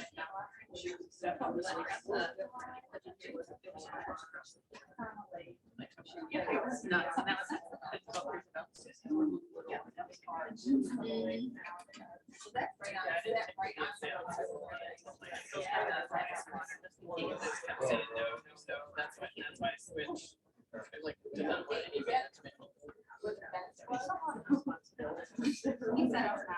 Yeah, I have an employee.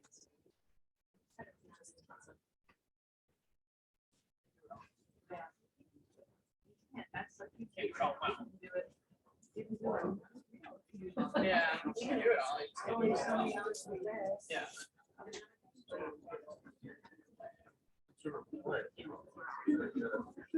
Yeah, I was We were more talking about compliance where- before, that's a lot. We're dealing with compliance. That is a lot. And they took security. Yeah. Because that was. I was doing that. USA, BSA, was one, but I did not have the CC.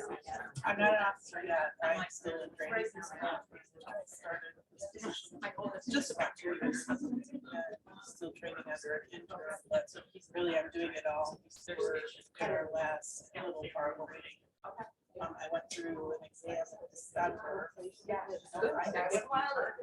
Oh, I worked for some people. I really do. I would have. It's been a couple of years for me personally too. So. A good opportunity for me. So, and they were just amazing, and I just started. And I worked for a big corporation, Walmart, and stores and trading and stuff. But I was just a number there. I knew, hey, when I got it, I got this. I'm like, I probably could step down. When I announced this, they're there. So. I got the they were amazing. I didn't just see them. I had just when I said it, I was like, I told them, I'm like, I understand if you would rather not. You got somebody who can run because you gotta have somebody. Oh, Alex runs the I really do most of it. That's more things they want me to know. So many survivors now. So excited. I lost my mother. That was the initial. It's never the thing that take you down. She had so many other health issues, so I didn't know if he was kidding. The dialysis took down her last 2 weeks. Like, funny, I think a lot of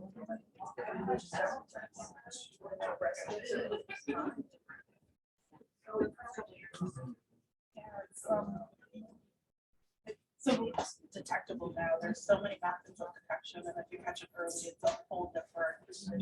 I didn't think, from my perspective, some of the other things I heard others talk about, the worst part was we don't have radiation. So I had to drive to the bridge every day for 4 weeks.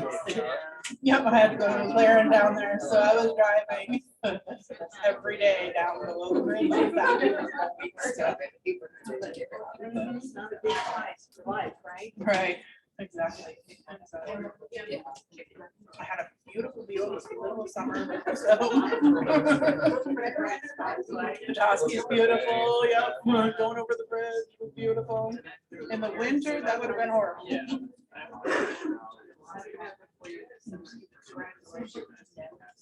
So now my No, and that's sad, but you're right.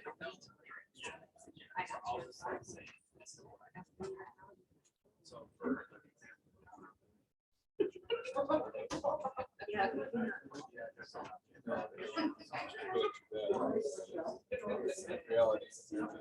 Yeah. A lifetime employee. yeah, loyalty from that. just leave it. I mean, I didn't take a lot of time off because it was more of a me thing.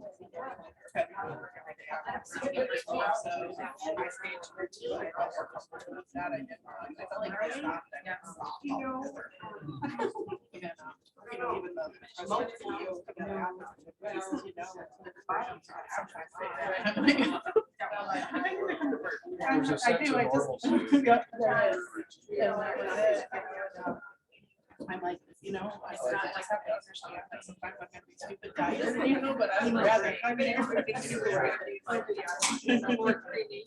Yeah, because that's going on during that too. It was 2020 when I was diagnosed.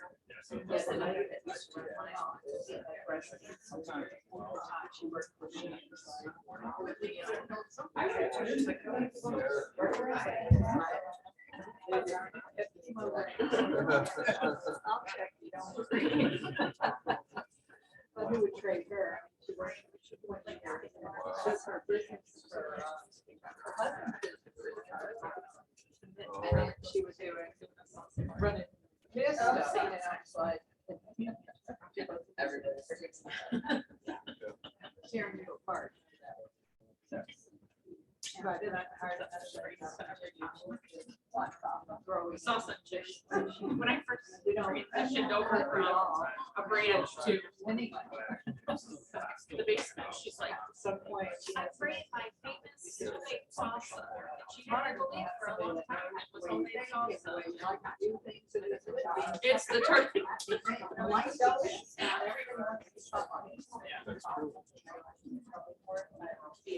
No, but it's like multiple, it's like, I put our depository down there. And then, like, the 2 auditors are on the outside of it, and then our IT, so it's like, yes, we came through, right? Deposit out, so No, she was never.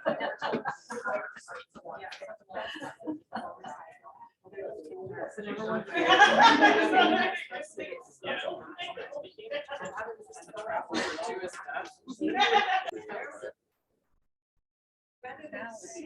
Some back when I was younger, of course, my kids were running up everything. We didn't have the internet now, and we had but I would come home and like, okay, am I doing this? You know, are these really credible ones? now you can use the Google app. Yeah, you can, Make yeah. sure it stands there. What it is.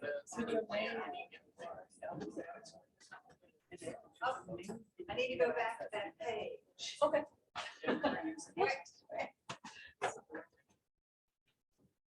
Okay.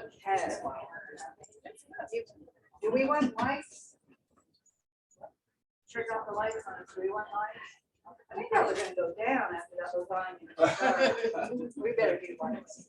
There we go. Yeah.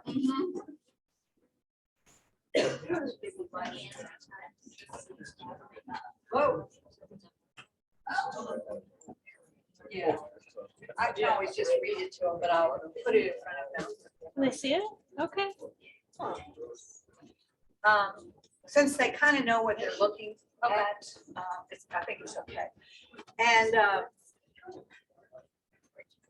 so, welcome back. Hello, everybody, remote, welcome back. I'm in the STAR handbook, and I'll give you a page number in a minute. Remember, I was trying to find that thing a few minutes ago, the thing? I don't have my mic on. Okay. It takes a village. I don't get out much anymore. I just sit there in my little webinar world. Oh my gosh, I wish y'all could see the way I look in my webinar world. It's frightening. When you worked at home, what were you wearing? Yeah. It's like, I had to think, do I have any clothes to go to Michigan? In the webinar world, you're in leggings and a big t-shirt. You know? All right, we were talking earlier about that purchaser sender box, okay? And it says record the subject role in the suspicious activity by selecting the appropriate option. Purchaser sender means basically you're buying something, so money's going out. And then payee receiver means you're getting money, so money's coming in, and it selects A and B if both is happening. This is the sense I was looking for. Instruments and products are not limited to the instruments and products listed in items 45 and 46. In other words, you're using 45 and 46, but it could also be other instruments, which implies cash. So I don't know that they really meant to do that. So I wouldn't change any of your processes because you haven't been criticized for it. But just so you know where that comes from, it's coming from that instruction where some people were doing cash transactions also. I don't think they can be criticized because it's in the list 45 and 46. So I just would be consistent about my process that I'm using in my particular organization. And so if we scroll on down here to give you a page number when you get your SAR handbook, of course, we're not going to get a page number, are we? Let's see if I can up. Well, let's go back home. So that was in the instructions right there. No, won't let me do that either. So, okay. We're in Dropbox, that's why. But just go to line 28, instructions is right in the beginning of the handbook. But what I wanted to get to, because I also separated out, these were the changes that happened in 2019. There's your corrections. Some of you had asked about, that's the, interviews. There's your referral form. It's all in your SAR handbook. This is the narrative. When you drop down the narrative screen, this is all you get, right? But when you go into the instructions and you're reading them, these are all the instructions. So I took them out and itemized them and put them in a table. Because like if I'm working with a bank and they ask me to check their narrative, I go, did they do this? Did they do that? Did they do this? I just check down the list. And then see how many instructions there are? There's quite a bit. So again, that's why I'm not sure too often you can do it in a paragraph unless it's something simple like structure. So there actually are instructions to the narrative. So I first write it for the who, what, where, and why, and when in the crime, like I'm writing it for law enforcement, what happened. And then I would go back and check it for compliance. And that's this. Now, your good news is I don't know that the regulators know there's instructions. Because I've yet to hear somebody that really went and took the instructions and held them against a narrative, okay? So I've never heard anybody get written up for that, but that at least gives you a roadmap through this. But each one of those I just took out of the instructions. And so again, there's your more of your instructions. I've threaded through the exam manual. The red flags are all in here. And this is what we used to do, still in here. There's a referral form. We used to do it this way, like on a long ways, and do it as an incident report. So it's okay to do it that way too. The same crimes, you still got your crimes, but sometimes it's just easier to look at something that way. And we were talking at lunch. Can I have that mic? Sure. Mr. James, and this young lady right here would like to have it. She's going to tell us what she does. So our bank, we just created a new intranet. It is for bank employees only. And we have a BSA financial crimes department page. On that page, we have a form, a referral form that you can fill out right there on the internet or the intranet. And then when you send it, it sends all to the financial crimes department. We can go in, we can look at it, take information from it, print it. But that is how we're getting it from our front line, from our mortgage lenders, from whoever to our staff. Similar. James is saying they have something similar. Talk about it. Just share some similar sentiments. We call it the unusual activity ticketing system because we don't want to say suspicious. Right. Because then you may argue, does that start your timeline? Somebody identified something as suspicious. So it's the unusual ticketing tracking system. So yes, right through the internet, you just click on a link. Looks similar to that. It's drop downs, little narrative piece to put in. It's funny how great minds all get to the same place. We were talking about that. They were saying their form looks like my form. Well, why wouldn't you use the SAR to write the form, right? Right. Dawned on me one time, like, why keep reinventing the wheel? Use their stuff. You know, that's what they want. Anybody else have a different process that they're using that can share? And what are y'all doing that is different? Anybody? Are y'all doing something similar? We Or- just have a form. Go ahead and get it. I know y'all hate this. I was just saying that for us, our frontline staff, you know, they're busy, they've got a lot going on, so, you know, I just send me an email. Yeah. Just, I would rather know 3 different ways than none at all. What, so, Yeah, like. email, a form, something. Okay, I'm okay with that. Anybody else want to add to that conversation? You know, one thing that we decided too is that if anybody had anything to add, or we would just reply back to that unusual activity ticket. That way, there's not a lot of side conversations going on or things being missed that I need to know about as a BSA officer. So that helps to keep communication, me in the loop, all the communication regarding the situation. Great. All right, James, by the way, let's give James a shout out. Call you Dana, but we're not asking you to turn letters. We're just asking you to move the mic around. Thank you so much for your help today. So he's done a great job on that. So anyway, that's all in your SAR handbook and you can find it. Now I'm going to try to get back to where I was, and I'm glad Stephanie is lurking in case I can't, but I probably can. I don't think she totally trusts me. Share and then go, Oh, we got to stop sharing. maybe, and then go back. If you go to share, yep, green one. And then I get back. Was that my PowerPoint? Okay. I love it. Okay. And then I go big. Yep. Go big or go home. Okay. I got a lot of helpers in this room. I appreciate it. I don't know about all this. It's different in every association. The LBA, you don't have to mic up there, but that's disturbing towards y'all because their thing is so sensitive. It follows you around the room and it hears every conversation. So I'm like, that shuts down the whole class. Nobody wants to speak because they don't want to talk about, did they like lunch? Did they not like lunch? You know, like that. All right, our next topic, and this is mainly to check it off the list and for new BSA officers. Whenever we said BSA officers have to have training, did you notice the word annual never appears in the BSA exam manual? And yet, what do we want? Annual training. We're pretty close to an annual audit, you know, that kind of stuff. We look at those things. But it doesn't say that. So that gives you a month or two this way or that way. You know, you can play around a little bit about it with it.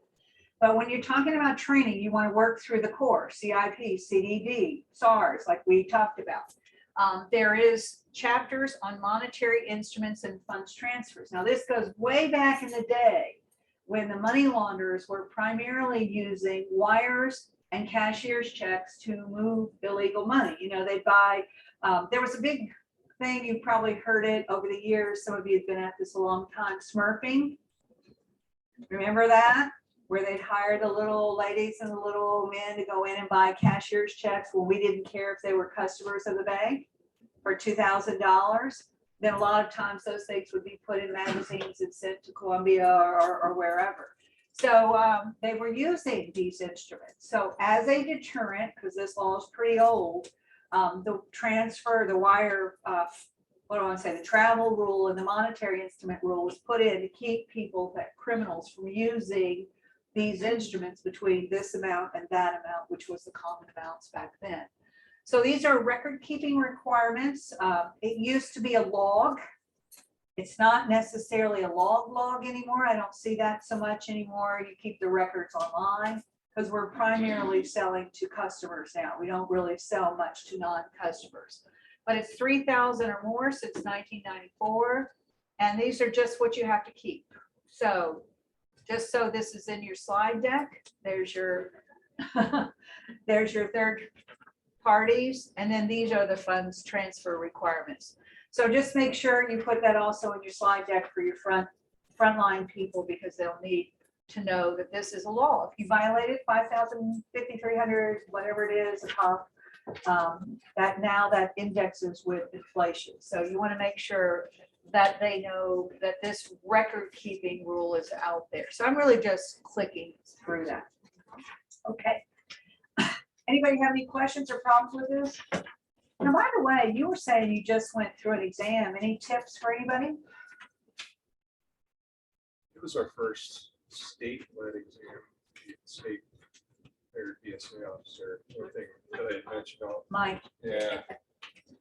One thing that I had mentioned already is that they took a look at the, I want to say elder abuse. It's vulnerable adults, our policy procedures, and make sure that we had documented our training. Your BSA people wanted to know that? Yes. Okay. Yep, that was the BSA examiner. Wanted to make sure that we had all that in place, and that, took copies of it. We had issues. I think they took over the standard stuff, CTR, SARS. A lot about what our process was, since he was relatively new. Oh. He's getting to learn about all the different financial institutions and how we run our program. So there was a More of a cooperation. yeah. That's good though. Okay. That's good. It And was a Mary, good experience overall. okay, great. Mary, you said you had been through one, and you were saying it was. She doesn't mind. We called each other and we decided to wear green. Her and I had the same almost outfit. It's funny that you said that about the financial exploitation, because they did that with us too, because that's what they know. In my mind, that was new, so that they did hit that. They had a couple recommendations about what to change on that. Make sure we did our training.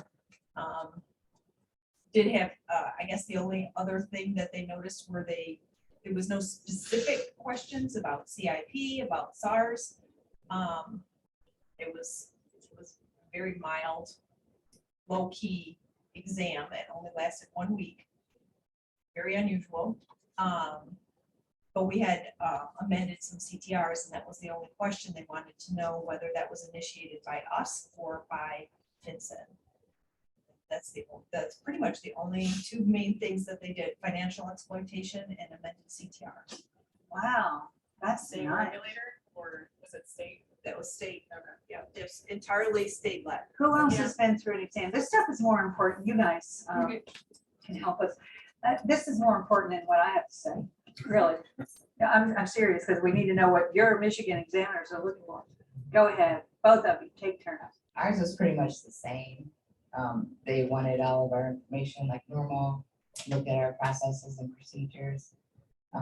One thing that I really like that they have, the back room is looking for missing documents on deposit accounts, loan accounts. They wanted our report to see that we were doing our due diligence and Your documenting. exception report? Yes. Oh. And I'm like, yeah, so they won't write me up because we found it. And I think we went over a couple of CTRs explaining our processes, and that's about all they really had questions about. They talked to me about some of my high risk customers. I know all of them, so we didn't have any exceptions. So how many do you have marked high risk? Do you know? About a dozen About a dozen? And how often do you look at your high risk ones? quarterly, Quarterly, okay. And y'all are a small institution, how many branches? 11. 11, okay, so you can still manage that pretty well. All right, anybody else? Okay, in the back. Help each other. See if we get any updates. I was just gonna add, we are currently going through an FDIC BSA exam. We're What on are you week- doing here? Week 2. I left it with the actual officer. I'm BSA coordinator. We work together, but How brave. so far it's been pretty in-depth. And as a matter of fact, they pulled, I want to say 15-ish personal accounts. They wanted CIP, CDD, Who's your regulator? FDIC. Okay, And then they did business accounts too. They pulled a sample. They wanted, again, CIP, ADD, CDD, beneficial ownership, risk rating. They pulled 3 SAR BSA ID numbers. They wanted reference to why those were filed. And there was one other thing as well. SARs that we were determined okay, why we determined that they were okay. And then I just started on the cannabis portion. They pulled 3 of our CRBs and they want the same thing. CIP, ADD, CDD, SARs that were filed. And that's kind of where we're at right now. Wow, that sounds like the FDIC though, doesn't it? I mean, they're more interested in the SARs you didn't file than the ones you did file. Anybody else? What about this table back here in the back? Y'all got any? No, you haven't been through any exams ever? Not gonna talk about it. Okay. Anybody else have something to add? You new BSA officers, pay attention to this stuff. That's what you gotta watch for. Now, in the back of the exam manual is your request letter items. That's the stuff they usually ask for. They have access really to the SARs and stuff. They can look at all that before they get to your shop. So hopefully they've done their work. They can look at the CTRs, they can look at the SARs before they get there. So if they get there, they should have their questions kind of in a row on that, what they want to know. They'll be picking apart some things. They still pick apart little things like occupation. Why you got a homemaker here? You better have a good explanation if you have homemaker or retired on there, because if they were retired, they had a job. And the tellers are tough. They have a tough job on this with all that. And I just tell the tellers, give them back the money if they can't help you get the CTR filled out. And they're like, you know, that's traumatic for them. And it's like, tell them the system won't let you proceed without the information. Don't get it into a big BSA discussion. Just say, my computer won't let me go forward unless you tell me you're retired from one. I'm not trying to be mean, but I have to have this information. Just do it nicely and give them back the money if you can't get the transaction. I want to talk, and I know I had some pre-questions that came in. Is there a Dawn in this room? Okay, maybe a remote person. I have some questions that came in at CTRs before the program, so don't let me forget those, because I'm taking all of you to help me get through the day. But I want to, and there's some good questions that came in before the program on CTRs. But one of the big discussions that I have been in lately with a team of people has been on these, that we need to make sure the CTR mirrors the customer behavior and not what our teller system needs tellers to do. Does that make sense? Just because we made them deposit the check doesn't mean it's not a negotiable instrument cashed. Everybody got that? The customer wanted to cash a check and we would normally cash a personal check, then we're going to report it as a negotiable instrument cash, even though it went in as a deposit. And you'll have to notate that on your report.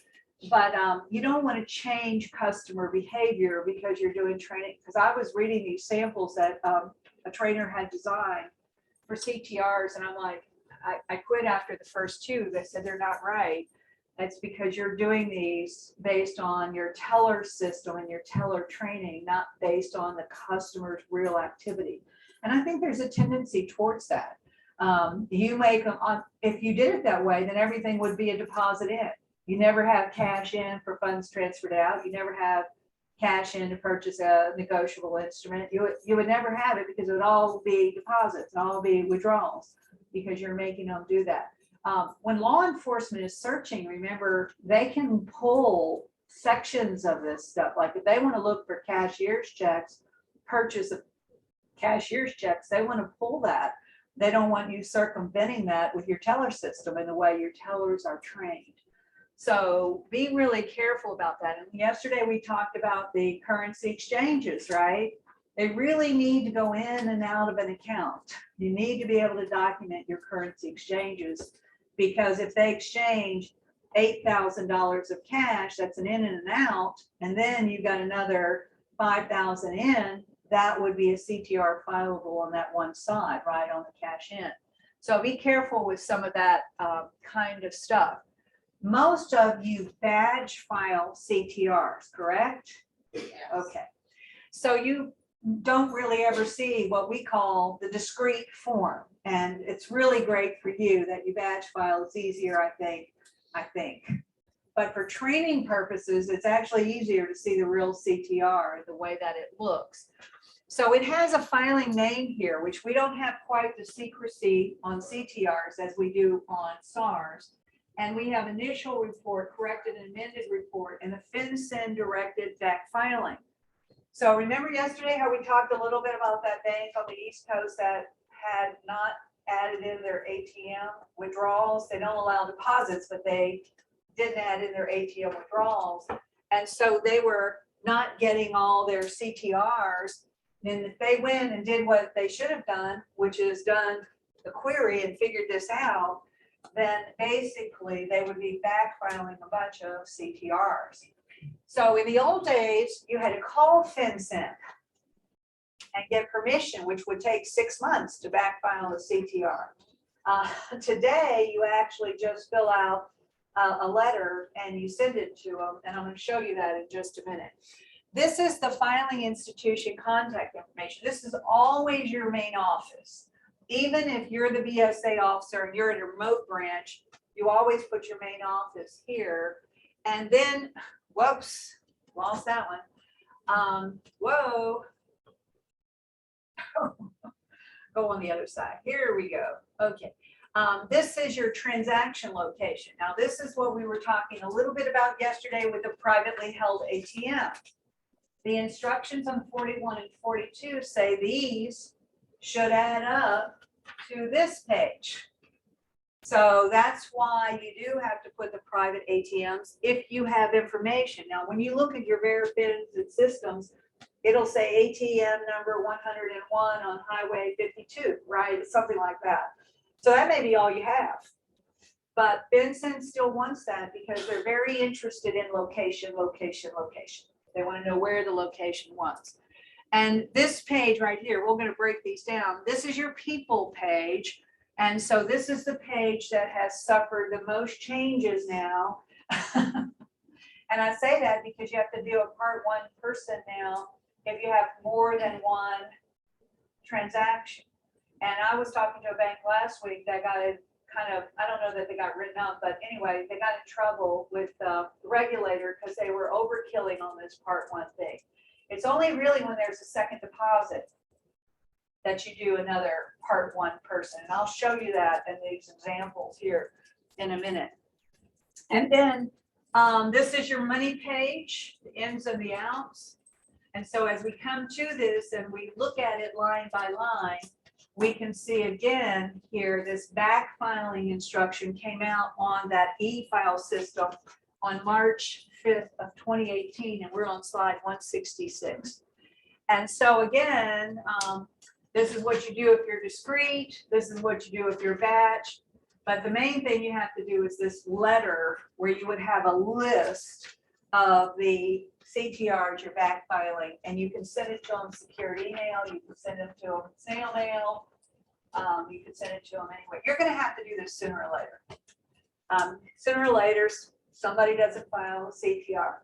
At least it's not a paper form anymore. At least you kind of almost have to do a CTR today, because I can remember I was at a bank and they were like, "You see this?" I said, "What's that?" Our BSA person didn't file any of these CTRs. Here they are in paper in a whole desk drawer, a whole file of them. She quit and left, and we found all these CTRs have not been filed. That's when they were paper. Yeah, Oh my God. they were just laying there in her drawer. So she never did anything with them. So it's like, at least now your system, it comes up, right? You got to do it. You got to fill out. I mean, it's almost foolproof. They get a box wrong here or there, but you're not going to get the whole thing wrong like you could do in the old days on those. Does anybody remember the paper CTR? You gotta have been at this a long time. Yeah. And you remember the little box it had on it, suspicious activity? It used to be a box. There wasn't any SAR. There was a criminal referral form, Yes.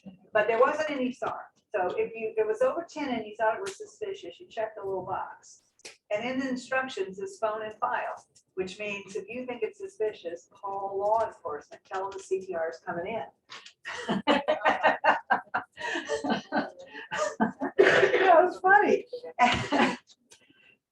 more time on that form because everybody always got it wrong. It was like, oh, unbelievable. But anyway, so we don't have quite the problem anymore. So the person conducting the transaction on their own behalf and the person conducting for another and a person on whose behalf the transaction was conducted. Now, item D, we went back and forth and back and forth. Remember how they couldn't figure out whether we were going to get the armored car drivers or whether we were going to get the armored car service, or it went back and forth. It is now settled that if it's an armored car service from the customer, that we get the armored car service, but not the driver. If it's a private courier, we get the driver. And if it's our courier, our financial institution's armored car, then we just check box on 24. So that's what we do. So a person, you remember we talked about this a little bit yesterday. Remember on CIP, we looked at it, said a person that opens an account, and then it said an individual that opens one for lax legal capacity. The definition of a person for the CTR is the same. It's in section, what section of the Bank Secrecy Act, the definitions? 1010, where's everything? 1010 and 1020. So it says a person can be an individual, a corporation, a partnership, a trust, a state, blah, blah. It goes on, any legal personality, because back then they didn't have LLCs. LLCs are a new thing. When I formed my S corporation, there were no LLCs. There was a multi-person LLC, but you couldn't be a single person LLC. They were like partnerships. So that LLCs are new. They're not that old. And so what happened with the CTRs is in the midst of COVID, we had two things that were pending. This one has gone into effect. It went into effect September 1 of 2020. And it says if you have more than one role, you have to have more than one part one. And the second one is still delayed, which I would anticipate you'll get this year. And then I would think towards the end of the year. And then we'll go into effect with it probably next year. So if you're discrete filing, you might as well go into effect with it. It's already in the instructions. So it's going to happen. It's just delayed. And that one says if you have more than one DBA location, you have to do a separate part one on that location. It says if you have a corporation with a headquarters, and I think that was one of the CTR questions I got in, you have to do a page on the headquarters in each location. So they're tracking where the money is coming from, because what's the most important thing in BSA? Address. We're already doing that. Yeah, you might as well. Might as well do it if you can, if your system's set up for it.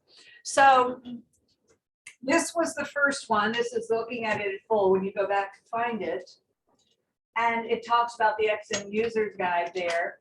But the instructions changed. So you saw your SAR handbook in your supplements. You also have all the instructions for the CTR in the CTR handbook that was in your supplements and a bunch of CTR examples. So it says if more than one item 2 applies to part 1, a separate part 1 section will be prepared on that person for each item 2 option. For example, if a part 1 person conducted a $5,000 deposit in personal account and a separate $7,000 deposit into the account of another person, there'll be one part 1 on that person, option 2A on the personal deposit, and then there will be a second part 1 on that person, reporting option 2B, and it goes on to explain that. And so basically, we have new FAQ 16, which says the exact same thing, and we got rid of this FAQ. It used to be, if it's part A and part B and part C, you go with part A. You go with, you work to the, you work to the left on the CTR. But it doesn't do that anymore, and so we don't do that anymore. There's the courier thing. That's the information on the armored car. I have to do flow charts to learn anything. So flow chart queen. A financial institution gives instructions to the armored car. Fill out line 24. The customer or third party gives instructions to the armored car. Then you're going to check off, you need a separate page on the armored car service. If you can't determine, then you do it on the armored car service. If you don't know whether you gave the instructions or they gave the instructions, then you just do it on them. And if it's a private courier, then you do it on the driver. So that has all gotten settled. That's been going on for a while now. And then multiple transactions, it used to be because each person only had one page. If they had more than one transaction on that page, part one, then you check the box multiple transactions. But now they can have multiple transactions stretched out over many part one pages. So it might not be a multiple transaction on that page, and you still check the box multiple transactions. So that's been kind of tricky for everybody to get a hold of. And so basically, that's this FAQ of multiple transactions. And then there's the change in the instructions. And then do you aggregate businesses? If they share employees and they share money, and I'm about resolved to this online banking thing, but they share an online banking login, you just turn them all into one company in my mind. So you're gonna have to really watch some of that. So I think people are hooking things up that aren't supposed to be hooked up, and the money's being moved around like they're the same company, and they're not the same company. So I see scrunchy faces in the room. Anybody want to comment about that? Here's my rule of thumb on logins. If you're a separate legal entity, you need a separate login. If you file your own tax return, you need your own login. So could I put myself and my doing business as business together on one login? Yeah, because I file one tax return. Could I put a single member LLC and myself? Yeah, because I'm filing, if I have used my social, I'm filing as a sole proprietor, my taxes, right? But corporations, multi-member LLCs, partnerships, they should not be mixed. It's going to cause them to lose their corporate veil. The whole idea is you don't mix things with your personal when you're a separate legal entity. And I'd even question the single member LLC, but I've kind of given up on it because, people are just doing what they want to do. And everybody says, well, we have them sign a hold harmless agreement. Oh yeah, good luck with that. We have them sign arbitration agreements that we won't go to a jury trial. Good luck with that.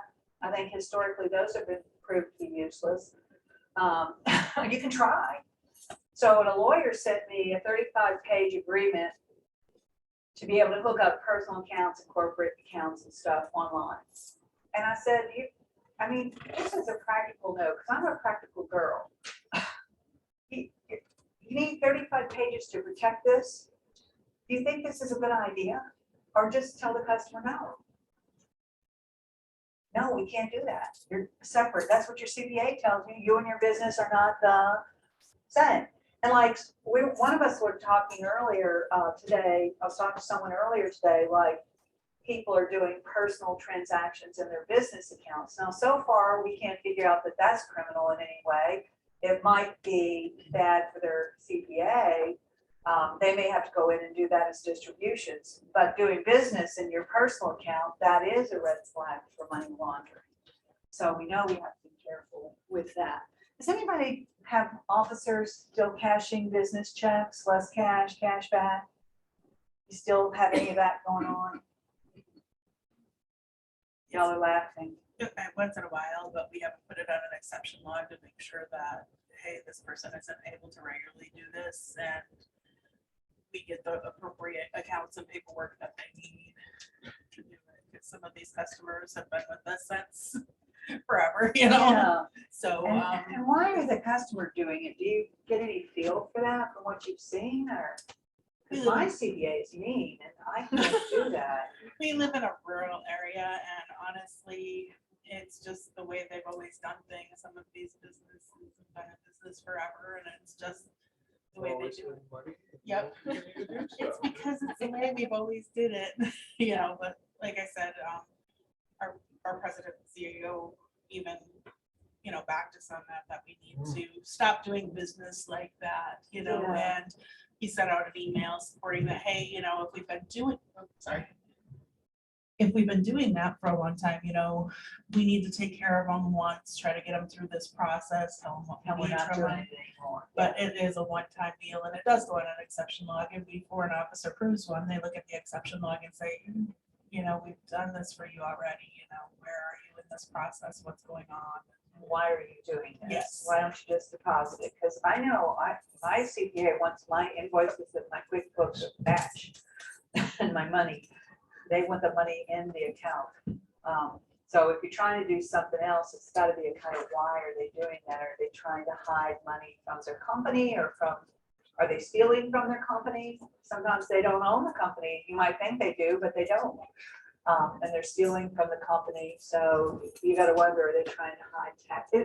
Or whether it's just the way they've done it. Can you just cash this check for me so I don't have to write myself a check? Maybe that's what's going on there. I don't know. But that's a really bad practice these days. It's no more or less cash. Some people think because less cash that you didn't cash a check. You have to cash the check to get cash back. So less cash isn't not cashing the check. It's so funny because we have so many problems with our officers on this stuff and loan officers particularly. So one year I decided, okay, I'm going to teach checks 101 for loan officers. And everybody could give up 1 hour of their time to learn this because they don't know. They didn't go to school on this stuff like we've been. And so I was like, okay, I wouldn't try to make a loan today. I don't know all that stuff anymore. And so, but anyway, I think I had 10 people registered. So what's the point, So I tried to do deposit account documentation and risk for loan officers. Nobody would go. But yeah, wouldn't it be nice if they all went through a little survey course for you? It would be so much better for you if you didn't have to explain negotiable instrument rules to people who why would they know? They never learned it. They weren't tellers. So again, that's kind of the issue with the whole thing. But anyway, so moving past multiple transactions, the individual's last name. Now really watch your precious Hispanic customers' names. This will be for deposit ops and for BSA. Gloria Maria Hernandez Gonzalez. What's the last name? Hernandez. The IRS reads the first last name on a Hispanic customer. And there's a lot of instructions on the CTR, general instructions about names for Hispanic customers. So if you're having mismatches, jot this down. Publication IRS 1281. It'll tell you how the IRS reads names. And by the way, IRS and CTRs read them the same way. So they go together like peas and carrots. The IRS only reads 4 letters of the last name. So they don't care if I'm Deborah L. They don't care if I'm Deb L. They don't care if I'm Debbie L. All they care about is CRAW is in that last name slot. Watch your Asian precious customers. Their last name's often the first, they're flip-flopped. I may have said that backwards, but the names are flip-flopped. A lot of times the last name is first, the surname. So you've got to be careful about some of these setups on account. That goes back to your operations people though. But again, if we don't get it right at operations, that's what makes me crazy about this Debbie Crawford doing business as Debbie Crawford. What is that picking up on the CTR? Am I getting a DBA that says an AKA? It's going to mirror what the system has, the CTR. So am I getting Debbie Crawford doing business as Debbie Crawford on that CTR? I bet I am. And that would be not good. You'd have to back that out of there. If that system is making you put a DBA on it on a sole proprietor. So again, address has to be USPS addresses. And yes, gender is important on BSA. This is law enforcement. This is not fair lending. You can put gender on a SAR and on a CTR, and you should. And if you don't know, then you put unknown because you might not know. And let's talk about this. Okay, first of all, there are touchy issues out there right now. We don't want to talk about politics anymore. We don't want to talk about religion anymore. We don't want to talk about what else? There's a million things we don't want to talk about. So we have to be so careful not to discuss these things. But you're out there in the front line with real people and some of these touchy issues. So let's talk about when somebody changes their gender. Where's the paragraph in the CIP regulation that says you can go ahead and change their name before it's a legal name change? I showed you the reg yesterday. Did it say anything about any exceptions for gender changes? No. So unfortunately, while some people are going through painful processes to change gender, we can't change it till it's changed on their driver's license, social security card, and probably going to need a legal name change. It's just the way that it is. And you can be compassionate about it with whomever your customer is. And you can put a note in the system that they prefer to be called whatever they prefer to be called. But you can't legally change your name on CIP because that's about terrorism, right? You can't change people's names. Like ladies can't be Mrs. John Smith, and that really offends older ladies. They want to be, I've been married to the old coot for 60 years. I want to, they think that's proper. So we're in that unfortunate situation, but you have to go by the name on their ID. Now, if it's a lady and they've got married or unmarried, and you're talking about they've gotten their driver's license changed, but they haven't changed their social security card. Social security will read the first last name. So leave all the last names on there. Their old last name first and their new last name second if you're going to be liberal. Otherwise, you make them bring you a social security card and a driver's license before you change name, but you're going to end up with an IRS reporting issue. So this is some of the stuff that is hard about our job, where you want to have compassion for people, but again, we can't make those accommodations like we used to do. I mean, I have seen some horrible account openings and done some of them myself. Grandma or 29 grandchildren. Now they had her name, Betty Smith, or 29 grandchildren and any income. $100,000 on automatic renewal. Try explaining that to that little 84-year-old that that's not going to go joint with rights of survivorship to those unnamed grandchildren and any that came. Joint account with a dog. Before CIP, John Smith, and the dog's name was Hemroy. I guess because he was a pain in the butt. I don't know. I said, what ID did you get on him? Well, he had a credit card. They told me, that's the branch manager told me, he had a credit card. The dog had a credit card. So.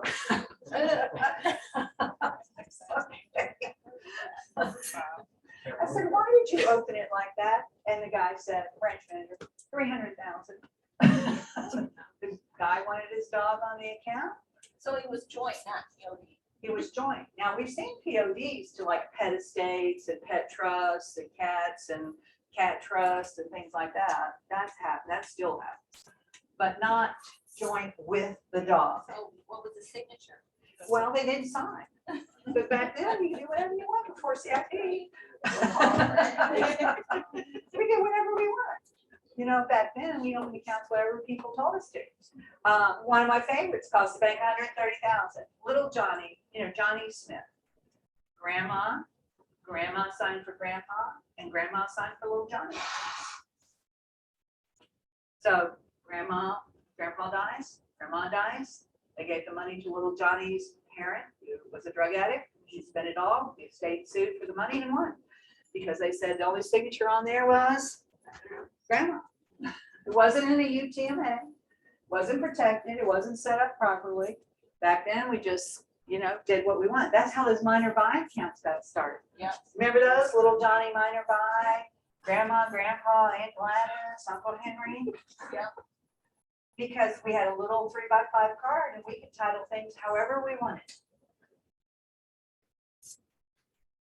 Yeah. Don't. So you want to think sometimes how much money had you cost your bank when you worked for on today, but you don't know. But back then that was perfectly acceptable. Whatever the customer wanted, the customer got. We titled it whatever they wanted. We had, this is a long time ago, this is back probably in the 80s. Yeah. And I worked in the CIF department before I got into BSA. Yeah. And we had a customer that did go through a sex change. It was a man and they changed to a woman. And the branch was actually very smart about it. They send us we had forms they had filled for a legal title change. But we had the court papers and everything for the name change. Perfect.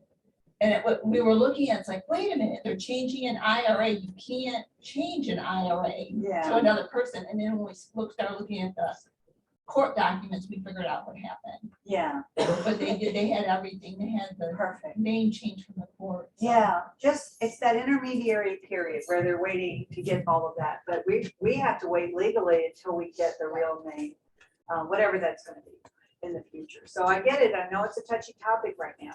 So, but I would just fall back on my CIP, I can't do it, wish I could. I mean, I always tell customers that I wish we could, we can't. And they tell you, well, we used to do it that way. Well, everybody used to do things differently on everything. There's a lot of used to in the business, in the world. So it's like we can't do some of those things.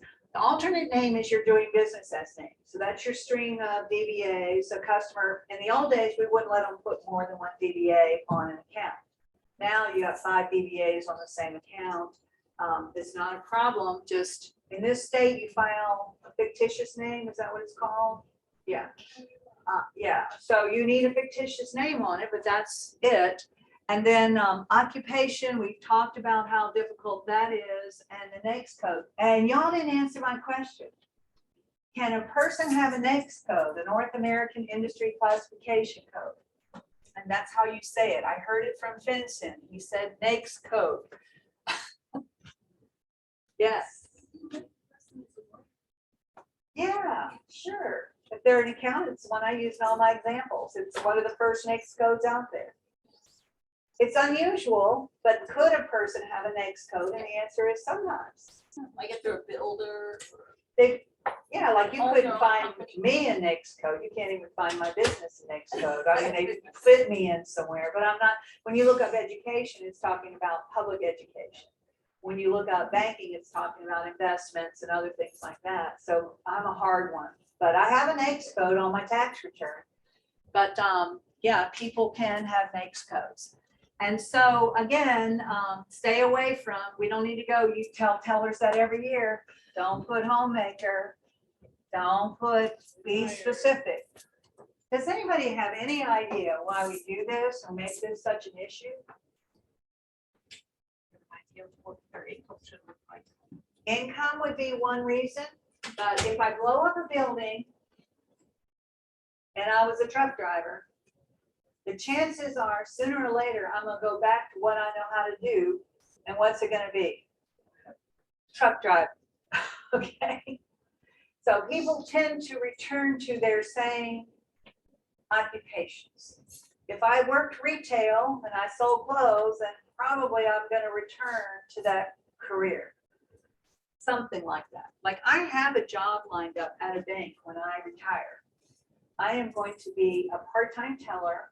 I'm going to work Thursday and Friday for them.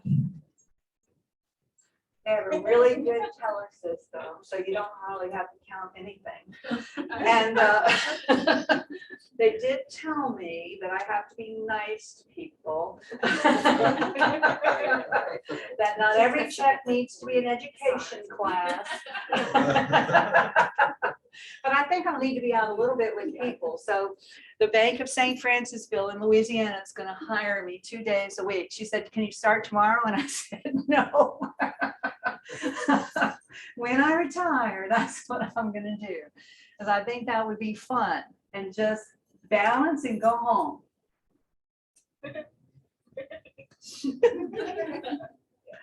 You're laughing about that. It's not quite like that. Forged endorsements can come back for 3 years, right? But I don't want to tell the other young, and don't tell all the other young tellers everything either. No, address, city, state, these are USPS addresses, and then date of birth and contact. Okay, so a guy got written up for, I don't know if he got written up. That's just always a strong word.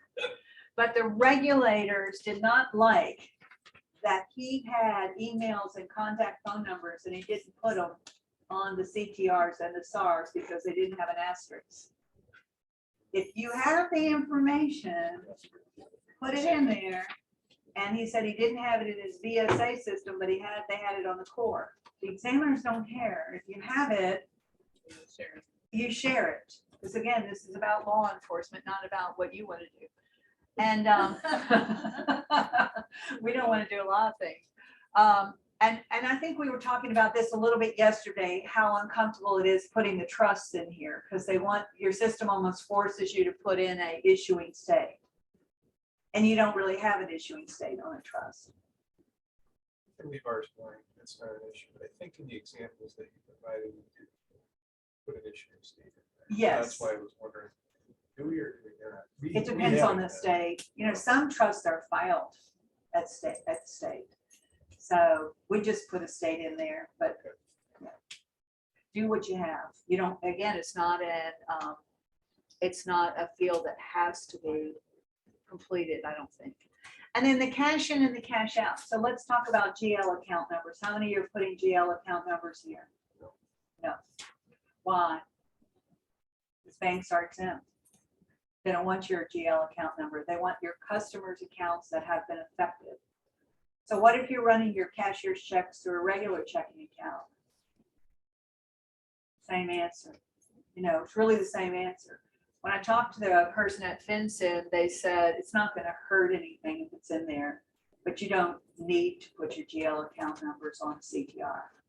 So if somebody cashes a check drawn on your bank, the account number that goes there is not that person's account number, but it is an account number that you own.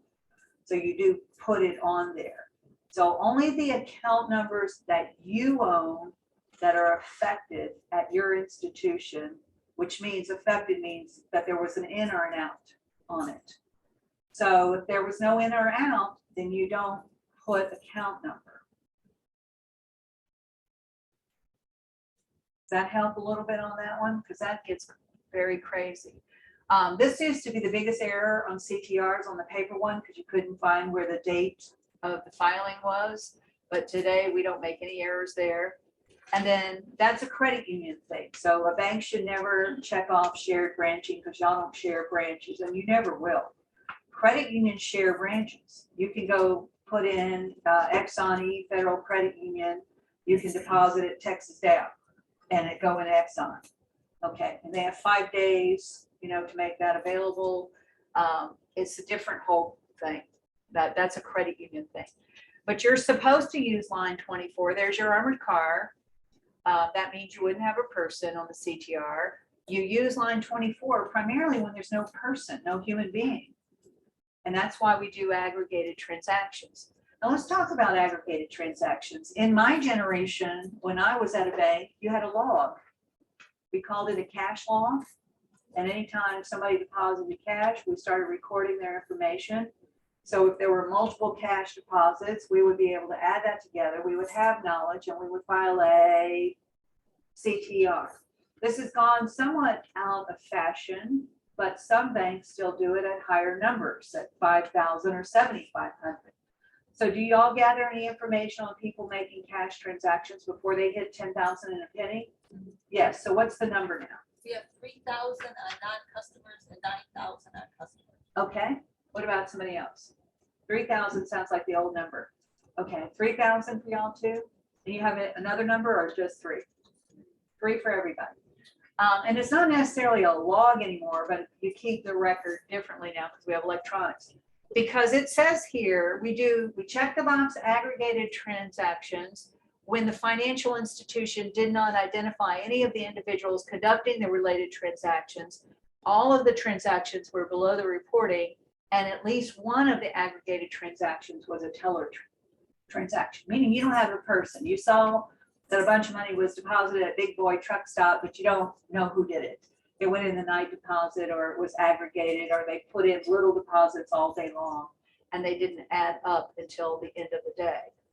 So again, one of them has to be a teller transaction. That's how this does. It's funny, I was teaching this one year and I was over, you know, it's so hard for an LSU person to walk on the University of Alabama's campus.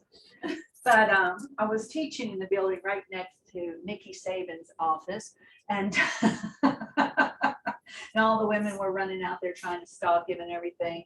But anyway, this young girl was there, and she was like, well, I have a customer who's depositing right under 3,000. I said, do you have a cash log at 3,000? She said, yeah. So they're structuring right under 3,000. She's depositing cash about once a week. And I said, well, what does she do for a living? And she said, she's not a money launderer. She's nice. This is the 18-year-old. And I said, cute as a bug, very nice. Big Alabama fan, unfortunately. But so she says, well, she says she stuffed envelopes in her home. Now, I don't know about you, but if I could stay home and watch TV and stuff envelopes in my home for 3,000 a week, bye. That would be enough for me. I might only work a week or two a month. But anyway, I said, well, tell your BSA officer about that. And this was, teller training. I said, she said, who's that? So there was already the problem. So her manager was there with her, and her manager is horrified by the whole conversation. Like, oh my God, what is Debbie going? I didn't think a thing. I just thought, we got to raise them. They don't know anything when they come in. I didn't think a thing about it, but I did like her, and I like people that ask questions. So the next year, I looked for her because a lot of the same people come year after year, and I saw her boss, but I didn't see her. And I said, "What happened to our friend?" And she said, you never believe what happened. She's still with us. And I said, and she said, I don't know how, because she really can't balance. I mean, she's always off in their ways. But customers love her. She was robbed at gunpoint. Okay. And when, the lockdown and here comes law enforcement, she remembered his approximate height, weight. She knew about how big he was. She knew the brand names of the clothes he had on. She knew her fashion. And she remembered cashing a check for him 2 weeks previously and remembered the name. Wow. Nice. So you know what we say about her? Redeemed. I mean, I'm sitting here thinking, you are precious, but you need to go somewhere else because you are not a banker. and I've been wrong, so many times about people. Sometimes I think, oh, they're great, but this is not going to be for them. And they turn out to be the best bankers ever. So you never, I don't know what the secret sauce is, but anyway, so that just taught me something about her though. But many of us in this business are number people, or we're, detail oriented, but some people are people. And like I remember in 1993 on page 43, this was in the regulation, but she remembered people like I remember that page of the regulation. And that's the teller you want, right? So what if she's off 10 cents here, 10 cents there? Because it wasn't anything big. It was just little stuff. But I always think about that when I'm about to get into my judgment mode, which we're all tending to do. We're very often wrong about what we need in our branches and our banks. And you learn a lot of lessons about that. So this is all the cash in and all the cash out there. And I think, again, transaction location. So I wanted to show you, you have RSSD numbers, of course, per branch. Credit unions only have one RSSD number for the main office, but banks have one per branch. And this is the cash in and the cash out. You see where it says the line 41 must match the line 25. That's why you'll be out of balance on this if you don't get your privately held ATMs. So this is the answer that FinCEN gave a bank about privately held ATMs in writing. All I did is copy it, put it on a slide. Didn't want to put the bank's information there. But research the ATM operator, include the information as the name of the financial institution. It may or may not be a bank, could be a private company. It may or may not be an MSB. If it is, then they're audited by the IRS. If you have partial information, still put it, they tell you. And if you have absolutely no information, then you're just going to be out of balance, which might happen. You're just going to be out of balance on the CTR. So that's the answer for non-proprietary ATMs. And then this is, again, the filing. So we're going to go through some examples. Do we need a break right now? 10 minutes, or you want to go a little longer? Let's take a break. Let's take a 10-minute break. We're doing a lot of detailed work. And then I'll come back and look at the chats too. We'll do some of these examples of this new stuff. Right?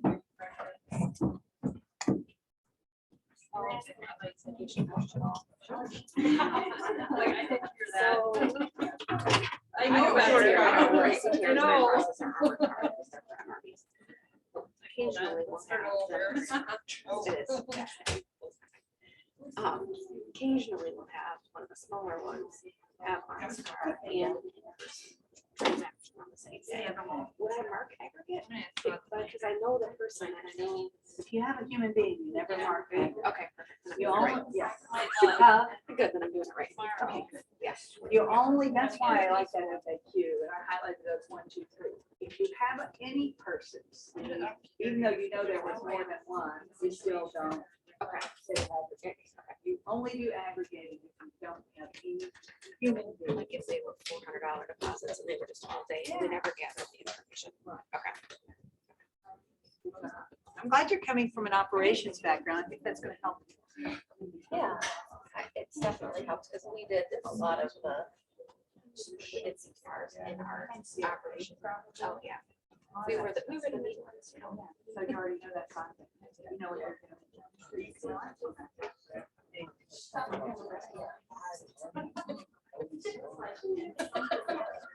And I'm like, That's nice. Like that'll by the time, right? Yeah. Like a little trip of water. Think about me. You know it. But you can bring it up.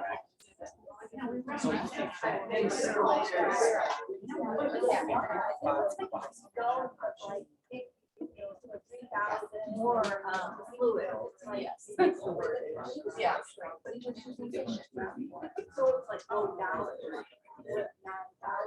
See what we got. We got some chats.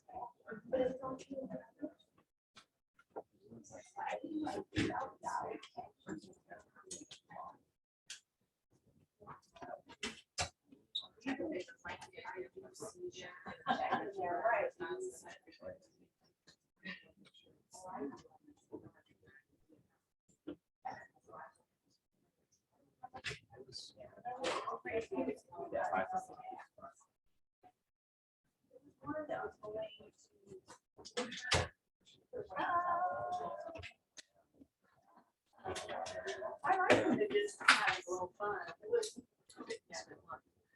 I have a question about, like, standard work cases, that's what it does not have an RSA. Just the RSA, but the transactions are processed on nearest branch.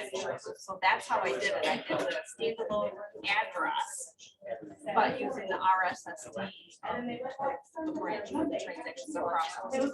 That's what I thought. I thought they could criticize that. That's my best. They say, 22 minutes later. Yeah. 10 minutes later. Yeah.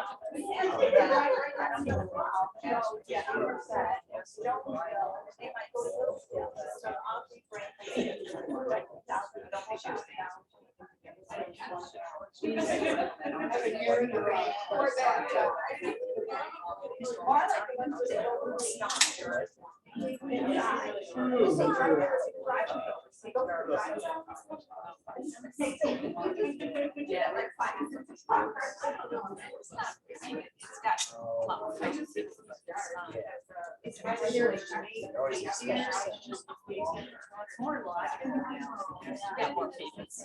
Unless it's a basic transaction, you've got more payments. I don't think they realize. We don't have that many. Unnecessary changes. We don't have that many corporate offices. There's a DBA. I think it's complicated, but it's a double. Joint it now. Just because it was so. Yeah, joint layers. And so we got those. Well, they actually cleared that up in the new. And it used to be such a secret. New ruling that has social Going by social security number. You have a social security law in 9,000. And you are very quiet. Taking it all together. Where you were.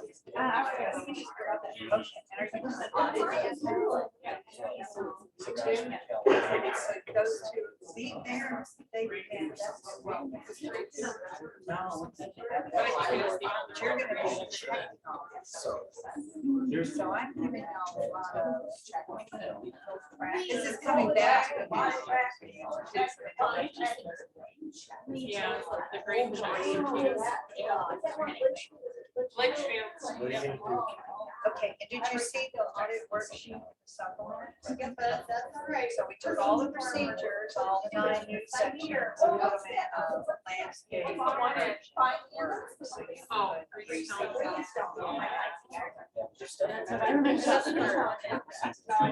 We just use the exam. And you may have some other stuff. for the industrial part. We get it. On 12, but not on the other side. So they can hire y'all to do the audit. And that's where Extra work. So you got the industrial part, there's that green place. Or it used to be a green. Well, it used to be. I don't know about. Well, no, yes. On that part of this way, it's just something that just- Used to get a lot in there. That's how I got my.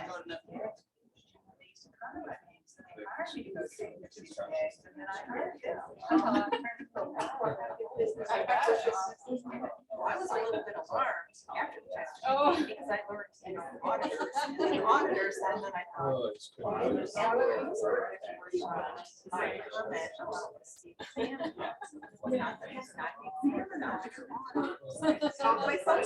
Yeah. We only have an hour. I said I only have an hour. Yeah.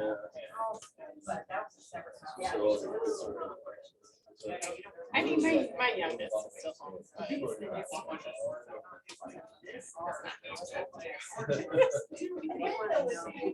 he works all day. Usually it's up before me and gets home after me. What is your name? Max check. How about you?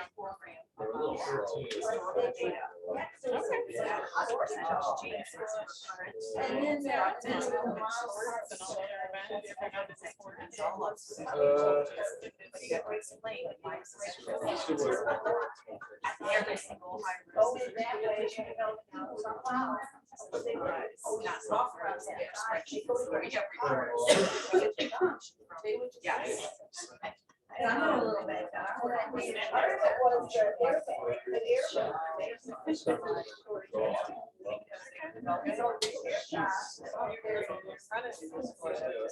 Yeah, find somebody that likes to sell that. That's what they do.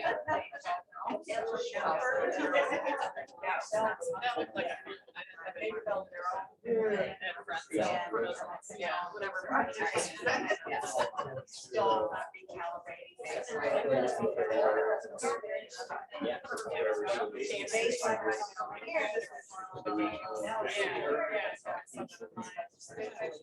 And this is so interesting here. Oh, we're cash. Let's get. Very interesting. Cash is.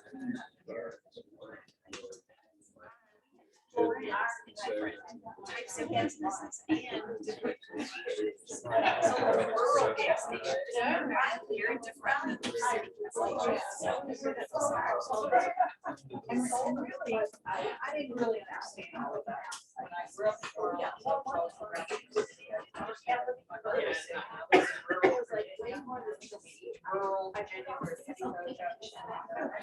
mean, it's much terrible. So that's about the difference in the way people operate. So it is very patterns. Because otherwise, so it'll be nice. but they were like, I didn't have that exposure. That's the world. There's no I had in Virginia, no highway. Yeah, it'll be nice when it's done. It's like they don't pick one project. They pick just one.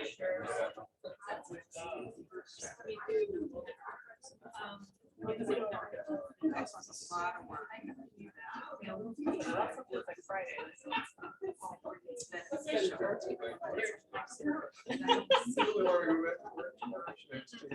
See how it. We tried to take it. Just some sides. Your recommendations.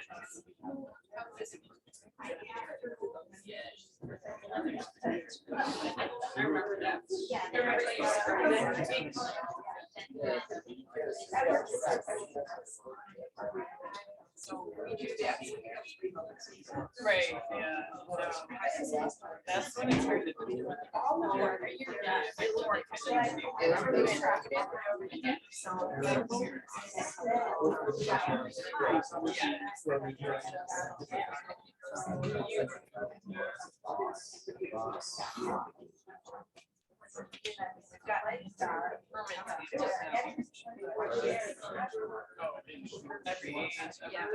Especially, I manipulate the numbers. My last report. I had no ACHs.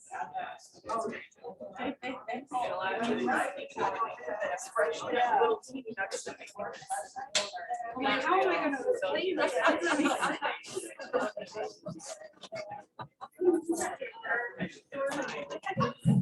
All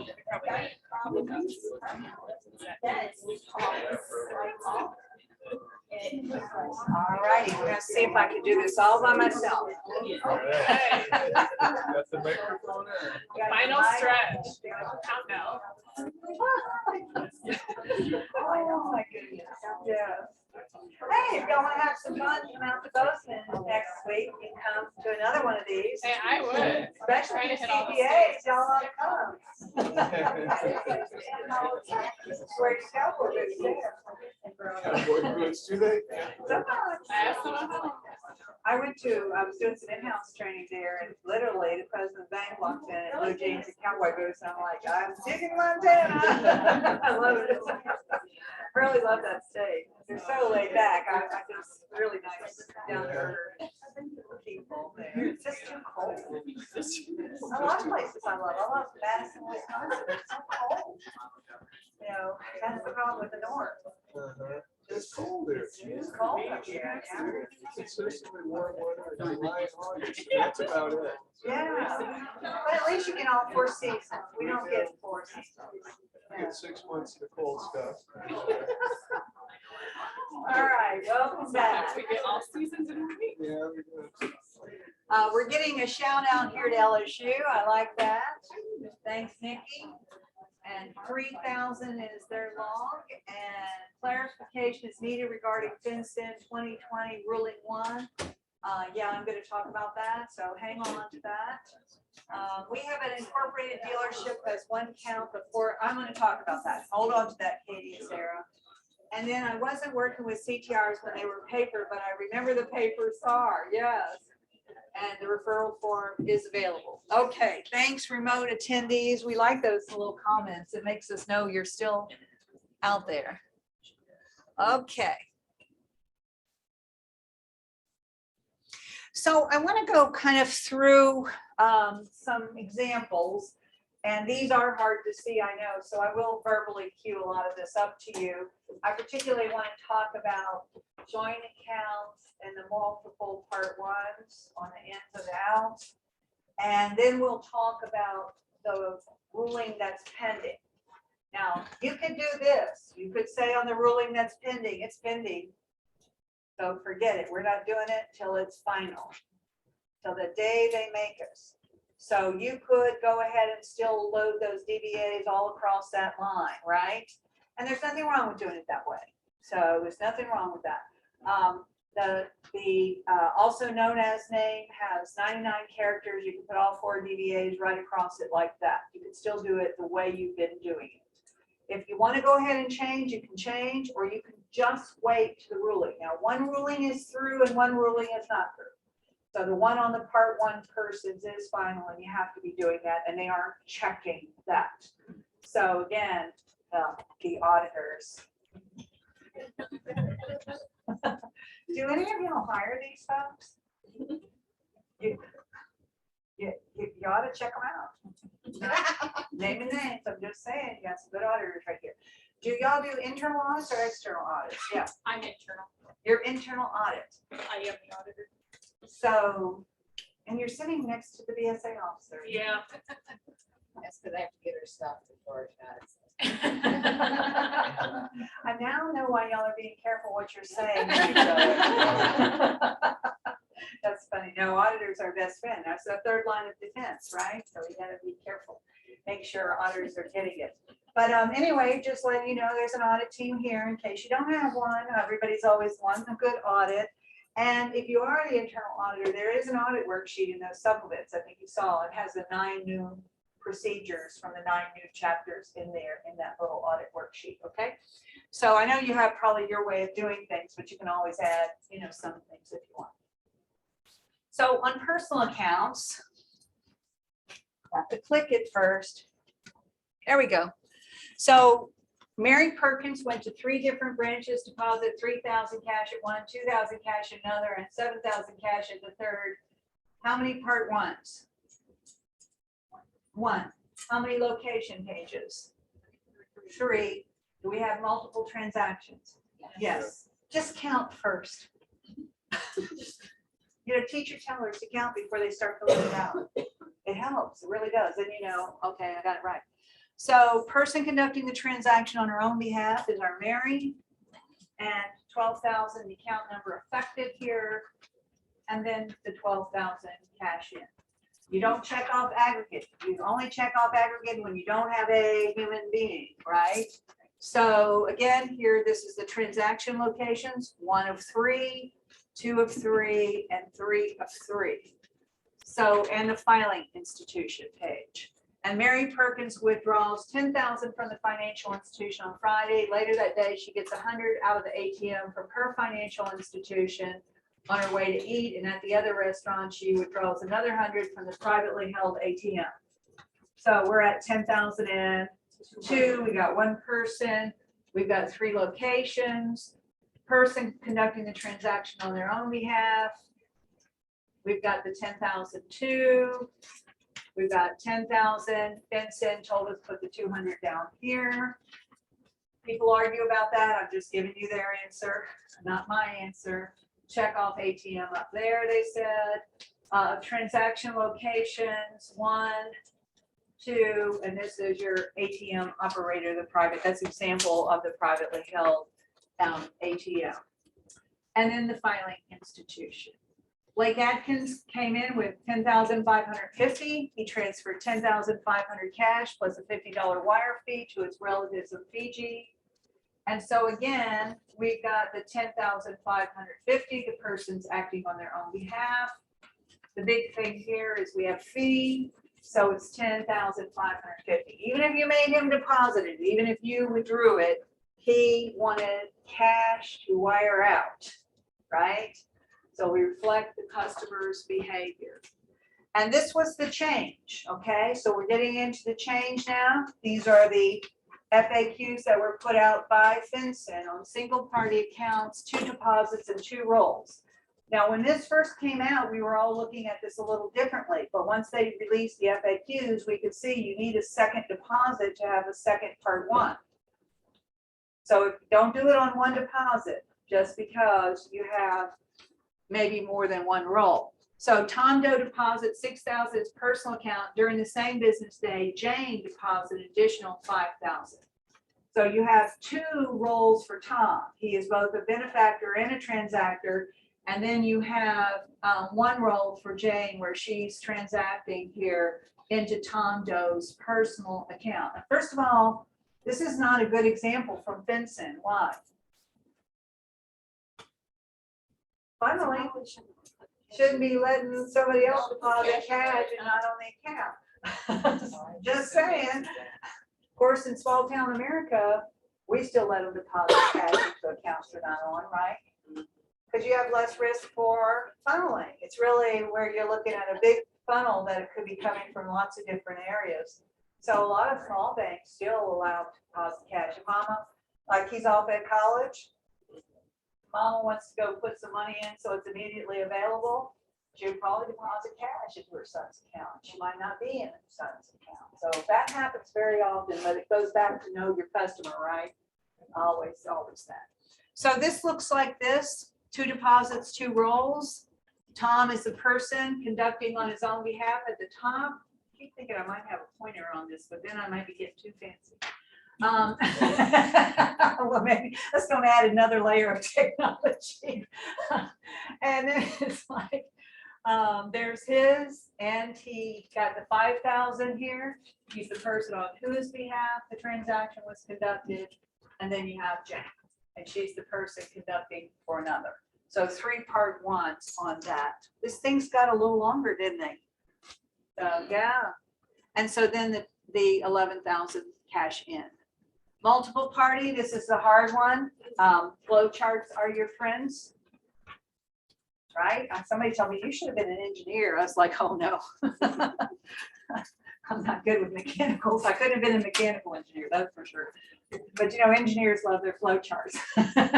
So you've got both benefits, so the money's going in, so both benefit, John or Jane Smith, John deposits, Jane benefits. So part 1 on John, part 1 on Jane, but this is like the way we used to do it because it was only 1 deposit. Now, this is the one the bank got, cited for a week ago, because on that one, they were doing another part 1 for John. So he was acting on her behalf, he's acting on his own behalf, and she was the one benefiting. But it's only when you have the second deposit. See, this really isn't logical, and I know that disturbs us, but just remember, it's only when it's the second deposit does it create a second roll, the way they did it. Now, if it's going in and John deposits and Jane deposits, see the second example over here? So if both deposit, then you're talking about 4 part ones, and that's coming out of this FAQ number 23. And this note at the bottom is where I had to go back and fix all of these manuals, remember? Because they said, no, if it's no second deposit, then they don't have a second roll. To me, this isn't really intuitive, but I'm just going with what, memorize it and move on. It's kind of what you have to say. But on this one at the top where it says John and Jane are joint, John deposits 5 and Jane deposits 7. That's when the second paragraph there is telling you you're going to end up with 4 part ones. Yeah, this takes some studying. Or you could just follow my flow chart. And trust me, but that'd be really hard for BSA people. So, heck no. Joint owners in 2 transactions. So that's the example again. And here's the CTR that we typed up. Basically joint 2 owners, 2 transactions. So I did John. You could thread these. You could do John, Jane, John, Jane. I just did all the Johnson and all the Janes. You don't have to do it any particular way. The person conducting the transaction on their own behalf is John. Again, 3,000, and then the Jane there 7,000, or was it 5,000? And then here's the 2 for Jane. So 4 part ones there on these. Your CTR examples, there's probably, I don't know how many examples there are in that book. There's lots of them. There's examples of IOLTAs, there's examples of trusts. They are not FinCEN approved examples. They're just Debbie and Christie examples. We sat there and typed these things out and tried to get them right for y'all. Some people have edited them around the country. There's a lot of great editors around the country. So and they're like, are you sure that one's right? And we go fix whatever it is bothering somebody. And then, so, but anyway, what I came out of this with after we typed all those CTR examples out, I mean, if you are the CTR person, you are never going to be paid enough money if you have to do these discrete forms. Thank you. Really, I mean, it is so easy to make mistakes on these. And do you do the discrete form? Okay, so does somebody check them for you? Because like I type on Christy, check them, Christy type them, I check, we still end up having to check that fix stuff on them. Yeah, Teller, Lisa, I submit. We still end up finding answers.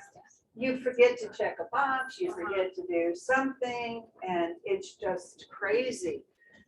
So the badge filers, I think, do a little better with this because you're hopefully not making as many human void errors, but 3 checks and you still sometimes have something, right? That teller, all they have to do, you file the same CTR every week and they accidentally delete something off of there. It's like a free throw. You should never have to verify that information.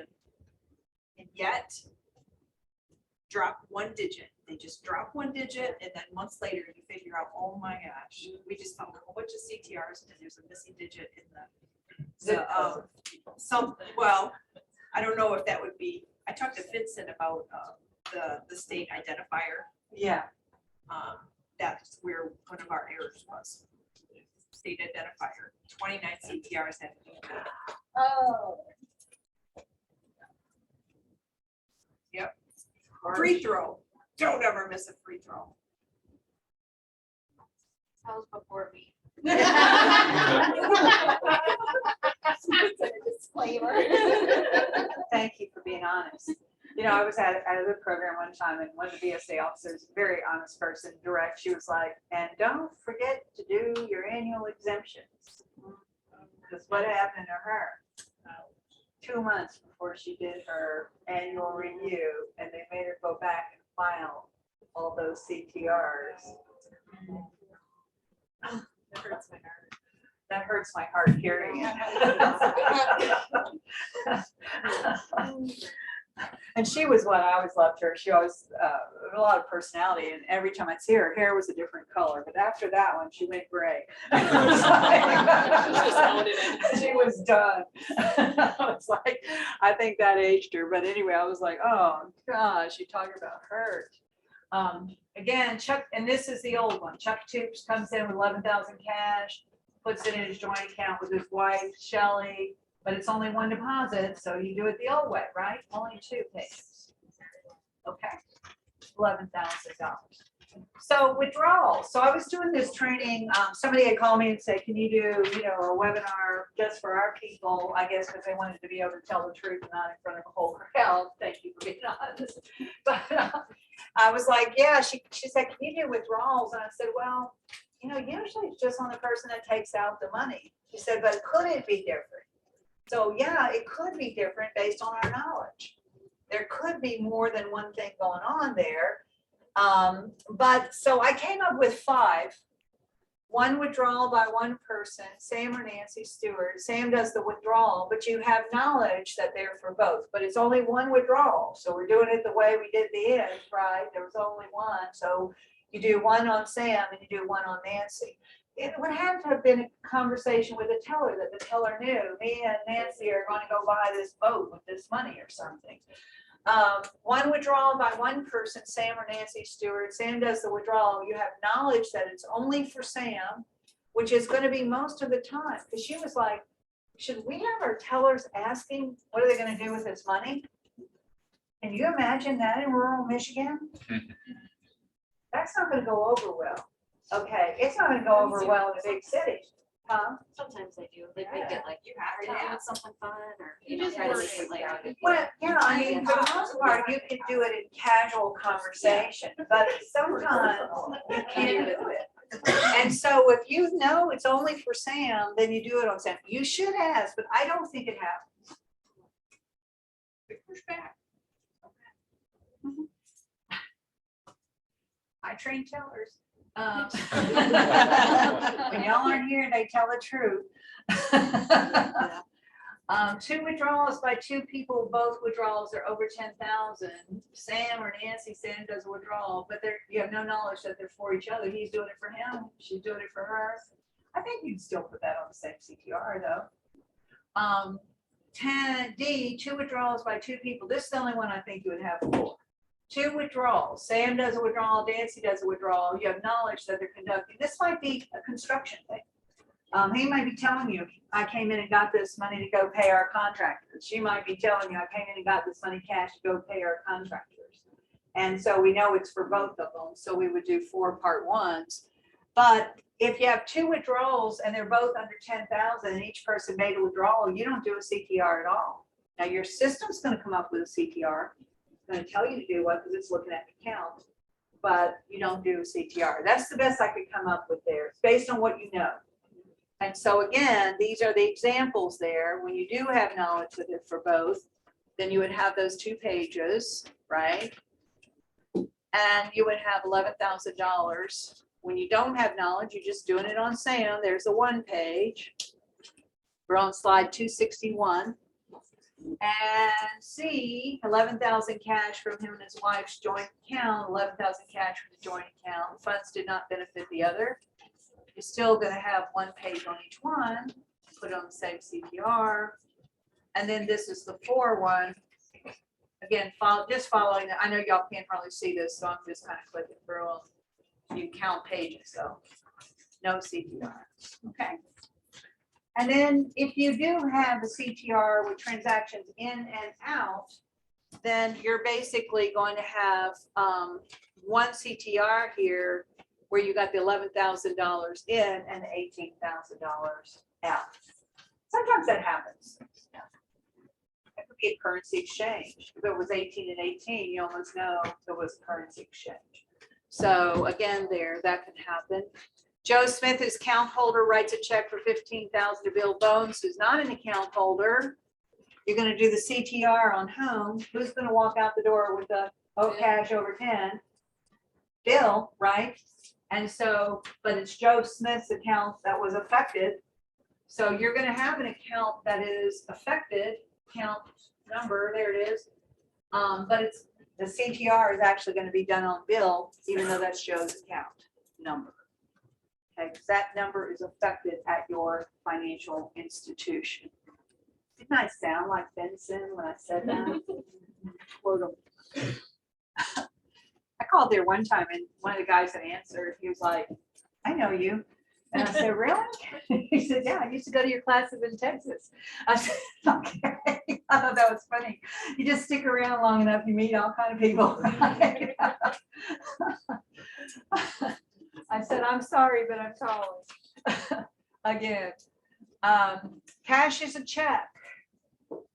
Jeff Williams comes to financial institution, wants to cash a check for $5, then he withdraws $15,000 cash from the account. You make them deposit checks, but you're going to show it as what? Negotiable instrument cash. That's the thing we were talking about a little bit earlier. Okay. A lot of people ask questions about payroll checks. You know how people come in and get, bring in payroll checks and cash them? So there's a couple examples in the back of your CTR examples. Finson answered. We call them on this stuff various times, but like say Mary comes in with 30 checks, walks out with over $10,000. Do you do the CTR on the 30 or do you do it on Mary? What's the answer? It depends, because what would Mary have to do for you to do it only on Mary? Yeah, she'd have to do something old-fashioned called endorse the check. And when she endorses it, then it's transferred ownership to her. Now, when we do CIP and beneficial ownership on an intermediary, like an IOLTA account on a law firm, right? Who are we going to CIP and do beneficial ownership on? On the law firm, okay? If it is a CTR and the lawyer brings in the money cash, because there may be a criminal attorney, and they're depositing cash into the IOLTA account, then who do you do it on? You're going to do the lawyer as the transactor, but you got to do the part one person as the owners of the cash. How excited is the lawyer going to be about that? We actually had one of those. I had one of those a couple years ago. Lawyer was expecting our call. It ended up being no big deal. Well, you lucked out. That you wouldn't give us the information. Yeah. We had one like that from a title company. That went into an escrow account. And you got the information though? So. Because they have to file. The title company has to file some form about where they got all the cash from. Well, I don't know the answer to the title company one, but I know the answer to the IOLTA one because it's in an FAQ. So it's in your CTR handbook. You have to do it on the people that own the money. By the way, why do you think IOLTA accounts are high risk? They're in the exam manual as, oh no, they're not called high risk customers anymore. They're just called customers with special needs. No. Because attorneys are doing the transactions on behalf of somebody else. Okay. And because attorneys steal that money all the time. So do not hook an IOLTA account up with a personal account from attorney. This is the funniest story that ever happened to me in 30-something years of training. I was in Louisiana, which, everybody knows everybody. All right. And they were telling me that the attorney had stolen the client checks, he forged the endorsement, he put them in the IOLTA account. By the way, attorneys forge their clients' checks all the time. So that's not uncommon. But what was uncommon is that they had hooked him up on online banking to the IOLTA account. He transferred $500,000 over there in just a short amount of time. He left town. So we were talking about this in the class, and the girl in the back said, I know that guy, that's my cousin, and he's in Colorado.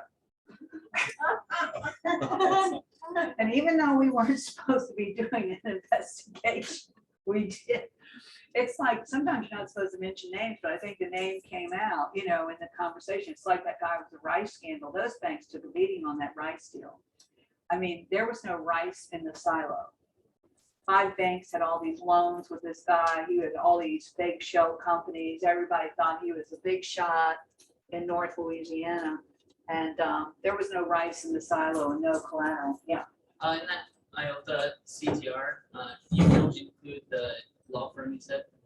No, you can just do the lawyer. If you put the law firm, I don't think that's wrong. Again, because that law firm, but they're not really the benefactor. So I probably wouldn't. I would do it the way they said I would do the lawyer and then the owners of the fund. Just kind of separating that out. Yeah. Good question. Again, we have some of this stuff. If you always think CTR should be perfectly clear, and they're not always, are they? You find there's a lot of murky areas where it ought to be our happy place where we know the answer to everything, but we don't always. But I wouldn't put the law firm because they don't have any ownership in it. Yeah. Would you like to repeat it? Yeah, you can repeat it. That'd be great. Sure. Question was, do you have to include the law firm on the CTR that she just answered? And I said no. Yeah. What else, y'all? Okay. Oh, we got to get to the new stuff. Okay, so this is that. All right, great. But what if the law firm owns the IOLTA account? They don't own the IOLTA account. So I the mean, State Bar Foundation owns the account? well, it's an interesting thing. The clients own the money in the escrow account. They're just an intermediary. The interest is owned by the IOLTA Foundation. It's funny, I got a question about this the other day. I don't know what it was now. I can't remember. But it's actually the interest that's owned by the IOLTA Foundation. The funds in the account are owned by the client. The lawyer is acting on behalf of those clients. Now, I think eventually the lawyer would own those funds, perhaps. Depends on what the purpose of the IOLTA account was. If they're handling, taking deposits and they're paying it out to maybe a class action lawsuit, or whether somebody's putting up a deposit for a criminal case or something like that. The IOLTA account, when I was at the bank, that was the last account I introduced in the marketing department. Believe it or not, I used to be in marketing, which is very strange considering where I am today. But I got into training that way, product training primarily. But in '87, that was a big deal because the lawyers had all these escrow funds and the loans that we had in private banking. The banker factored that into the loan that these were deposits. Where today that would be unconscionable because, we didn't pay interest on those. They're just big deposits that were sitting there a lot of times. When the IOLTA passed, then the idea was this wasn't owned by the lawyer. And since it's pooled client funds, it's not one client in there, that the interest would then go to the IOLTA Foundation. So one day I called them up down in New Orleans and I asked them, I'm just curious what you do with the money. I train bankers and I like to be able to tell them. And that particular bar foundation, and I think it's a little different state to state, but they use it to help battered women and children. So they use it to hire attorneys for indigents who go through that process to get it, and some scholarships. So it made me feel better about it because it's a lot of work to set that up, to set it up and then report it and transfer the interest monthly. But that's what is happening in the Louisiana IOLTA process. So I'm sure it's pretty similar from state to state. They have to do good deeds with it. There are also in some states, and I didn't look at if y'all had that, there's a real in a lot of states where it's a real estate escrow where they put in pooled client funds. They also use it for good deeds and scholarships. So it's pretty interesting on that. But that IOLTA account 87 was when they started popping up around the country. And they've been somewhat controversial, so still some states don't have them. Still state law on a lot of that. That's a good question. So the sole proprietorship, back to the ruling that's impending. So this ruling, you do not have to comply with yet. So why am I doing training on it? Because you will have to comply with it. They've already changed the instructions. So you can wait till they say drop dead date, this is the new date, or you can go ahead and start figuring this thing out. But I'm thinking for those of you that batch file, you're going to have to wait. For those of you that discrete file, you could go ahead and start playing around with this to see how it goes. But what it basically says is that on sole proprietorships, that you're going to have to file a separate Part 1 person for each DBA that they have. Now, I'm not a fan of getting EIN numbers on sole proprietorships because I think it gets confusing to the IRS and to all of our reports because you're going to use the same EIN number for 5 DBAs anyway. You might as well do what the IRS prefers and report in a social security number. An EIN isn't a trump card. People think, oh, you get an EIN, that trumps a social. Not really. The W-9 instructions tells us the IRS prefers social on sole proprietorships. So why do we keep, I mean, I think we think the EIN trumps everything. It doesn't, if you play cards. We used to play a lot of spades back in the day. So when this came out, and this is what's important, sole proprietorship, you've got to read this line by line, isolate the lines when this goes into effect, because there's some important stuff here. One of it's in the footnote. In states where they allow a husband and wife to operate an unincorporated business as a sole proprietor, the sole proprietor for purpose of the CTR will be the spouse whose social security number is attached to the account or to the tax return, which is what we were talking about, right? So that is the way they want you to do it. They don't want you to put, Bobby and Carol on the CTR. They only want you to put the one that owns it. So the footnotes, single member LLCs are different than, it tells you here, than sole proprietors. So the sole proprietor can be done on one page right now. And if there's multiple DBAs with multiple locations, then you will do that on multiple pages in the future when this finalizes. So that's what it basically says. And then the same thing with these legal entities. It talks about where let's say you have a Subway. Let's say there's a franchise, a business owns 3 Subways. So they're in 3 different locations around Michigan. And there's a headquarters somewhere where they have the little office that they keep up with everything. So the headquarters will have to be the summary page, and you'll add all the money up, and that'll go on the summary page, and then you'll do a page on each Subway deposit. Now, this means not only will we have to change our behavior, but it's possible we might have to change our customers' behavior to gather this information.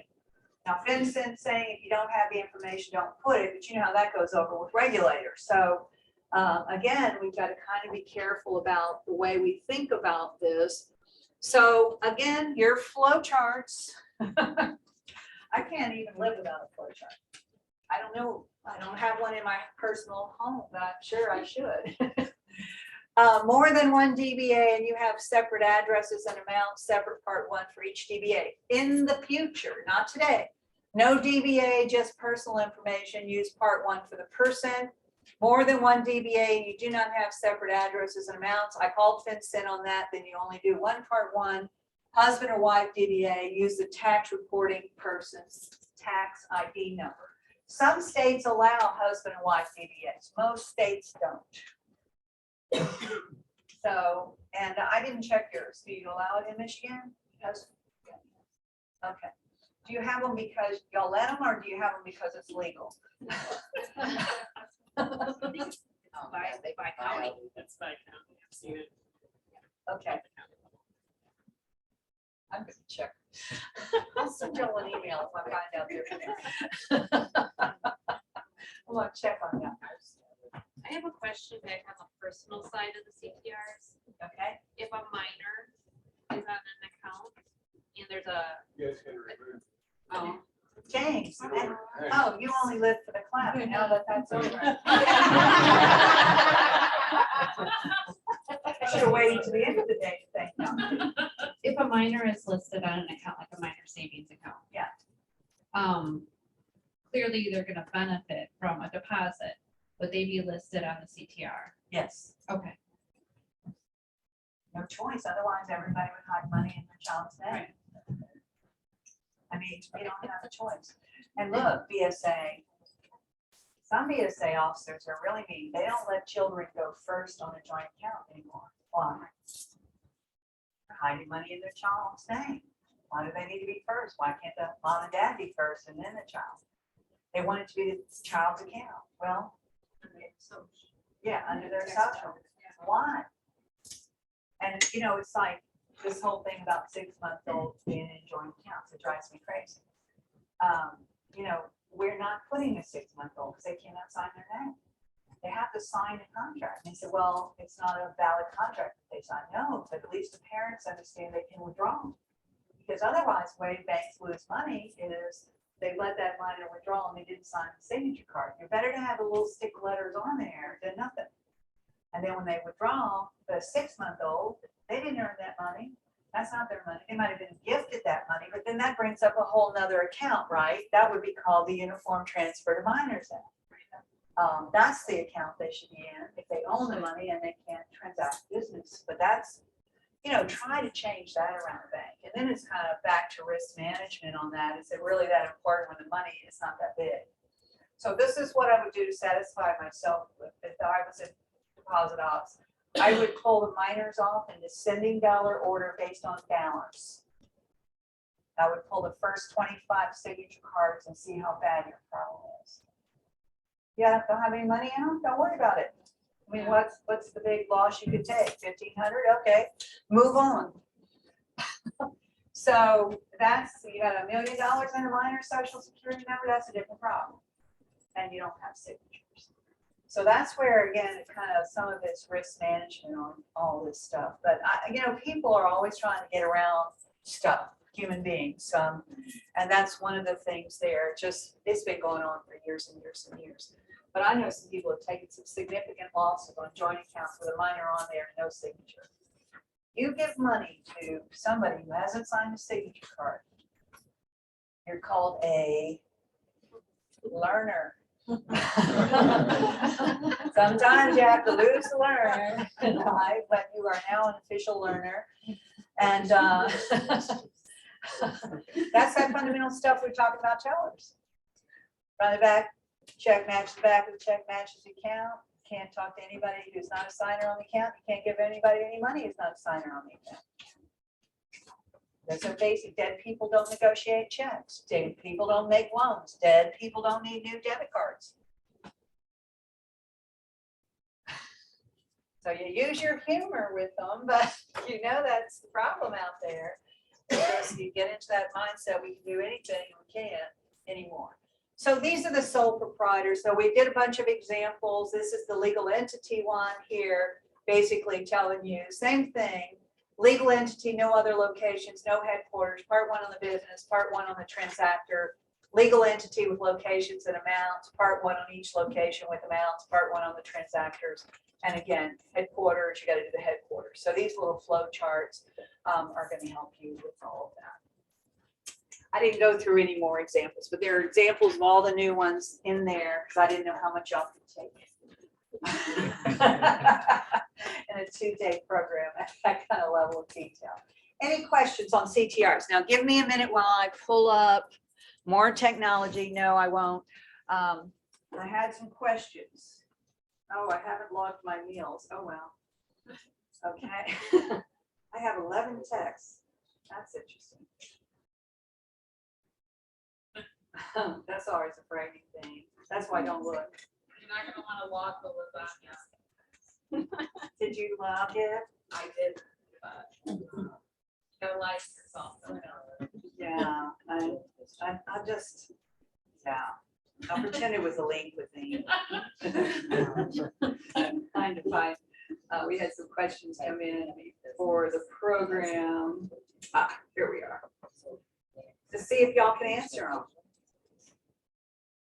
Okay, number one, which address is correct to list on the CTR? The corporate address or local address where the transaction took place? Well, yes. Oh. You're talking about the New World Order or the, okay, you do the New World Order, you would do the headquarters. What the old World Order? You wouldn't have both. You'd have a local address, right? Yes. Yes, okay. So they have a local construction business that's recently sold to a business in New York. Our system now lists the main address as New York. Cash deposit came from a local business, which is the correct address. I would say the local one. Yeah, until we go to the new rules, and then it will be both. Clarification is needed regarding FIN 2020 ruling 1 that has since been suspended and how to complete a CTR with DBAs. Right now, you don't have to follow the new rules. You can just string the DBAs across, the also known as all 4 of them, that one. And let's see, for ATM transactions, how do we obtain the other financial institutions' TIN number to complete the separate part 3 needed for the ATM location? We have some difficulty. I don't think you have to have that. You can put unknown. That's easy. I usually find them. And how do you find them? I just put the name in there, EIN, after it in a Google search, and I find most of them. So much for privacy. Have y'all put your name in a Google search and see SSN and see what comes up? I'm gonna check now. Okay. Scenario, customer withdrew 22,000 at branch, review of transactions, and I don't know if they heard that. So I'm gonna repeat it. She's saying she puts the business name and EIN and usually finds it on a Google search. That's a good tip. Otherwise, you can put unknown. Customer withdrew 22,000 at a branch, review the transactions, found withdrawal of 200 at a foreign ATM on the same day. Yeah, you need to include the ATM transactions when there's an ATM privately owned. Yes, yes, yes. We had to look up the other bank's RSSD. Yeah. You look that up at FFIEC is where you look up your RSSD. There's a bunch of screenshots in your CTR and SAR manual on how to find RSSDs, but they're pretty easy to find. We can also select unknown, whatever. Okay, I think that's it. Oh, yeah. James, get on the job, man. Okay, so my question is, we have a customer who will sometimes do a combination of night deposit drops, and then have an employee come and drop additional deposits. On that last page of the CTR, do we select night drop as well? Because part of them were done via night drop? Yes. Okay, good, I'm doing it right. I want to make sure. I had a feeling you were doing them right, but anyway, yes, that's correct. And you have a human being, so you would never do aggregated. So as long as you have a human being, you never check aggregated, but night deposit would explain the rest of the money. Because when you don't have a person, that's what you use in line 24 for primarily. Okay, anybody want to add anything to that? I think I actually had that I was supposed to talk about exemptions, but I don't know if I have that in the slides. But anyway, well, if I do, we'll talk about them. If I don't, just you've got your phase 1, phase 2 exemptions. There's a little chart in the CTR handbook that talks about when you have to do an annual review and when you don't, when you have to file a designation of exempt person, when you don't. The only thing I would give you a tip on is, any of y'all in merger mode? Anybody growing? Okay. So, You lied to me? I was thinking system change, but no, not No, really. that's even worse. I know. But remember on BSA stuff, the day of the merger, your exemptions, you can carry the history forward, but it needs to be done in the new bank's name. You don't have to go back and revoke those exemptions though. So unless that bank is still around, but maybe they sold part of the bank or something like that. But for the most part, the day the merger happens, check through all your BSA stuff, see what else you have to do, but exemptions are one they can catch you on usually. I want to talk about keep open request orders because that was in the AML Act 2020, which passed in 2021 that has been overlooked, I think. But sometimes the FBI would ask you maybe keep the account open, right? So this is now in a statute. So it came about in your supplements, the Anti-Money Laundering Act is in there. We turn it into a working manual. I have executive summaries on every section of that. So that has your beneficial ownership rule also, your proposed, the statute part of it. And so there's stuff in here. But basically, just to remind you that we have statutes. So the Bank Secrecy Act is a lot of different statutes, but they're in the Code of Federal Register and the USC at 31. And this is the statutes here, all the statutes. We follow 31 Code of Federal Register, Chapter 10. We follow 10 and 1020 is just specifically for banks. So while there is all this law out there, we live down here in the regulation is what we do primarily, okay? And so what this says here is that these keep open requests now will be in writing. So they have to give it to you in writing, which is basically a hold harmless, that you won't be held responsible for criminal activity happening at your bank, correct? And that's good. And so basically this will be sent to FinCEN is what it's telling us. And it should have a start date and a termination date, which is the important date. So the date the keep open request terminates will be the date that you go in and close the account according to your signature card, terms and conditions, blah, blah, blah. But otherwise, if they've asked you to keep it open and you want to, you can't. You don't have to keep it open. They can't make you keep it open. That gets to be kind of an interesting conversation, right? And because it feels like they can make you, but they can't make you keep it open. So they're going to send a copy of the request to FinCEN though, and they're going to alert FinCEN as to whether or not you're going to honor the request. So I don't know what's going to happen with that. But anyway, this talks about the safe harbor that you will have and you will not be liable for criminal activity. I don't know if you know, because we try not to talk about this very much. BSA officers in the Department of Justice handbook can be held personally responsible. So your board of directors has to basically, to get the monkey off their back, has to cough you up.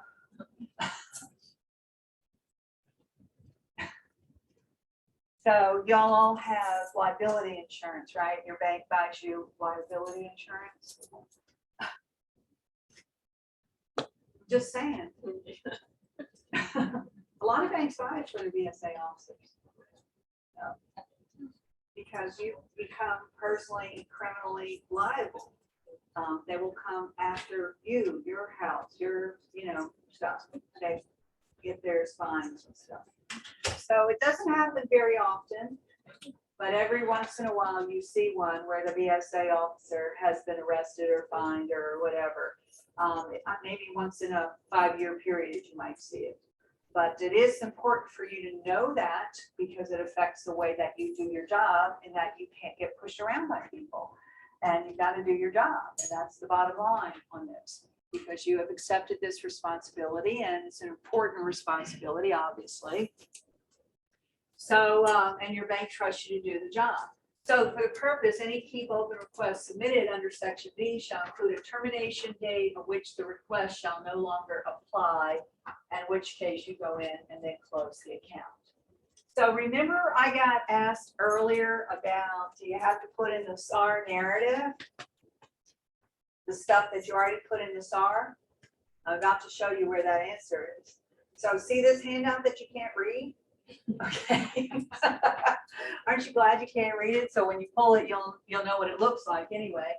But there were 3 questions that came out January 19th. I think it's more than 3, 2021. The first one says, can a financial institution maintain an account for a customer relationship in which it has received a keep open request from law enforcement, even though the financial institution has identified suspicious activity? I mean, you think criminal activity is going on, and they're asking you to keep this open, like a drug dealer or something. And it says here, yes, law enforcement may have an interest in ensuring accounts. So basically, that you may decide to maintain an account on a written keep open request, or you may not. You don't have to. So these 2 paragraphs support your right, along with the AML Act, to say I can or I don't have to keep an account open. Would y'all keep an account open? I mean, I think it's going to depend on what's going on. But for the most part, if we could, and there's no harm to our institution, I probably would honor the request to work with law enforcement. So it goes, second paragraph, financial institution should not be criticized solely for its decision to maintain an account relationship at the request of law enforcement, or for its decision to close the account. Ultimately, the decision to maintain or close an account should be made by the financial institution. So you have that right. Second one, if you get a receipt of a grand jury subpoena law enforcement inquiry in SAR filing, should you file a SAR because you got a grand jury subpoena? And what's the answer? Maybe, not necessarily. Thank you. Because what it says there is you have to look at your own account activity, your own suspicious transactions. You don't go by just, now that's an alert, right? It triggers an investigation, but you don't have to do it. And number 3, maintaining customer relationship following the filing of a SAR or multiple SARs. Is a financial institution required to terminate a customer following the filing of a SAR and multiple filing of SAR? And what's the answer to that? It doesn't have to be 3 or 4 SARs you're out. It can be. I kind of like your process. I like the idea at 4, it goes to management, put it on them. It's nice. I mean, it kind of takes the monkey off your back a little bit, and you're little enough, you're 18 branches, you can still have that process. And then number 4, SAR filing on negative news. So if you see your customer in the newspaper, I guess nobody reads newspaper anymore. Is that true? Kind of sad, huh? But if your customer, if you see them on TV or on the internet or whatever public, news media that you look at, then do you file a SAR just because you saw they've been arrested for dealing cocaine? Not necessarily. You have to go look at your account to see whatever is going on. And then number 5, SAR monitoring on multiple negative media alerts. If you search your negative media and it comes up with negative media, if you're searching that, then it's telling you no, you don't have to file either. And here's finally the question, the answer to the question we looked at earlier. Information in the data fields and the narrative. Do financial institutions need to repeat information in the SAR narrative that has already been included in the SAR data fields? And the answer to that is no. Right? So no. Where's the answer? No, there it is. And then the last question is about trying to decide, I guess, how long does the narrative have to be? Is there a limit to the narrative? And there's no real limit, but again, they're not going to read it if it's too long. It's like Goldilocks. It can't be too short, can't be too long. It has to be just right. I think attaching, being able to attach the list of the transaction helps with shortening the narrative. Would it disturb you to know that I was at a meeting with some law enforcement people and they didn't know there was an attachment on SARS? That's why you put in your narrative, see attachment. That's a good idea. Saves a lot of space though. Especially since it scrunches it all up. If you guys have ever done, citizens police academies, I've done a lot of the state ones and the local ones and the FBI. They'll tell you how it's just scrunched, like you said. There's no. Yeah, it's compressed. Yeah, there's no paragraphs in it, anything like that. I don't even remember what I said. Just make something up. End of the day. If you run an attachment, make sure in the narrative that you're saying see attachment, because then they do know, because they look at so many of them. And if you ever get the opportunity to do the citizens, every county has a citizens police academy, state police, Michigan State Police have a great one. FBI has a great one. They go actually downtown. And then they take a trip. You go to Quantico, you go to Washington, DC, you go to headquarters. So if you ever get those opportunities to see the other side, it's great. And then you actually get to have one-on-one conversations and know that what we do does make a difference. So, you were talking about bringing in the elder group, elder protective services to do training. You can bring in local law enforcement too. They're really good about that. That Secret Service schedule sometimes gets messed up, but they're still lovely. I've never heard one that's not really good. And the local sheriff's office. I play golf with a lieutenant in the sheriff's office. I hope that helps me on my speeding ticket issues. My boss is listening and he said chat's not working, so he asked me to ask a question. Oh yeah, sorry. Chat not working. Maybe I'm not looking at the chat. Well, he said it was.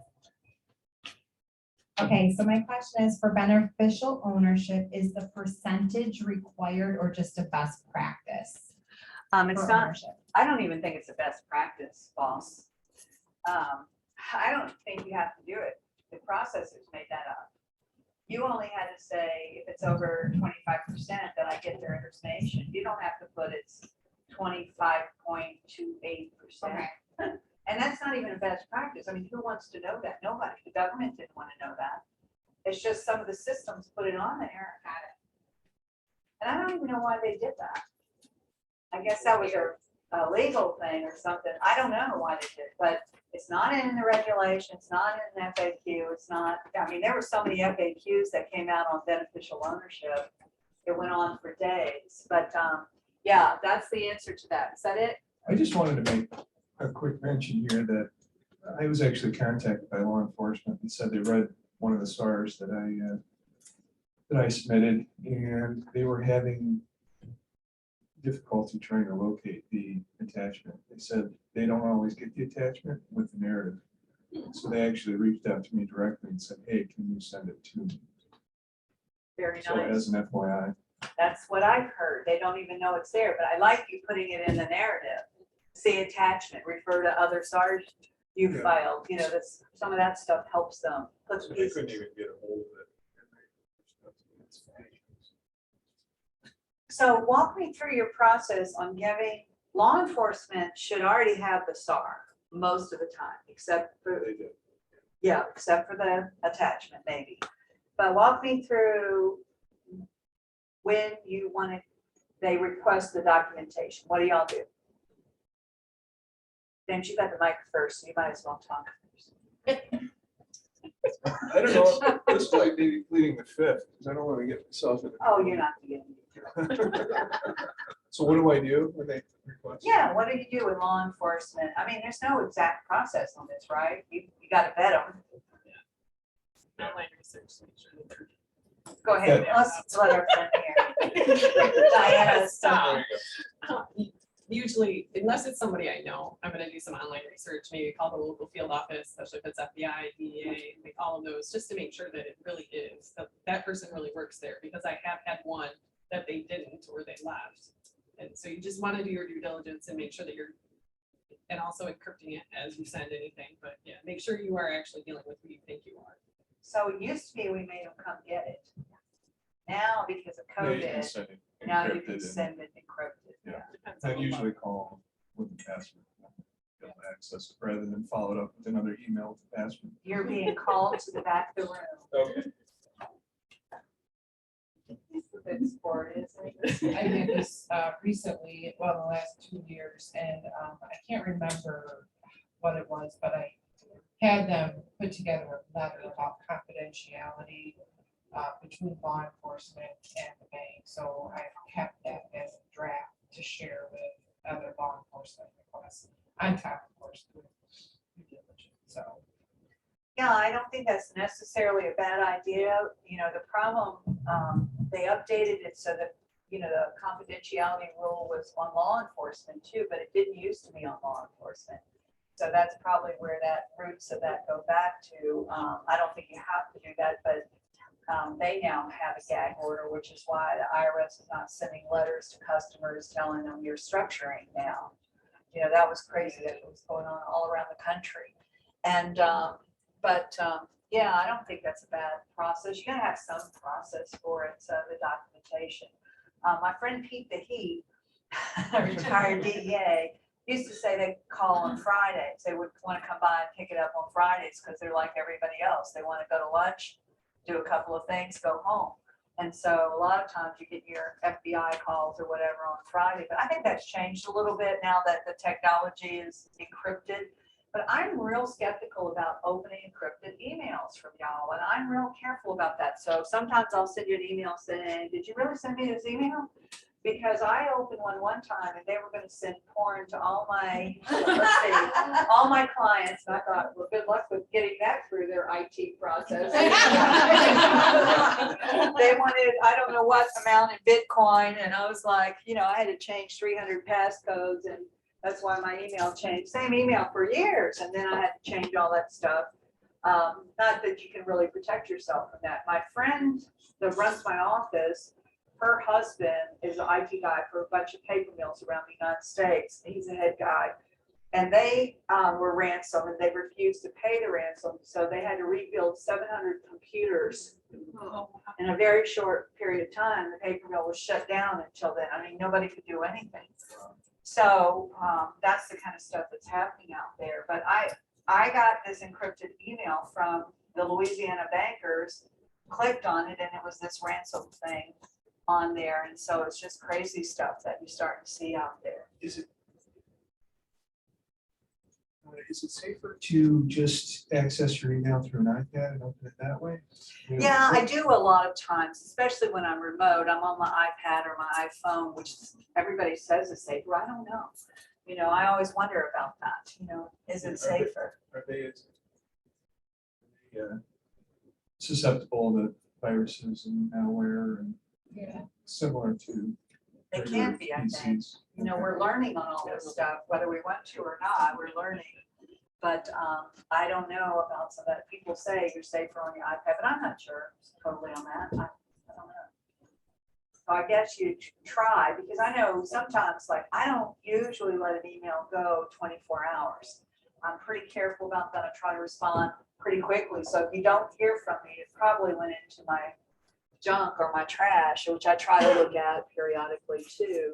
But I don't let emails pile up. But those encrypted ones, they're going to sit longer. Just because I got to go through the vetting process now that I've been attempted ransomed. So I get these, and I get why you might be sending encrypted, because maybe you want me to look at a trust document or something, and you're sending it to me through a secure email because it's something with your customer's name on it. But just know this, from my point of view, I treat it as if we have a confidentiality agreement. Because if I'm looking at something from your customer, it's not going to stay in my computer. I'm deleting it, it's gone as soon as I look at it. Sometimes it's the language, maybe on the trust. I'm not an attorney, but I'm really good at account opening. And so that's kind of, you know, where I get pulled into some of these, like, how do you set this up on account opening?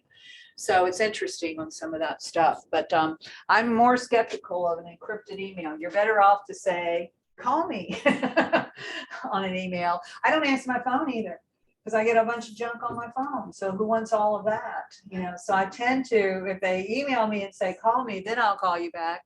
But otherwise you might sit in my phone for days. Isn't that terrible? that we're all getting like that, that just so much junk coming in that you don't know what's good and what's not good. Okay, there we go. So back to all of this. I don't know, one day when I quit, the iPad goes in the golf pond, the phone goes in the golf pond, the laptop goes in, maybe I should put it in salt water to destroy it all, then I'll go get a new one and begin my non-banking life. Do you think you ever have one of those? I don't know. I don't know. I like working, so I don't know about that. I like working. I think we overwork sometimes. And I wish y'all wouldn't worry so much, but I know you do, right? What do you wake up and think about in the middle of the night for BSA? What keeps you up? Deadlines? Is there a SAR that was supposed to go out? Did you miss something in your particular time frame? The SAR that's supposed to go out, the CTR that you might not hit. Yeah, did you say something you shouldn't have said? And it's just, it's hard. It's a very demanding job, but it's important, and that's why you were selected for it. Uh-oh, here we go again. I've learned a lot about this stuff. I'm going to be an expert. Oh, there's OFAC. All right, so we got to talk about OFAC right now. What's going on with OFAC? There's this little problem called these poor people in Ukraine are really suffering over there. And so we've been getting OFAC sanctions. OFAC is something they're going to want to see you have been trained on. So again, it's one of those, we got to check this off, but it's probably a pretty important time to check it off, right? Because they changed all the reports in 2019, and I'm finding people don't know that. They don't know all the reports changed, the blocking and rejecting report. And the other thing is, if you have an asset, you block. If you don't have an asset, you reject a lot of times. Some things are blockable, some things are rejectable, but you still have to file a report in 10 days. So if your ACH transaction, your wire transaction gets blocked or rejected, let me say the word rejected, you still are the one that has to file the rejecting report in 10 days. And we're not getting those reports filed all the time on our rejects. Okay, so be careful about that now, especially right now with all of this going on in the Ukraine area. So FinCEN themselves has weighed in on this, and they have released non-advisories. These are called alerts. Okay, so they have issued 2 alerts, which, by the way, you see how they do this again? This is what you put in your FinCEN note. Russian sanctions, this is what you put in the narrative, that they're giving you the instructions for this thing if you get a SAR on this. But basically, they're talking about potential Russian sanction evasions attempts. This is a pretty good summary of what's going on. So if you have a chance to route this around to your people in your bank, it's probably a good idea to do so. It's a pretty good, like, if you want to read 2-page thing that tells you what's happening, this is a pretty good summary. And you'll notice what is longer than the writing part, the footnotes. So that's sort of where the references are to the law. And again, using the financial institution to evade sanctions. So we said yesterday, 30 countries are involved in the blocking of transactions to Russia. And they're controlling 50% of the world's economy. That's a lot of people, and that's a lot of banks out there. But it's Tom gives you your list of red flags here, and then talks about what we're expecting, which is ransom and cybercrime, retribution coming from Russia, and then again, this is what we put in the suspicious activity reporting. I don't know that you're going to have any of these. You just don't know. You just don't know. You go in and you got that LLC owned by that LLC owned by the LLC owned by the LLC. And like I was looking at one for a bank. It was LLC, LLC, LLC. You get down to the bottom. It's like all these LLCs, they're all owned by the same guy from Russia. And he was trying to get a PPP loan. And I'm like, why does a rich guy from Russia need a PPP loan? I mean, just ask him. So PPP loans are for people that need help, right? So I don't know why you make one to him anyway, but I hope they didn't, because now he may be one of those oligarchs that they're trying to block. So I don't know on that. But anyway, the SAR filing instructions, again, telling you to use that field too. And then there was also, just to remind you about all of this, the FinCEN alert on real estate, luxury good, and other high value assets involving Russia elites. So they're trying to sell art, they're trying to sell boats, they're trying to sell jewelry. We don't want our lenders lending money to people who are trying to buy that stuff, right? So be careful about that issue also. And so again, that's the FinCEN talking about real estate. So if you have a high-end commercial department, then I would run these advisory alerts over to that department. That's all. Just get the word out that things are happening and look at all the footnotes on this. So you have an OFAC, precious metals and stones. You have an OFAC, that's a long one, isn't it? So you have an OFAC handbook that brought you up to a couple of weeks ago, but we've already had more licenses and things like that. So this is the way OFAC works. We are not supposed to do business with anybody on the specially designated national list. Okay, so first thing is go run your name through the list. Go to ofac.gov, run your name, see if you're on the list. They cannot find me, so I was very happy that I was not on that list or the foreign sanction evaders or any of those lists. Because what if you had a common name? You could be on that list. If you have a Hispanic name, you might be on that list because the most common names in the world are Hispanic. So that's tough if you end up on that list. The second thing is, if they do business with somebody on the list, you have to either have a general license or a special license that says you can. And sometimes those are issued for periods of time, like general licenses a lot of time are for periods of time. Like you could do it up until President Obama just dropped these regulations. So there's a new set of regulations in town, there's a new FAQs, and of course, all the forms. So if you have an asset, if you open an account and it's an asset, you block it, hold it, file the report, and then you file an annual report. And if you reject it, you file a report. If you don't, if you're doing transactions with somebody on the list, you better have a general or a special license that says that you can. That's a very quick summary of OFAC, isn't it? Now, what I want to show you, and I'm just kind of flip through this and show you, is that a lot of things have been going on. President Obama, I want to say Biden for some reason, they go together like me. They go together like peas and carrots, you know, I guess because they were together in one term, I think like that. But President Obama passed these regulations, which President Biden has just renamed recently. But these were the Part 589 regulations about this particular Russian situation, Ukraine-Russian. So right now we have 14024, which is the executive order. So when you go home at night and you put your feet up tonight, when you get back, and it says President Biden issued an executive order against North Korea, Iran, these are the favorite ones, right? Cuba. Then tomorrow morning, your OFAC list change, you probably got a new set of regulations and FAQs coming out. Now, when you go to OFAC's website, there's about 24 sanction programs. So this year in these slides, we focus more on the OFAC Russia situation, which is only one program. So they're not the same. The Korean, North Korea sanctions are not the same. So what's the purpose of these sanctions? What are they trying to do? Economically. They're trying to not go to war. Right. Stop these people from invading people or doing things like nuclear weapons when the world doesn't want them to do it. So they go in and put in sanctions. Now, I was doing training in Hawaii about, I was talking 5 years ago, and I went over to Pearl Harbor. And I'm sitting there and they're saying US issued sanctions against the Japanese. We wouldn't sell them gasoline and they bombed Pearl Harbor. So do sanctions always work? No, but they try to control the behavior of other people with money first before weapons, and that's kind of what's going on right now.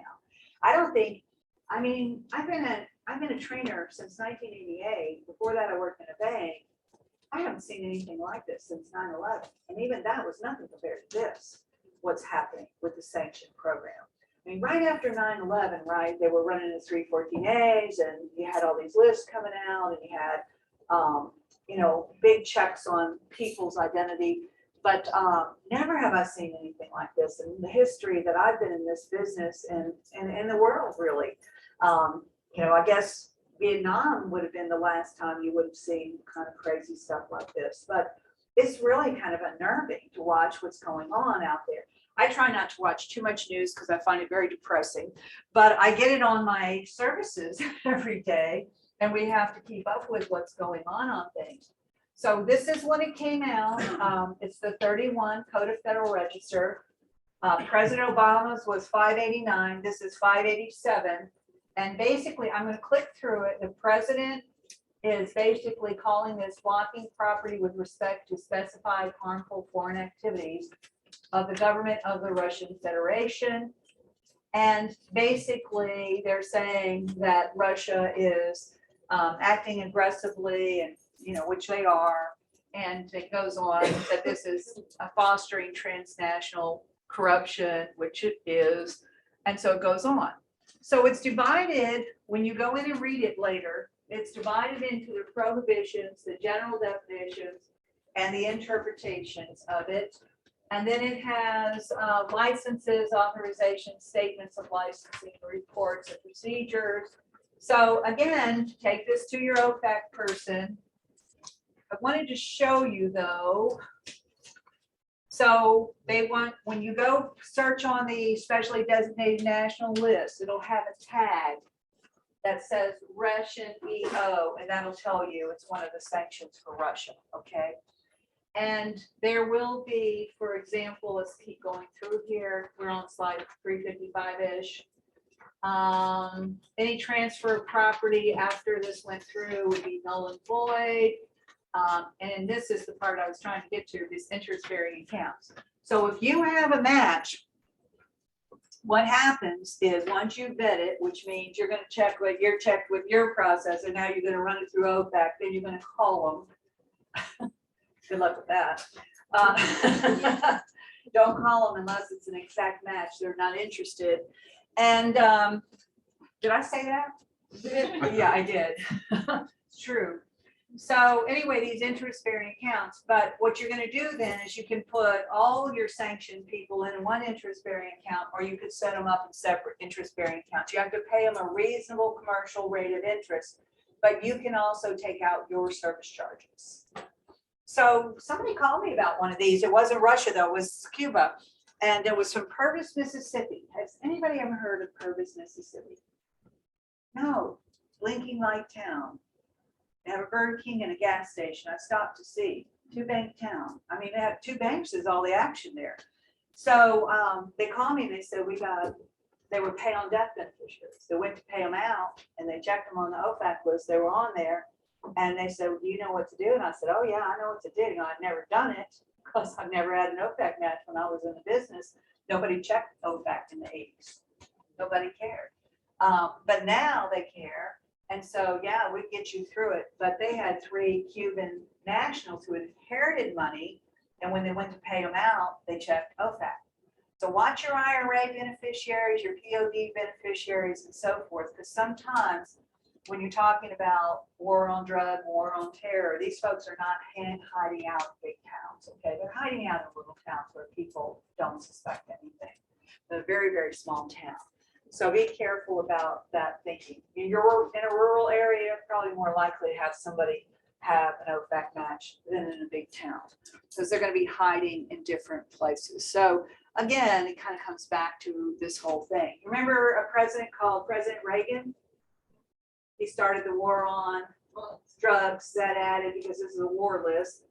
That added all the drug dealers to the list. Remember a president that said the war on terror, that added all the terrorists to the list. So the list was really long.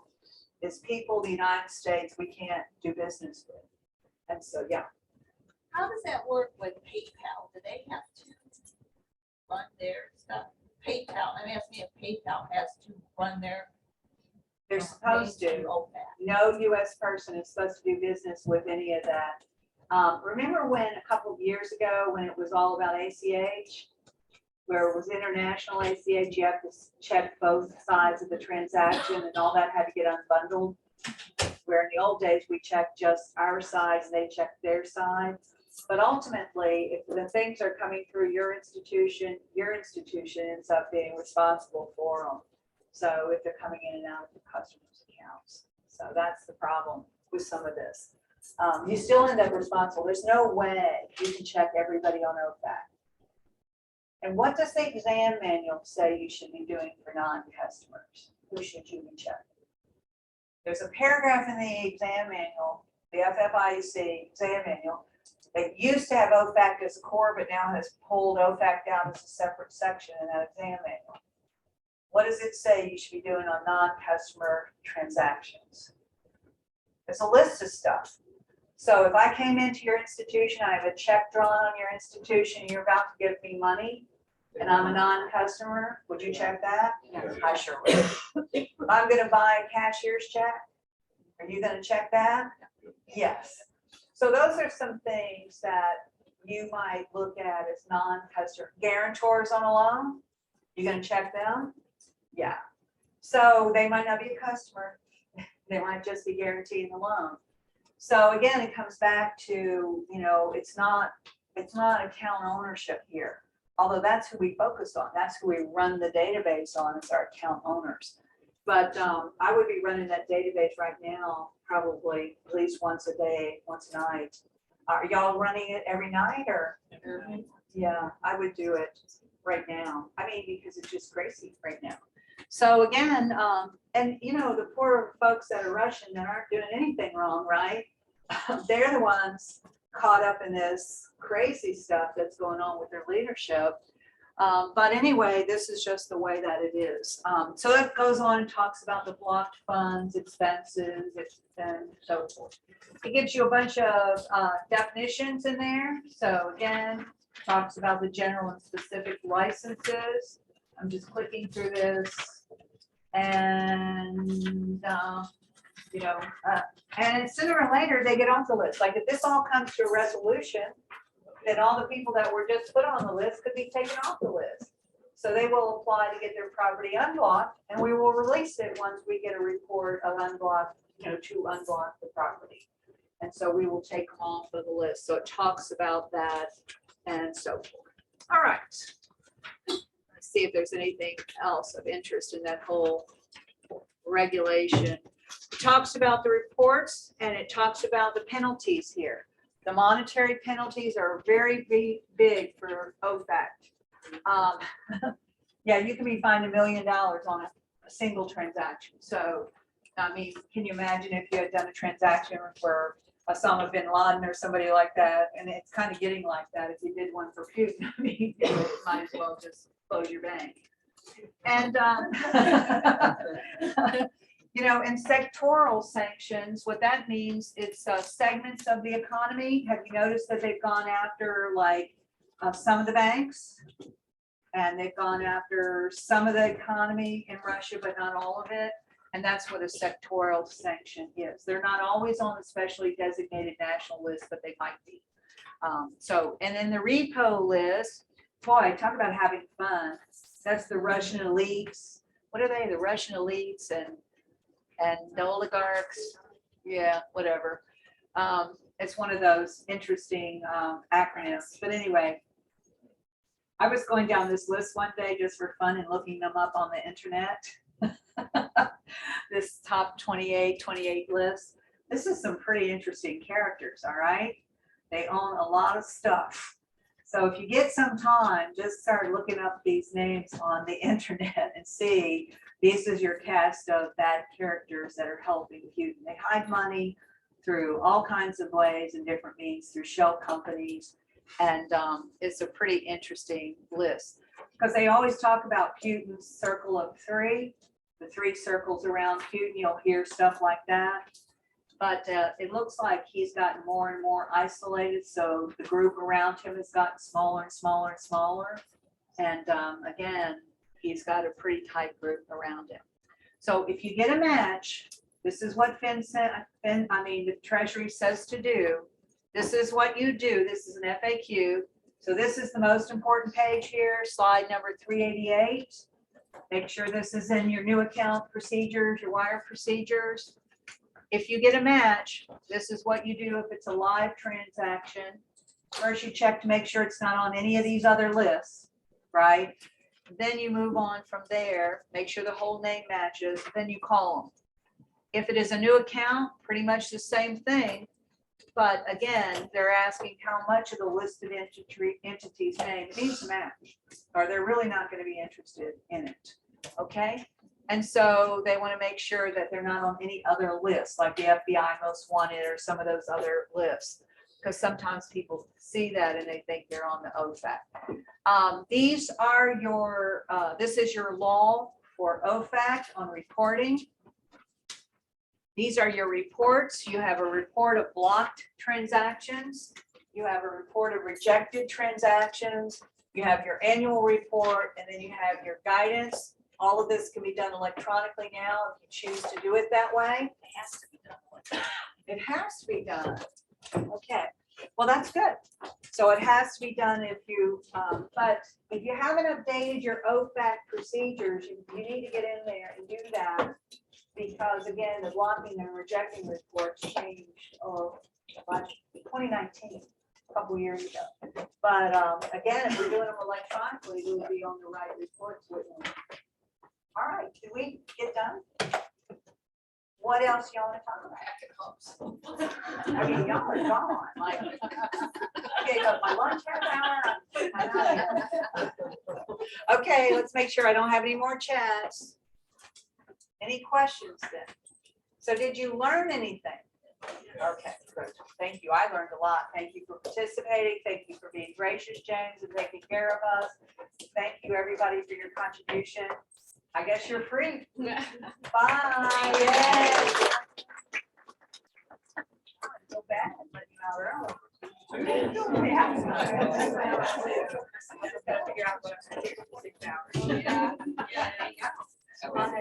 Thank you, Jay. Yeah, y'all are packing up. You saw that last part.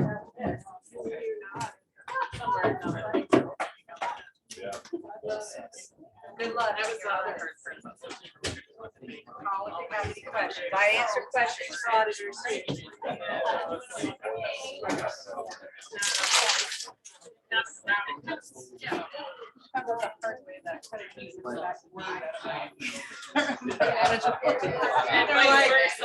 What did you just say? We don't say that. You don't say that word. Say the dark side when I was at the print shop, I used to tease my restaurant.